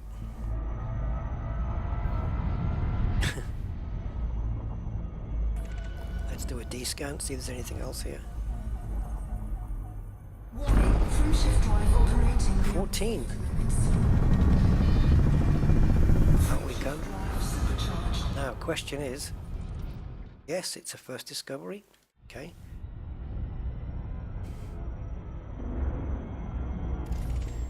Alright, let's see what we have. Jedi Fallen Order. I think that's the one I'm thinking of. Is that the latest one? I've seen one where the guy's jumping off a cliff, and not a cliff, off a ledge and hanging on the other side, like Assassin's Creed kind of type thing, and I don't know. I think for me a Star Wars game would have to be like with the original characters. You know, I want Darth Vader, and I want Yoda and Luke and all that stuff, and R2-D2 and C-3PO. That's what I want in a Star Wars game. A5. Landable with atmosphere. Neon Rich. And no bios. Oops. Dun, dun, dun, dun, dun, dun. Body B7. Landable with Neon. atmosphere. Young Skywalker. Yoda fan. Oops, can't do that. I've got to do it louder to get it right. You will be. And when Luke says, "I'm not afraid," you will be. Can't get the voice. It's a combination of that plus you. Yeah, I can't do it in a soft voice. Let the Wookiee win.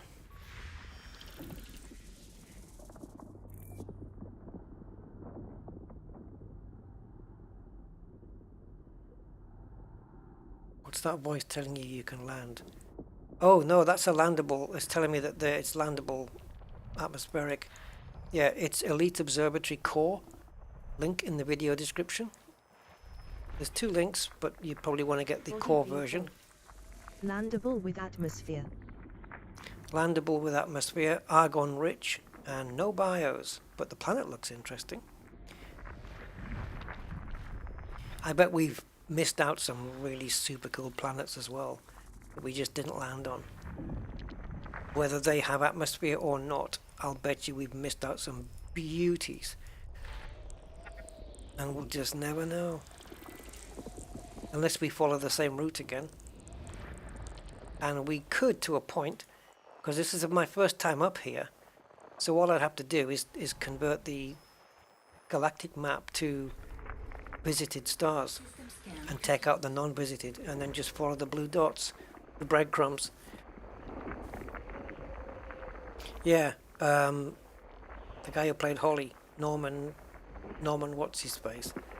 Yeah.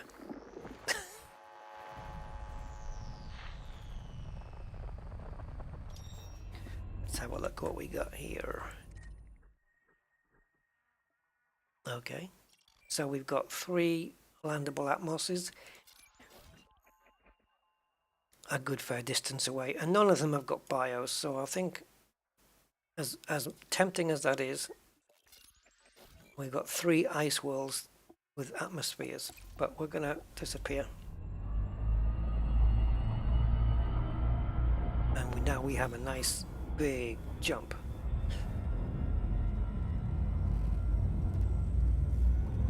Fuel scoping. Is that how he says it? Yeah, he's miserable.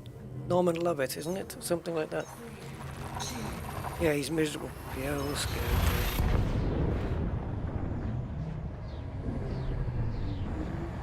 It looks like you're being interdicted.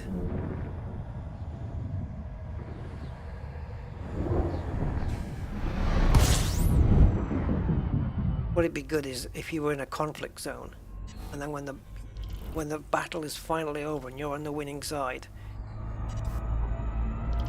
Norman Lovett comes in and goes, "They're all dead, Dave. They're all dead." No, they're all dead, Dave. 21 bodies.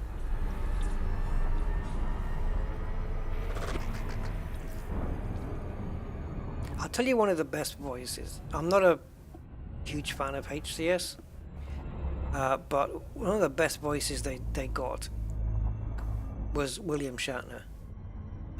He did a fantastic job.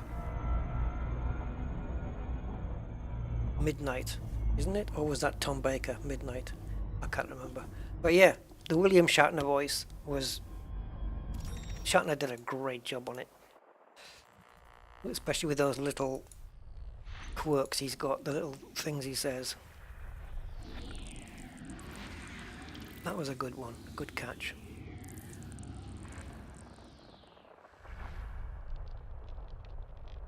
Orion. Yeah, that's it, Orion.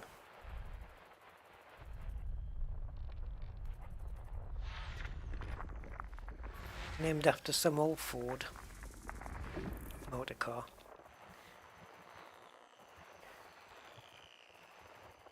Still sounds weird. Using the phrase motor car. I know it's correct, it just sounds antiquated. Motor car. It's a car with a motor. Should be an engine car then. Although the word automobile is even more antiquated. It's a mobile vehicle, and it's automobile. It's like referring to a turntable as a gramophone. Automobile, the automobile industry. I can't look at a Koenigsegg Agera R and say, look at this fine automobile. Because it feels like it should be pulled by horses or something. I don't know. Different kind of horsepower. Automobile. Not pulled by horses, but it's like as if it just came after the horse and carriage. Horseless carriage, yeah. Wireless. Yeah, the wireless. And now wireless means something completely different. Now it's Wi-Fi. Yeah. The old... Did they use that term in the US for a radio? The wireless. Turn the wireless on. Let's listen to War of the Worlds. Dun dun dun. Dun dun dun. No one would have believed. That's all I know. the first line of War of the Worlds, the book. No one would have believed. Something, something, something, something, and whatever else it was. Where's me blue dots, guys? They can't be behind the sun there. can they?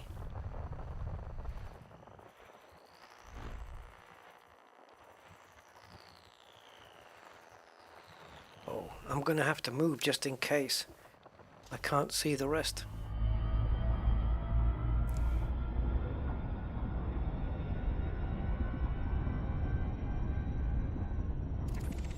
Okay, let's see if we've got any luck now.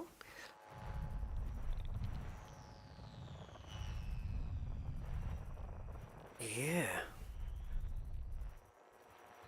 I need to zoom out even more by the looks of things. What the hell?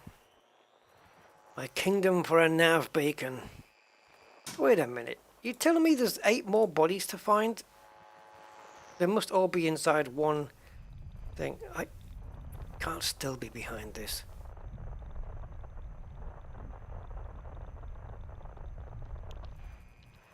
It doesn't show up here. There we go. I got you.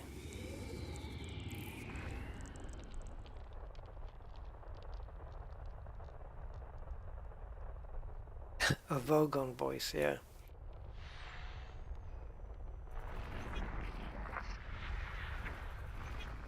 Well,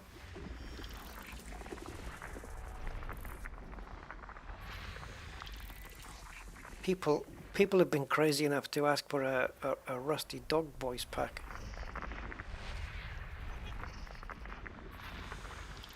Come on now. Body 10B. Ooh, close binary relative to body size. So, information on that one. Let's look at it together. It says orbit 2085 kilometers, radius 837 kilometers, and its partner is 110A. 110A, 110B, close binary relative to body size. Okay. That's on this bottom one here.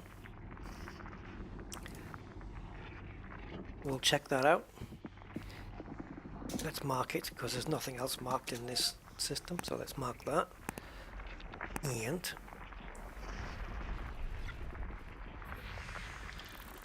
two geos. That looks small. Radius 803 kilometers. System scan complete. The one of a similar size.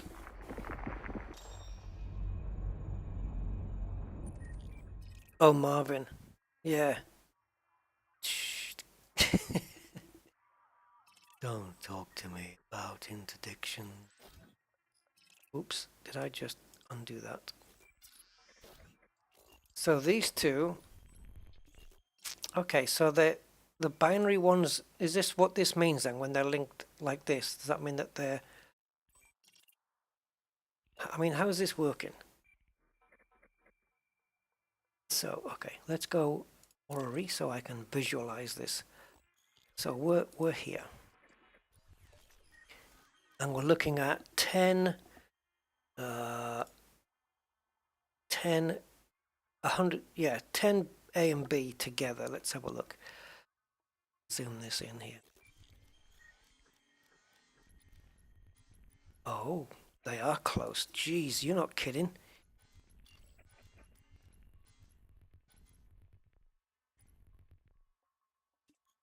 Okay, should we go and have a look?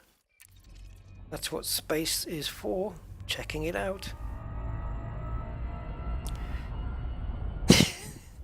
No, nobody wants a Rusty Dog voice pack, really. You would get sick of it after an hour. Weapons deployed. What voice would it be? Just this one? Weapons deployed. Weapons retracted. It'd be difficult to do it in just my normal voice. I'd want to put on some kind of... Weapons retracted. Weapons deployed. Fuel scooping. Would it work?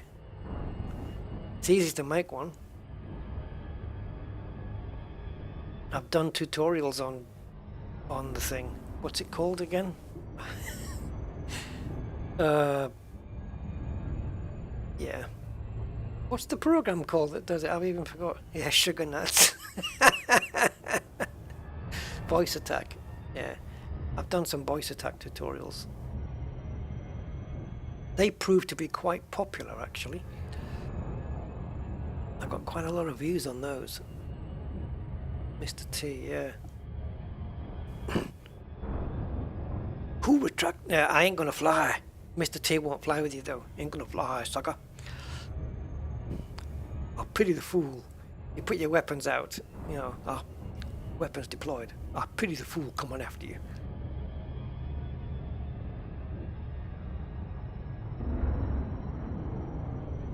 I'd love to have Arkwright from Open All Hours. Weapons deploy. Oh, never mind. They're already out. Good old Ronnie Barker. I see. Thingy died. Estelle Harris, is it her name? The one who played George Costanza's mother on Seinfeld. She just passed away. 93 though. God, she was so funny. Both the Jerry Stiller, who played George Costanza's father, both of those two were just absolutely hilarious characters. George! Wow, how close! Guys, look at this! They're just about... Oh God, we have to get this one screenshotted. This is guys, these are those planets, right, where you could get a lift up on a ship with your SRV on top and it could hoik you into space, and you could travel across in your SRV from one planet to another. I've done that. I don't know if the planets were closer than that, but I have hopped from planet to planet in an SRV.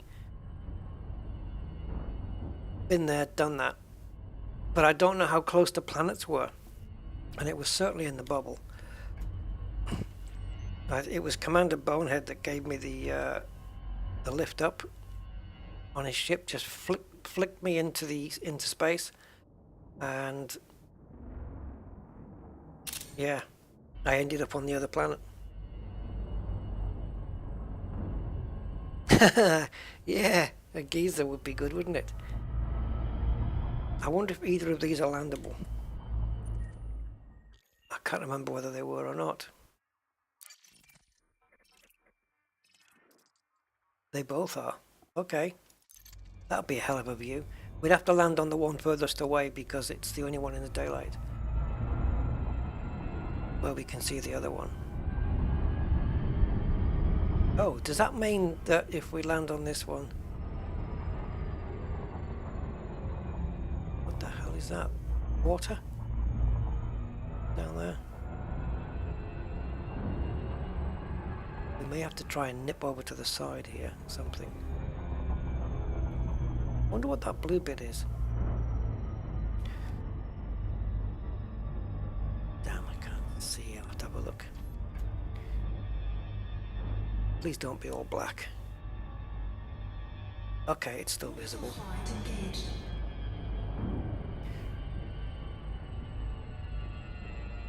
What a strange thing to just have this blue area.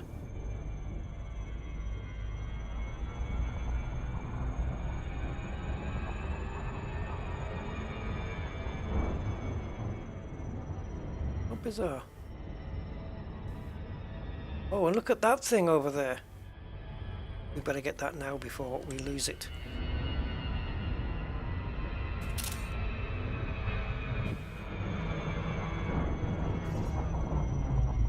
Where did this come from and why? Just this splodge. Splodge of blue. I see splodge of blue.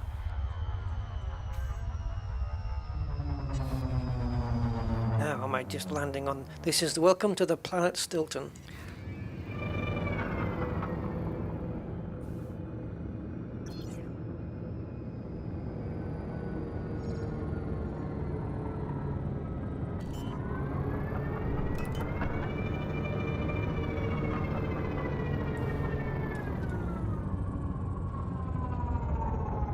I just had to make sure I wasn't going to.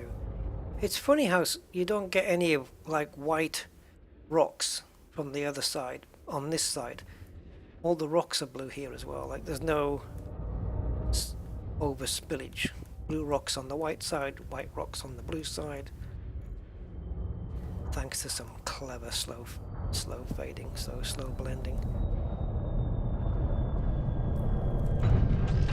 What I don't know is if we can still see the gas giant from here, and also Warning. Dangerously low temperature detected.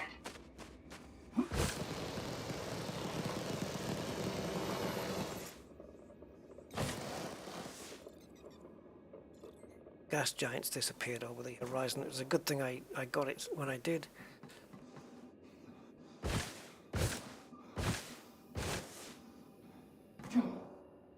Choom.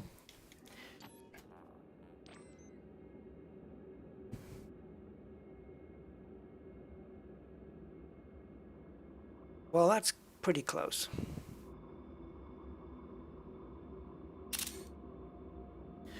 Hi Gary, yes, unusual.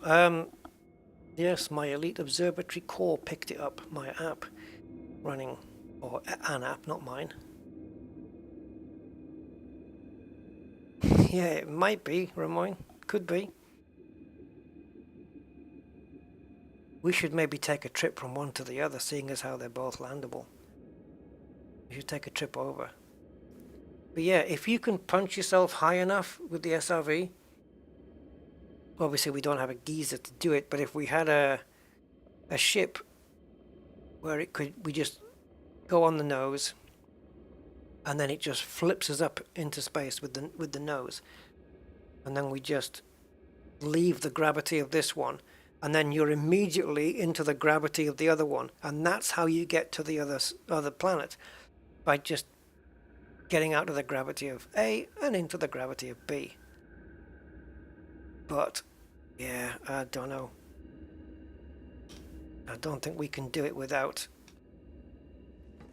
It would be an awesome thing to show you guys, but I have actually done it once. I succeeded.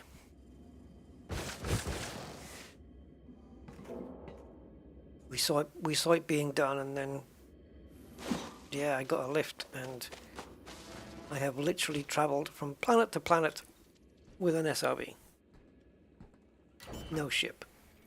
Of course, you think, well, how do you get your ship? What happens to your ship if your ship stays? Well, obviously it goes into orbit, right? It goes into orbit above planet A, but now you're on planet B, and basically you just recall your ship, and I think it still just comes to you.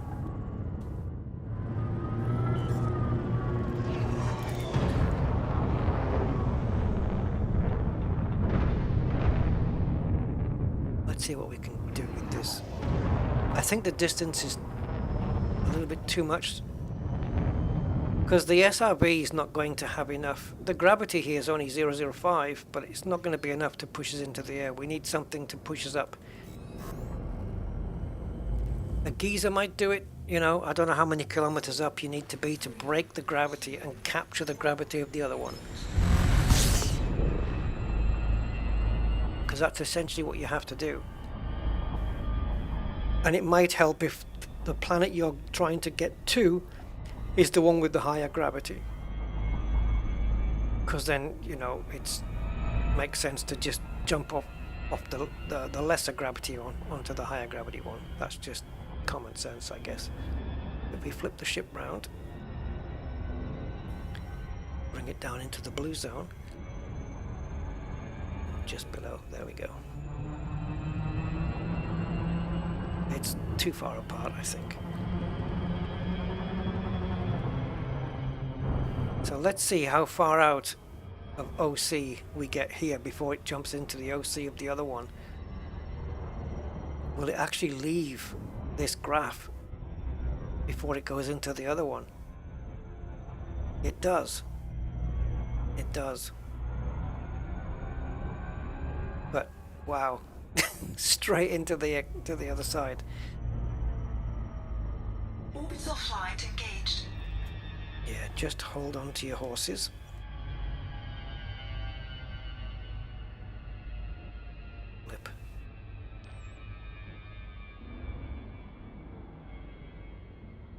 Ah, it's too much.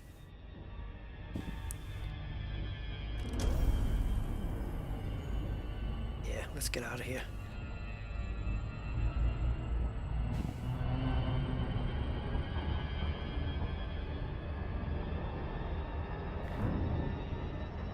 I don't know which way is up anymore. This one. This is up to get out of here. And then I want that shot of the gas giant just poking its nose over.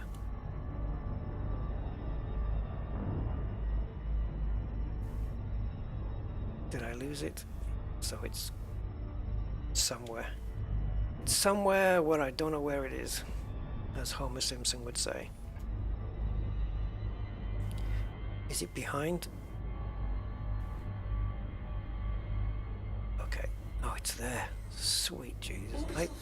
I thought we were on the planet. This is confusing now. Where? Which? Hold on. There you are. Right. We want to be on this world then. Back to A, back to A. Come on. See, it's three megameters. 3,000 or is it 3 million meters? Yeah. A good G up from a nice big geezer. What you need.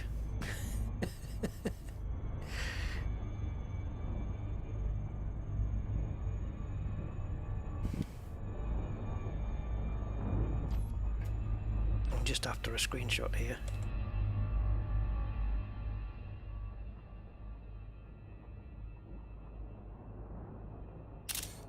Do we have anything else in the vicinity that we can grab? Okay. Well, that's interesting. They're really close. I wish I knew what it... I think when we did it, when we did the SRB jump, I think it's on in my content on one of my videos, but I have no clue which one, and I don't think the title of the video even reflects that. But it was way back in the day.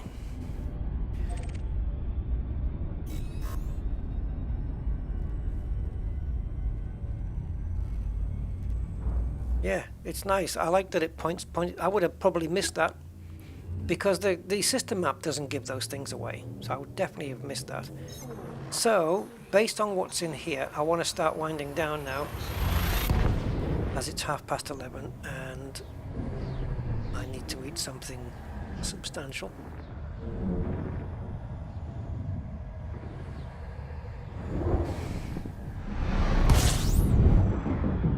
Let's see what's in here. And let's get some fuel.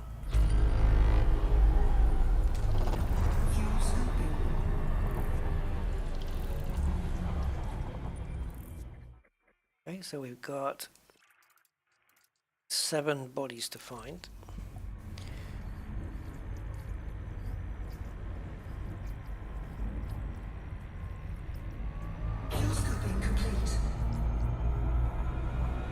Yeah, so they were orbiting pretty close, and it says orbit 2,085 kilometers. So is that accounting for the radius of the planets on both sides? If you take those off, would that then be, what would the radius of one planet and the radius of the other, remove that from the orbit? Does that tell you what the gap is in between the two? Or am I just completely miscalculating that? Alright, let's see. No transient signals. I mean, the notable stellar phenomena is too rare. Body A3. Landable with atmosphere. And no bios. But it is neon rich. Body A4. Same. Landable with atmosphere. 5 of 6 premium boost materials. So, yeah, we only need one then. out of 2 planets, so we'll definitely get the last one, I'm sure. We must do. Body A5A. There you go. All premium boost materials in system. So if we're after some raw materials for premium boost, it's on those 3 planets. Everything you need is right here.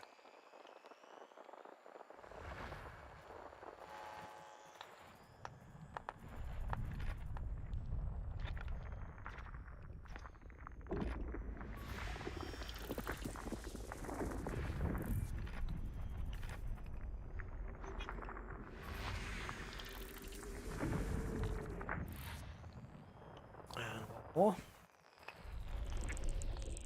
System scan complete. Okay. They're all right there. Unmapped and unfootfalled.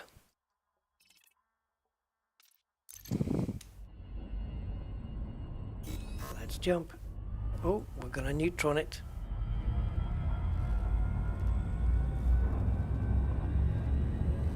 Yeah, I mean, yeah, it's finding out the system aquatic, you know, where it happened, and then once we're back to the bubble, it's getting the assistance of someone to do it. But I think I can't remember how far Commander Bonehead went up with his ship. I think he just went up a few meters and then just kind of flipped me off with the nose of the ship, you know. Primary star. Non-locked body with fast rotation. Yeah, I think it's going to say that for every neutron star by default.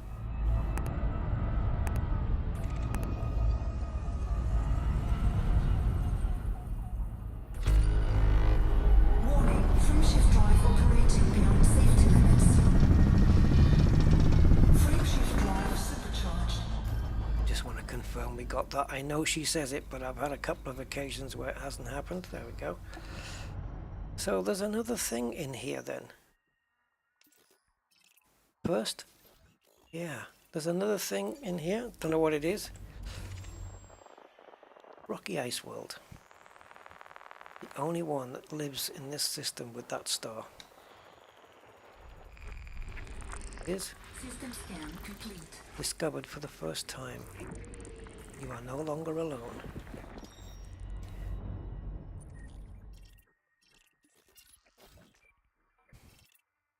Half the size of Earth. Sorry, half the mass of Earth, but not too much smaller, but half the gravity. And we can't land on it. Warning, frame shift drive operating beyond safety limits.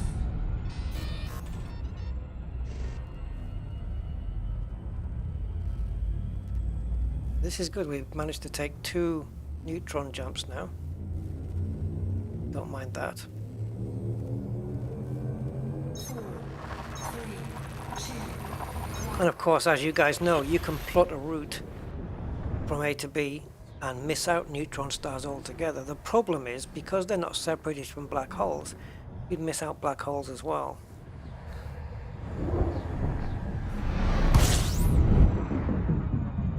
So we've just done the equivalent of 4 jumps.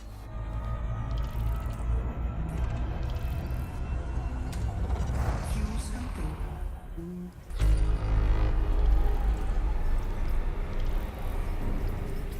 I think we better pick up some fuel because it'd just be nice to have it full again. Fuel scoping complete.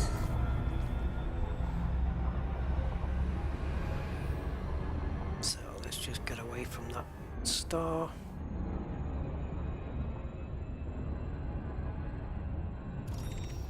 And see what we have.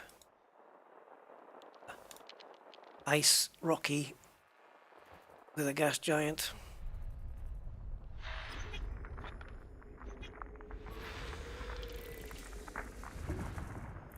But who knows, we might come across a high G one. That'll be a nice one to discover. Something with some decent G on it. Landable, of course. Can you imagine that triple? A high G landable atmospheric world. That would be cool.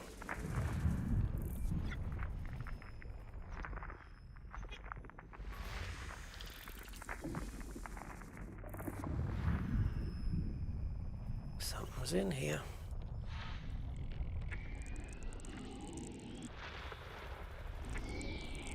System scan complete. Nice. Okay, let's have a look. Yeah, nothing too amazing. And where are we now? Because we've done a good couple of Neutron jumps there. Not bad. I'd say we're third, maybe, of the way across to this line. Yeah, roughly a third. It's not too bad. Do another jump then. 46, 47, 46.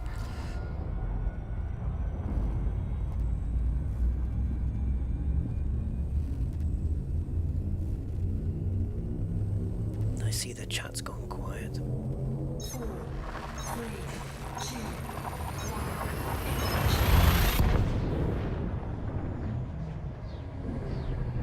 1. That's a good time to know to wrap it up.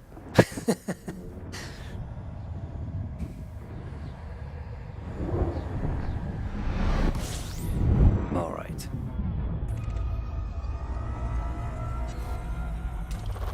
Fuels complete.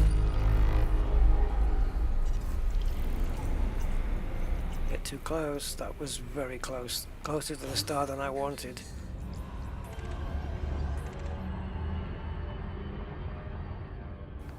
So, what are we looking at here? Not a lot. Hello. Asteroid clusters. So nice to see you. I've missed you. Like hell.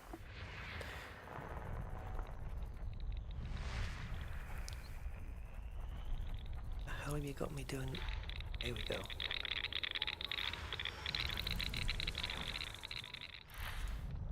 Discover one, discover them all. If Frontier hadn't built that in, oh god. Can you imagine? Nobody would bother, just... Body B1. Landable with atmosphere. Which is methane. Don't fancy the thought of that. I wonder what biologicals we're going to get on a Body methane. A1. Landable with atmosphere. Again, methane. We're going to go to the one that I've marked though. We probably should go to the other one first, to be honest, because that one...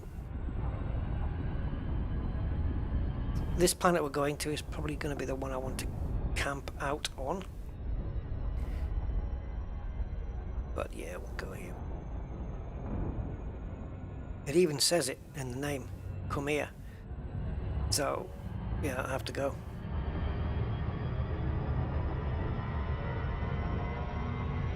Starting to feel sleepy.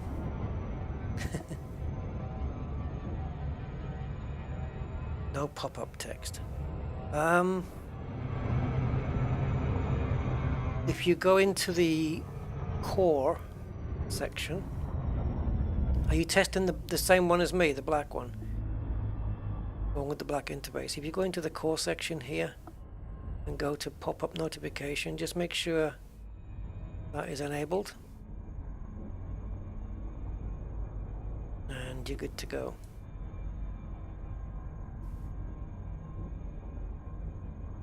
And scroll.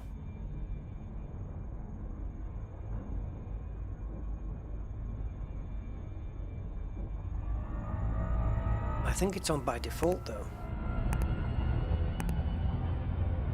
If it's enabled and it's not popping up, I actually don't know, mate. I cannot imagine why. I am running in borderless mode in the game, so I don't know, maybe if you're running full screen or something, or windowed, but I run borderless. So if you're on full screen, maybe try changing to borderless. I have no clue whether that would even make a difference, but it might be worth a shot.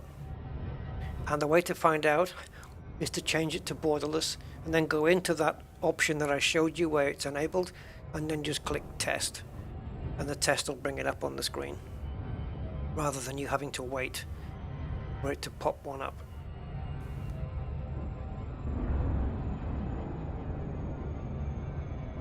So anything I can think of.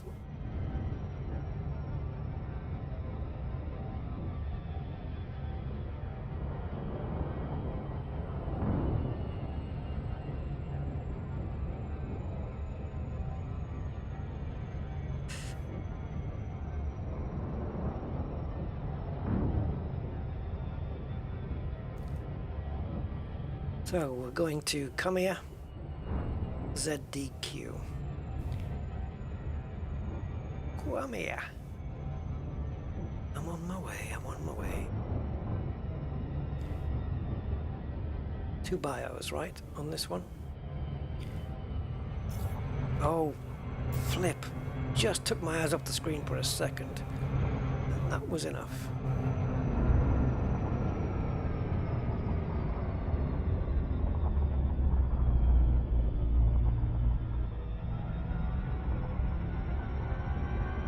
Then it's probably the full screen then. It's probably got exclusive access to the front of your monitor and it's not letting anything in front of it, where borderless probably will. Give it a try anyway. Just put borderless on, apply, and then just in the core just click on test to bring up a test thing. And fingers crossed.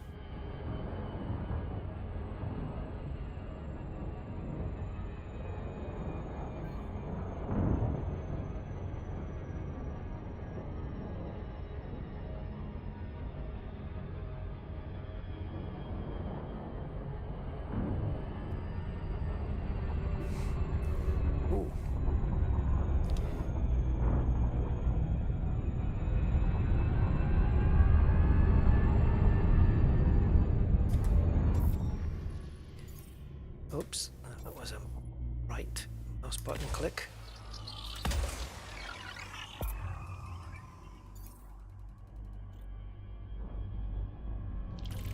Oh, I should have stayed to find out what it was.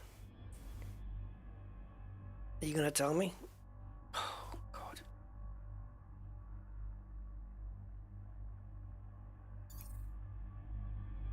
Absolutely brilliant.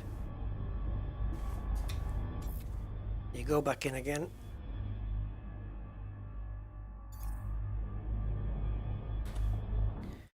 Oh, I hate it when it does this. Okay. This is nasty. When you come out of here and you don't get the message again. The Q&A across the top. Probes out of range, efficiency target, blah blah blah blah. Orbital flight engaged.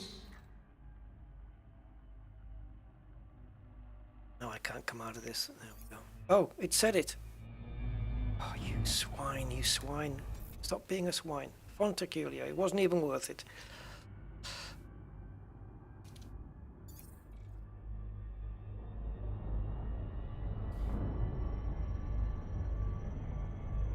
Orbital flight engaged. I don't know what the hell untargeted it though. I didn't think I did, but maybe I did.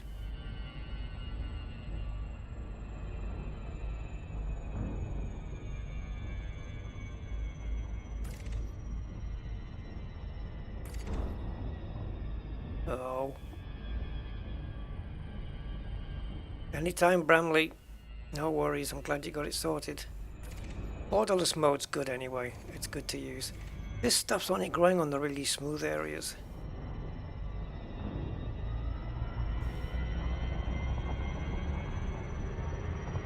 And if you're going to use tools like Captain's Log as well, to put it all on the top of your screen, you're probably going to want borderless mode anyway. I always run borderless mode if the game has the option, always. But then I'm streaming, so it's really handy for that. Whoa, that changed colour quickly. Another green planet. I don't need another green one in my life. I had one already. And it killed me. Wow, this is green. Oh god. But at least it's a lot friendlier than the green ice planet of death.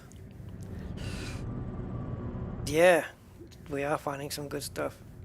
You should definitely check out yesterday's stream, Patini. Some awesome stuff on there. We found 2 ringed atmospheric landables. And the first one was just amazing. I wonder if this could possibly be a strand of Fonticulua that isn't the Campestris one. One of those different ones, you know?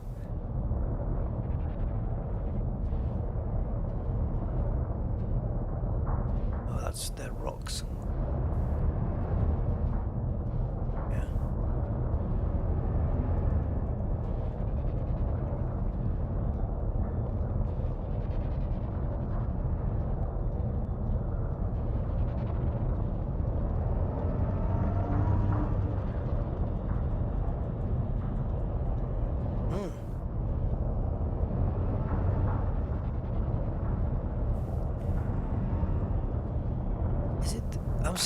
I'm seeing so many of these double rocks. I'm starting to wonder whether they are. Oh my god. No, that is Fonticulua. Jesus. Is it that discus one? I think we found Fonticulua discus, guys. Wow. I think we're looking at it. It's on the right hand side of this ship. Fonticulua discus. So it's not the boring umbrella ones. I believe we have... Oh no, it's not discus. Wait a minute. Then it might be a rock. Oh god, no. Well, the one... Which is the discus one then?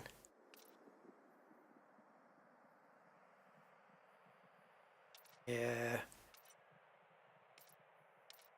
Let's go out and have a look, because the formation... It might be a rock. It's just that the formation looked so like that discus thing.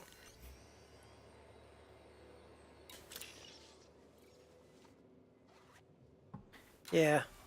Do I have to run out of fuel for you to come, though?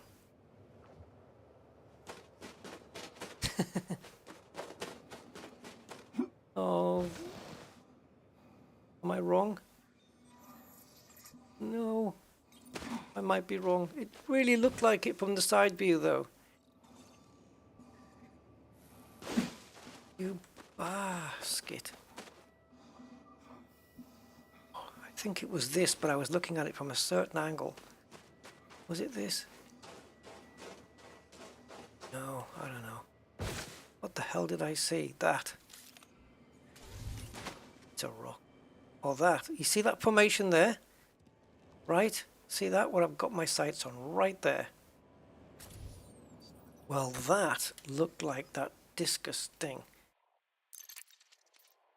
Only I can't remember what species it was in.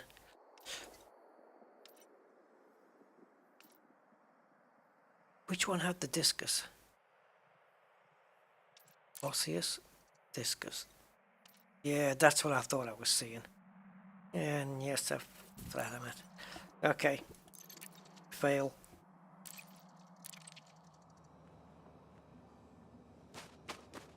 Epic fail.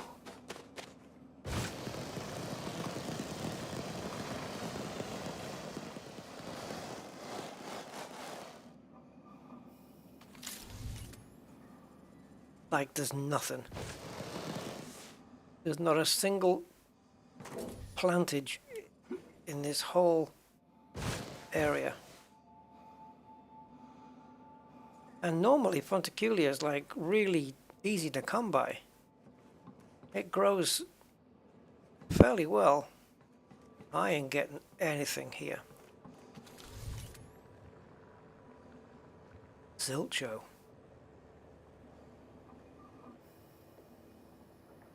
Yeah, you see these formations, there's so many of them that look like that. I thought, it's got to be a species.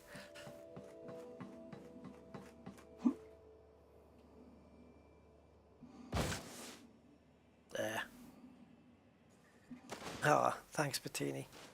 If I get into trouble, I'll just get my ship to orbit the planet until it runs out. Find any crab people? No, unfortunately not. But if I do, I'm sure they'll have kids. Little nippers. Sorry. Okay. Don't get me started.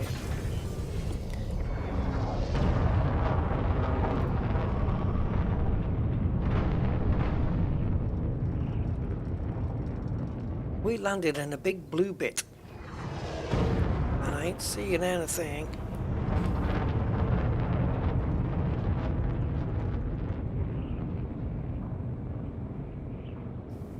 Stay above the water, Rusty. Stay above the water.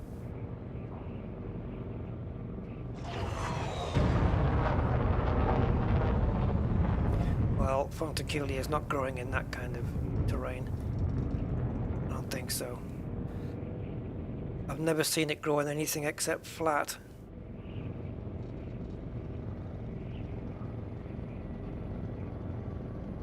Yeah, it would take a while to get here. I mean, even on Spanch, I don't know how many jumps it would be using Spanch. A lot less than what I've done, I know that. Why am I not seeing a single Pontukulua? Not even one.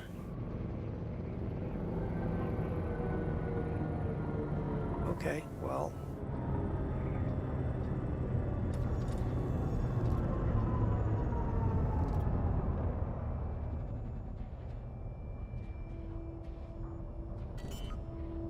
It does look cool though. Plant or no plant?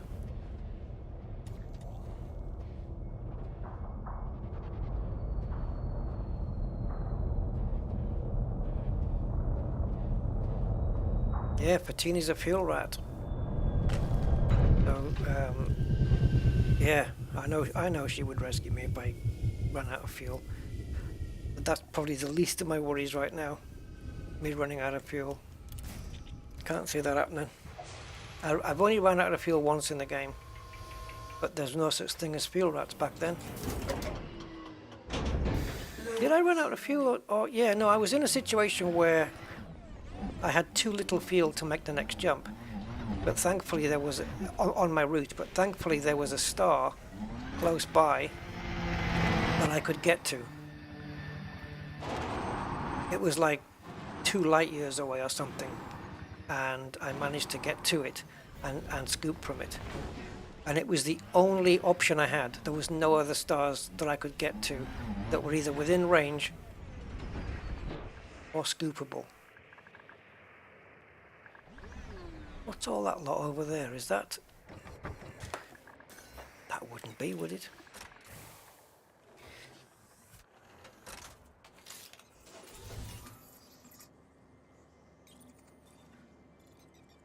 Just rocks. Like I've done things in the early days of Elite, such as getting stuck in the mail slot, or going into the station, missing the mail slot altogether, and just smashing into the wall and blowing up in a sidewinder when I first started. And now I boost out of there in big ships.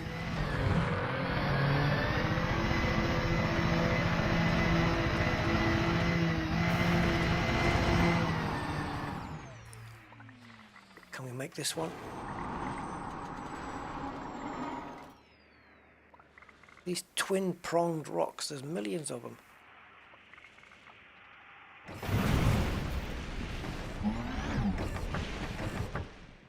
Hey Annie, you better go. Ship dismissed.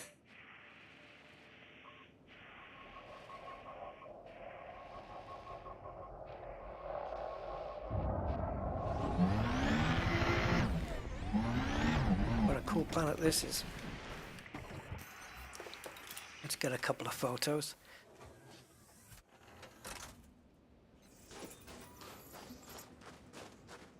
Anti-aliasing's always been bad in Frontier, in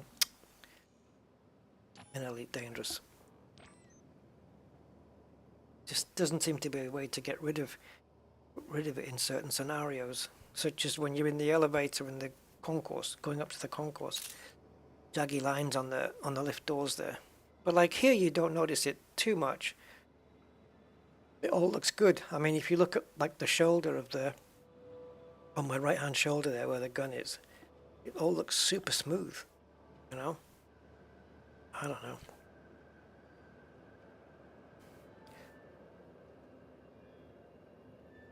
Let's go up, up, up, up.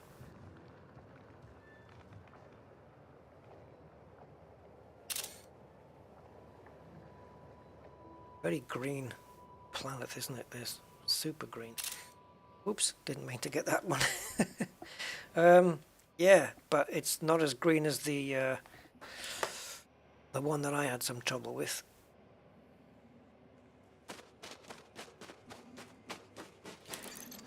But there is no Ponticular here, despite that we did land in a blue area. I'm sure we did. Big blue area. Oops. And there's not even one example. As Rusty rides off into the sun. Ship recalled.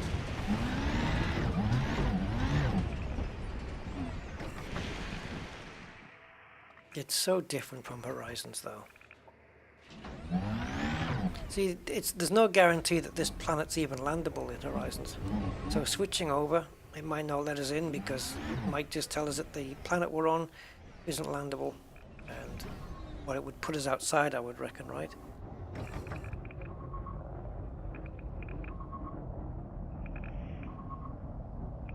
Oh, have they said that they're working on a new anti-aliasing system? Might be interesting. Update 12.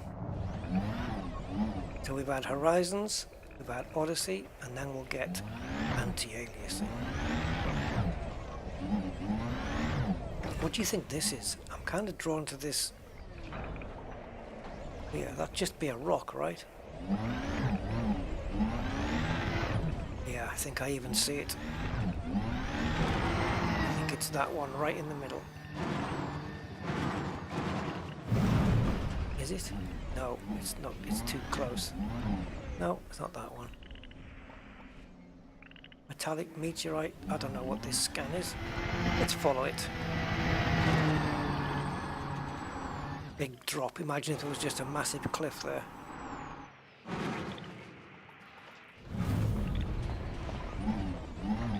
There we go. There it is. Bronzite, Grondite. Yeah, great. Charles Bronson.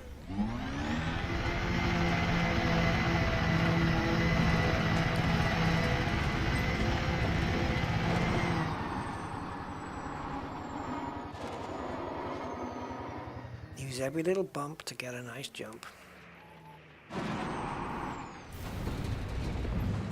Okay.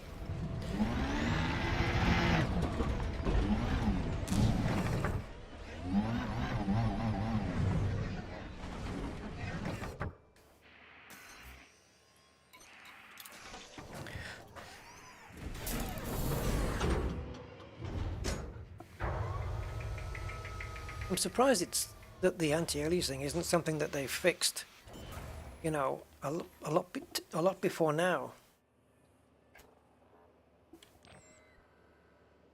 Hey, Rust.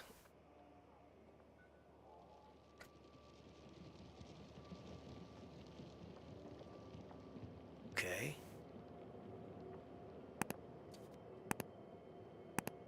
Very nice. But